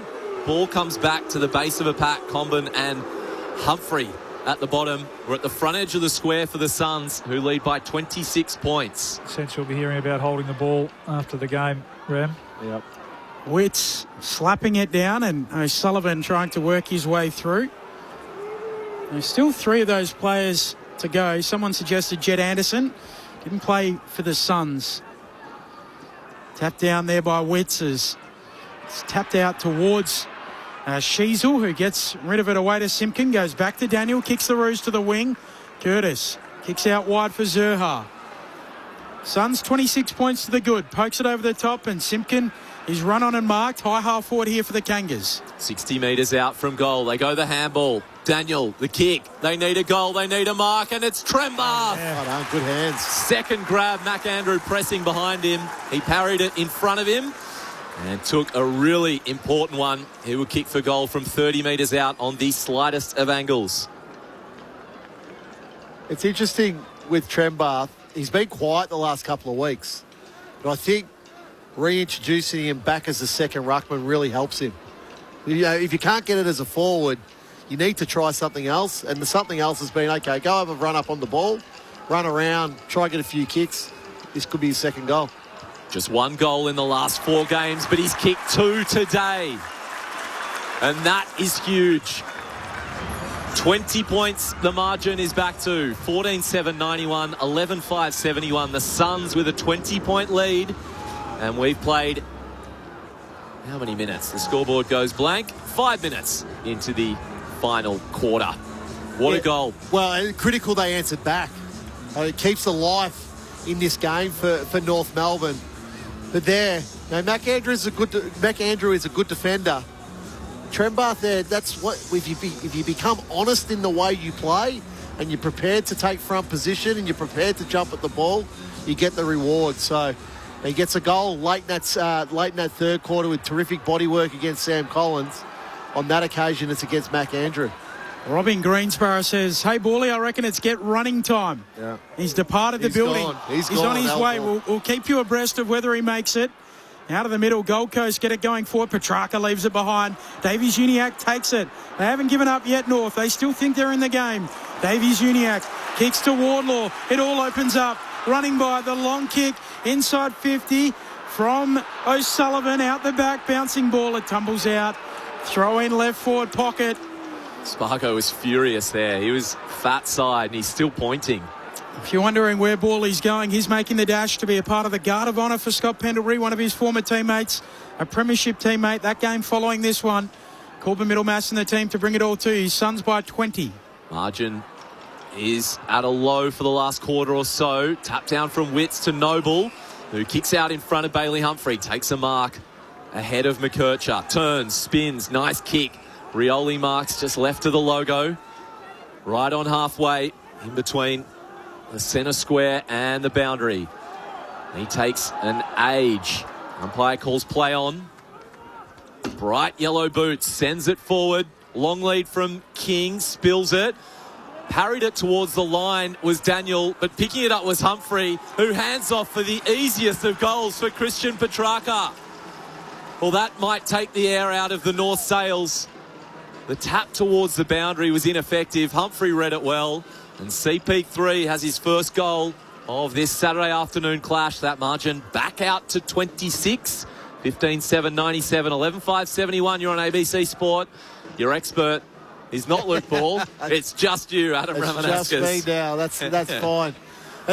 So ball goes to a contest. King competes really well. Yeah, Simpkin with just didn't body line the ball there. Tries a little toe poke. And he's been in terrific goal kicking form, Christian Petrarca. But Humphrey, little handball. Yeah, really good play. But Simpkin needed to go through the line of the ball, either take it out of bounds or get a restart there. So, costly error there by Simpkin. Luke Ball has shared his location with me for the next hour, so I'll be able to bring you updates as he makes his way to the ground. Out to the wing, the Suns from the restart. Noble lifting a kick over the top for Petrarca. Saturday footy on ABC Sport. He'll make it surely now, won't he? Plenty of time. Should, but there's got to be 80,000 there. Back to Bodie Hewland, who kicks it too wide, out of bounds on the full. So North end up with the footy. Still chasing the game, down by 26, quarter-hour mark of the fourth term. Comes to Curtis. He marks, wheels around immediately and finds Davies Uniacke. Running past him is Simpkin to make amends for that last goal. Towards Sherry. He was standing in the middle of four Suns. Andrew arrived late, but he could not do anything about it. Tristan Sherry will kick for goal from 25 metres on a slight angle. Play there going inside forward 50, really testing the opposition ruckman, Sherry. The joint Sid Barker medal winner from last year, Sherry with Sheasel, and he kicks truly. So that margin jumped out to 26. It's back to 20. North hang in. 15-7 to 12-5. It is a 20-point lead to the Gold Coast Suns. North Melbourne not going away. You're listening to ABC Sport on this Saturday afternoon. Your entree before a massive main course coming up. Scott Pendlebury breaking the all-time games record. You can hear it here on ABC Sport in just over half an hour's time. Let's head down to the boundary. Tim Morgan. Yeah, Colby McCurch just spent the last couple of minutes in the hands of trainer. Just seems to be dealing with a little bit of a hand injury. So we're still talking to them at the moment to see if they can get him right to go back on. So still plenty of time in this quarter. We've got about 15 minutes of actual playing time remaining. So 20 points is certainly close enough here for North Melbourne. They don't want to go goal for goal. It's sort of like, well, let's get the next goal. Let's get two in a row together. Can they close this bridge as well to make it really nerve-wracking? Secondary ball up in the middle coming. After Trembath applies the tackle, Trembath and Moyle contest it again. Bounces back to Moyle, kicks it straight up and down. Kangas are there, Sheasel fighting after it. Petrarca extracts it. Out to Rao, snaps the Suns inside 50, bouncing ball. Comben gets there first, tackled as he kicked. Ball slews off the side of the boot. The Suns are there in number. Going in, Goulburn, Petrarca, slick handball to Holman. He's under pressure. The Roos arrive, Wardlaw wants it. His handball knocked down, spits out. Closey jams it on the boot, had more time than he thought. And he misses. So the Kangas hanging around, Suns by 21. 10.5 into the fourth. Hardeman, the left footer, goes to the left pocket. Simpkin also looks for his left, steps in board. Handball was high up above Caleb Daniel. Hit the deck and a risky kick in board into the centre square. Wardlaw couldn't mark. Spoil comes. Numbers in blue and white though. Well done, Trembath. Back to Wardlaw. 1-2 with Dawson. Inside 50. Curtis is in best position. Oh, nice. And he marks right in front of goal, but it'll take a big roost. It is a kick of some 45 metres for Paul Curtis. Look, it was a risky kick, but it needed to be because it needed to put the Gold Coast defence under pressure. So if it comes off, this is the result. You go inside forward 50 to get within 3 goals now. Big moment for North Melbourne. Massive moment for Paul Curtis. He's kicked the second most amount of goals for North Melbourne this year. Unloads from inside 50 and slots it. Game on, absolutely. Second goal for Curtis. That margin, 15 points. And we've played a little 13 minutes in this final quarter. I love the effort there by George Wardlaw. So he was outnumbered in that marking contest, but he knew he just had to get the ball to ground. Then he butters up a second and third time in that passage of play through the corridor. Then just a nice little chipping kick inside forward 50 there to Curtis, who absolutely nailed that kick from just right on 50 there. Celebration was a little laid back for 15 points. They are right in this here, North. Yeah. And they keep charging. Saturday footy on ABC Sport. Suns by 15. Moyle slaps it forward. Anderson out the front door. Hurries a kick inside 50 and long. Low down. Slides into mark. 45 metres out. Slightly right of centre.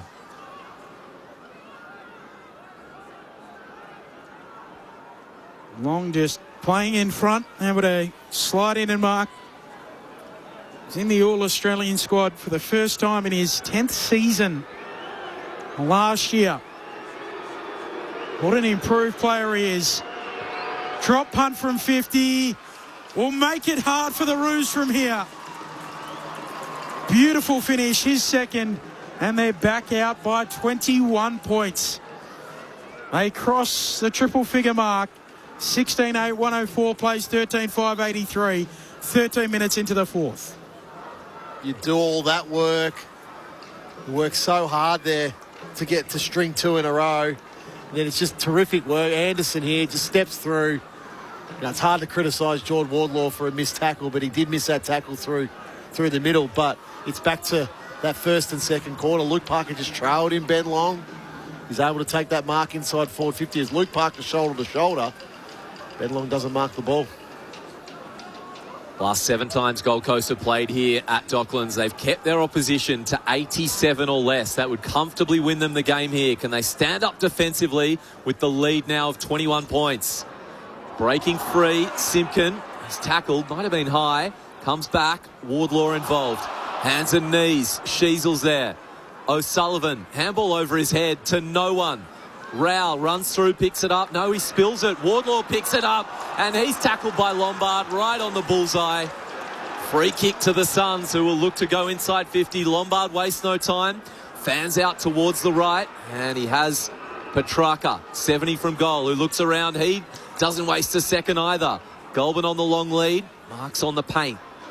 Points at the stick, says, I will take my 30 seconds. And why not? 15 minutes into this game with a 21-point lead. Don't know if the umpire believed him because he said move it on. Kicks it long to the square. Is there a mark? Walter went high. Off the ground. Is that Ben Long? Just too narrow. And the margin now 22. 105 plays 83. 15 minutes elapsed in the final quarter. Suns lead the Roos. Arman Bawley, he's out of Docklands, but he's hit a bit of traffic on the Kingsway Bridge. Yep. And that could be trouble as McKercher kicks up towards the wing and Darling marks. Didn't want to take the Flinders Street direct route. Might have made a little mistake there, Bawley, but I'll keep you across a kick infield to O'Sullivan, to Wardlaw, to Spargo. Out wide, and the mark taken by Larkey. 2 kicks from home. He wheels and goes. He thinks it might be one. Goes long for Zerha getting back. Jeffrey punches it through. And Gold Coast, their lead 21 points, quarter hour mark, fourth term. Saturday footy on ABC Sport. Still plenty of time for North supporters. 11 minutes remaining in this game. Joel Jeffrey, the Woolwulum Cookatch man. Grew up in Darwin. His dad, an NT legend, kicks out from the Aboriginal flag down the Coventry end. And they've taken the air out of this game. They slow it down. Mac Andrew marks on 50. Takes his time. The crowd are silent as well. Heavy North supporter group here. They know that it's going to take a lot. Kick up the line is turned over. Good win on the ground by Daniel. Hands to Stevens. Back to Sheasel, who looks inboard and then sees a lead of Dersma, who marks and plays on quickly to Daniel. Finn O'Sullivan out. He grabs it 60 metres from the north goal. Trailing him was Anderson, happy to give him space. In fact, he's not on the mark, so O'Sullivan grabs a few metres in the direction of Zoha. Yulin, though, late spoil, crucial one as well. And no mark there from the Bull. The ball in the right forward pocket. Gold Coast Suns leading by 21. Time getting away from the Roos. It's becoming an enemy for them. Dawson and Witts. Witts straight down for Anderson. Handball back into the contest, though. Picked up by Zurha. Out to Sheasel. Left foot snap. Floats. Wobbles. Wide of the goal. Minor score. Back to 20 points. Domin Faulkner says disappointed Bawley didn't take the train. Buff Lehman would have been there by now. Buff loves a post-cricket tram, doesn't he? He does. Train, tram, whatever the public transport is. Long kick, and again, McAndrew, 2 big grabs out of that goal square.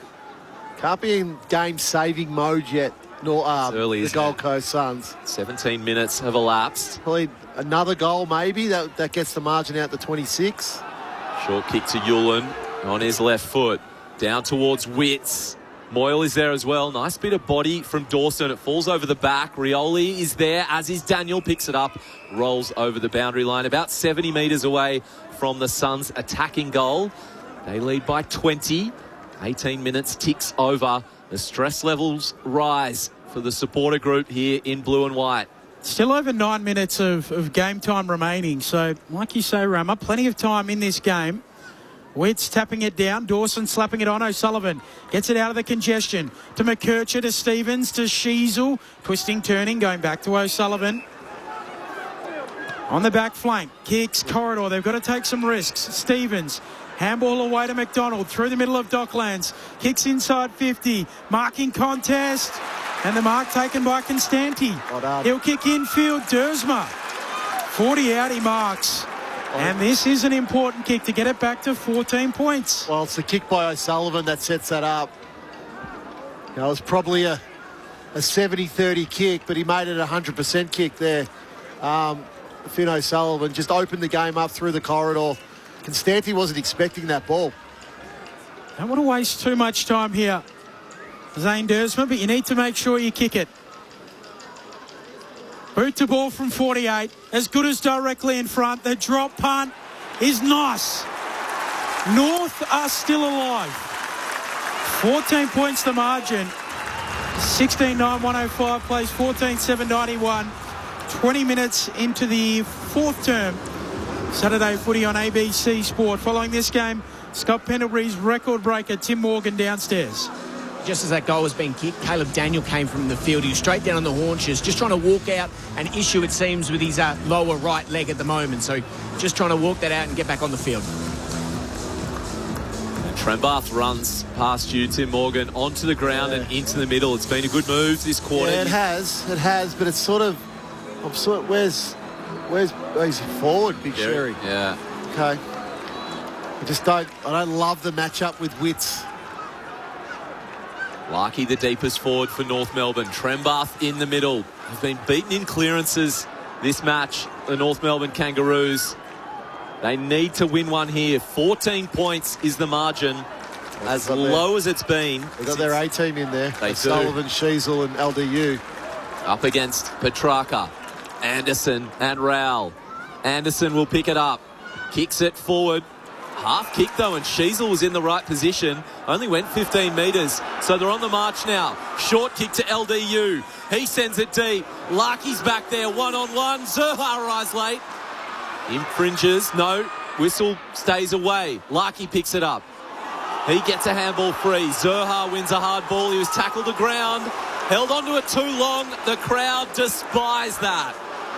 They've seen ones go against them. That one, well, they were begging for it. Joel Jeffrey, the recipient of the free kick, deep in the defensive 50 for the Suns. That might have been a moment. Still 7.5 minutes of game time. The long kick spoiled by Comben. Jars towards centre half forward. O'Sullivan gets it to McKercher. Driving ball to full forward. Pack forms. Off the hands of the pack. Zurha's there. Tackled. Gang tackled. Nowhere to go. Ball up. Grandstand finish here. Suns by 14. Plenty of time remaining. Sherry and Witts. Umpire puts it aloft. Witts punches it away, coming through. Sheasel nearly. Spills out to Zeke Hewland. Slick little handball. Rioli, happy for the boundary line, carries it out. This is good by North. Throw in left forward pocket for the Kangas. Building pressure inside their forward 50. Sweating on a Gold Coast mistake. Sheasel and Curtis have a little whisper to each other. They'd be the targets.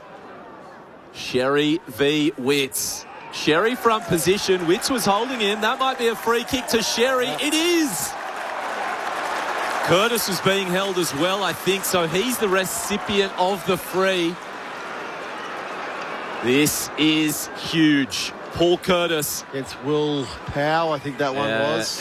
He saw those whispers and he would have got nervous that the hitman was Curtis, who will kick from 43 metres on a 45-degree angle. Paul Curtis.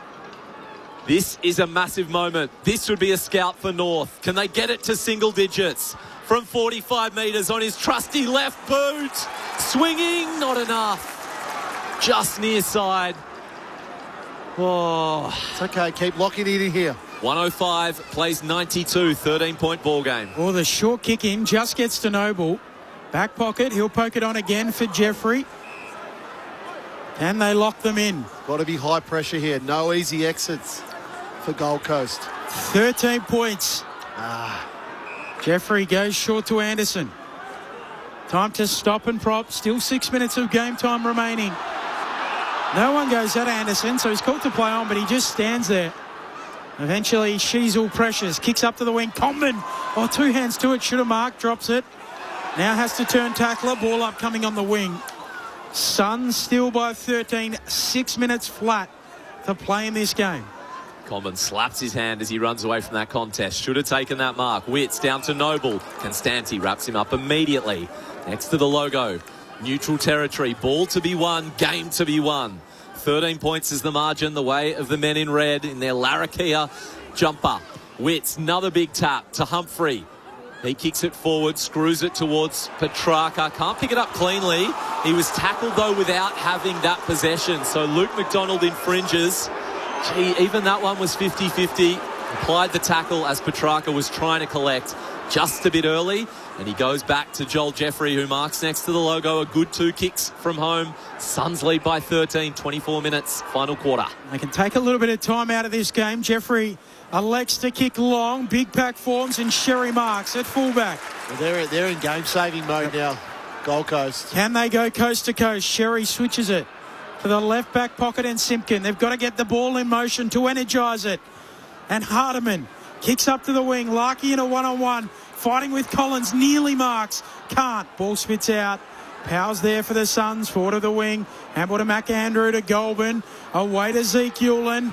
Runs his measure. Kicks on the right. Out of bounds on the full. Roos get it back. Back pocket. 13 points Gold Coast lead. So everything that Gold Coast are doing is slow and long down the line. So really easy to defend for North Melbourne.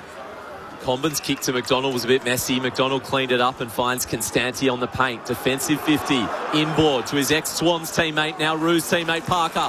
What a kick. 45 into the centre. Sheasel's involved. Now it's with Luke Davies-Uniacke from just inside the centre square towards Larkey, who marks, plays on quickly. Oh, risky play. Spargo, it hit the deck, picks it up, turns and goals. They nearly muck it up. Instead, it's a goal. And wow, 7 points is the margin.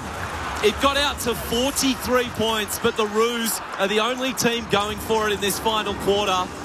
It is just beyond a goal. The Suns 16-9-105. North Melbourne 15-8-98. Big goal by Spargo. Well, Damien Hardwick could be fuming because that's again through the corridor. Second time that North have taken the risky kick through the corridor and the Suns just aren't protecting it enough there. So they're very predictable at the moment. So as I just mentioned, all it is slow tempo, long down the line. They've got to find a way to score. North Melbourne, there's still, 4.5 minutes still remaining in this game. It's not save game mode at the moment. It's got to be kick goal mode. There's a heap of time in this game if North are good enough. Witz brings it down. Wardlaw steals it, gives it off to Luke Davies-Uniacke, snaps up to half forward. Trembath nearly, inside 50, Spargo soccers it on. Zurhaar sits up for him. Handball away to O'Sullivan, steadies, fires, misses right.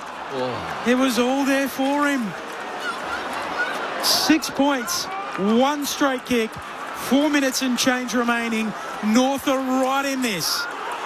We were talking like the game was all but done at half-time. North Melbourne have come out and they've kicked 9 goals.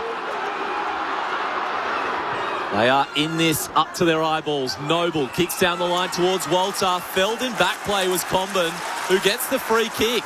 North Melbourne will have the footy 70 metres out from goal. Comben gets up. Free kick to North. Crowd willing them forward. Can they find a mark? Who's there? Pack. McAndrew with the spoil. Good crumb from Powell. Rioli. Hewland. Handball goes wide of Holman. He has to jump and collect it. Tackled immediately to Noble. Then Petrarca. They want to run now to Rowell on the wing. Kicks it long towards Humphrey. One-on-one with Luke McDonald. Nice fist from the back from the ex-skipper. It goes out of bounds. McDonald says, is it a lasso? It's not. So the ball will be spun back in. 80 metres out from the Gold Coast goal. They lead by a goal. 28 minutes on the game clock in the final term. McDonald was telling the Kangas fans to get up as well. Throwing on the wing. One straight kick. Gold Coast lead. Sherry down for Wardlaw. Bursts away. Hair flying in the wind. Kicks up to half forward. Doesn't quite get to Zurhaar. Collins comes and chops it off. Suns back with it. Back flank. Handball to Anderson. Anderson kicks out wide. And Wardlaw stretching. Can't get there. And Rioli marks and says, boys. It's that Wardlaw kick. He had Sheasel running shotgun with him. Give it to your better kick. They're calling him to play on Rioli on their back flank for their Suns. They lead it by 6 points. Up the wing, spoiled by Sherry at the back, who cleans up his own work, but his handball is errant. Holman runs onto it. He can't get it. O'Sullivan tackles. The crowd are in this. They are begging the umpire for a free kick, who instead says, I'll have it. We'll ball it up 60 metres from the Suns attacking goal, who still lead by that 6 point margin. Is the draw in play? Already had one this season. Coming defensive side to Anderson. He's tackled well. Curtis and Wardlaw involved with a 1-2. Nice step from Wardlaw. Hands it to Darling. Kicks up towards Zurhaar. 50 out. Clean collect. Handball to Larkey. 35 out in the right forward pocket. Picks it up off the deck. Tackled. Handballs to Zurhaar. Up against the paint. Centering kick. Dersma! Can't pick it up. Constanti. He's second to it, so applies a really strong tackle. Oh, it is magma out there. What a hot footy it is. 29 minutes, 1 goal the difference. We're inside the Kangaroos attacking 50. Ball goes aloft. Brought down, exiting kick from Anderson. Thumps it up to the wing, out of the attacking territory for North. Logue taps it on. Hardiman tackle with the footy. Has to get it out. Forces a turnover. Suns with it back flank. Goulburn to Petrarca. Hurrying a kick around the wing. Comben marks. Back flank for the Roos. They got to go. Centres it for Sheasel. He'll take it at centre half back. Can whack it up to Dersma. Attacking edge of the square. Goes Zane. He runs off with it. Kicks inside 50. Great calf kick. And the mark is taken by Davies-Uniacke. 30 out, slide angle. He'll go back and kick for goal. Well, you get in the hands of your 2 good kicks there. First, the decision of Sheasel to bypass the shorter one and go over the top to Dersma. And Dersma, a lot of other players, they're going for goal. They're just booting that ball. But he finds LDU inside forward 50. Should convert. Luke Davies-Uniacke to bring the Kangas level. Drop punt is a goal! Tied game. 46 seconds remaining. Centre bounce, so important. 16-9-105. Each of 2. Adam Ramanauskas, this is as good as it gets. This is outstanding by North Melbourne. 3 goals in time on there. They've kicks that have just come so hard. Gold Coast are out on their feet. They cannot chase North Melbourne at the moment. North Melbourne are doing as they please. Get your A1 centre square in both teams here. Get your forwards back, both teams, so you've got space to come through if you win this set of clearance. They've come from 43 points down 21 minutes into the second term. Ned Moyle Gold Coast led by 43 points. They've climbed all of the way back, the Kangas. Can they pinch it? The A teams are in the middle. Who can get the clearance? The Suns, Rowell to Anderson. Petrarca kick towards 50. Front position was Humphrey. Bypasses him. Scores still level. They're inside 50. The Suns. McKercher works hard. Wins the hard ball. Wardlaw through the middle. They're on here. They go long, the Kangaroos. 1-on-1. Surely a free kick. Yes, it is. They play on. Oh, they've been awarded the free kick. Have they allowed them to play on? No, the umpire said we're coming back. Oh. And it's in the hands, 30 metres out in front of goal, of Cam Zurhaar. I think the umpire called advantage there. I think one did and one said bring it back. Oh. Well, the free kick was definitely there to Zurhaar. He was dragged down, wasn't he? Yeah, he was certainly dragged down. Nervous from Oscar Adams. And then it's Larkey. Larkey took the advantage, in my opinion, and Curtis had another go at it because Larkey fresh-handed. Cam Zurhaar has a deep breath. The siren goes. Any score wins it for the Kangaroos. Cam Zurhaar, forward, turn back, turn forward. And the Bull wins it for the Roos.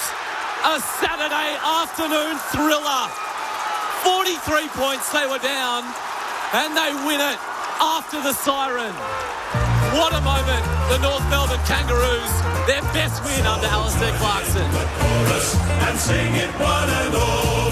Join in the chorus. North Melbourne's on the ball.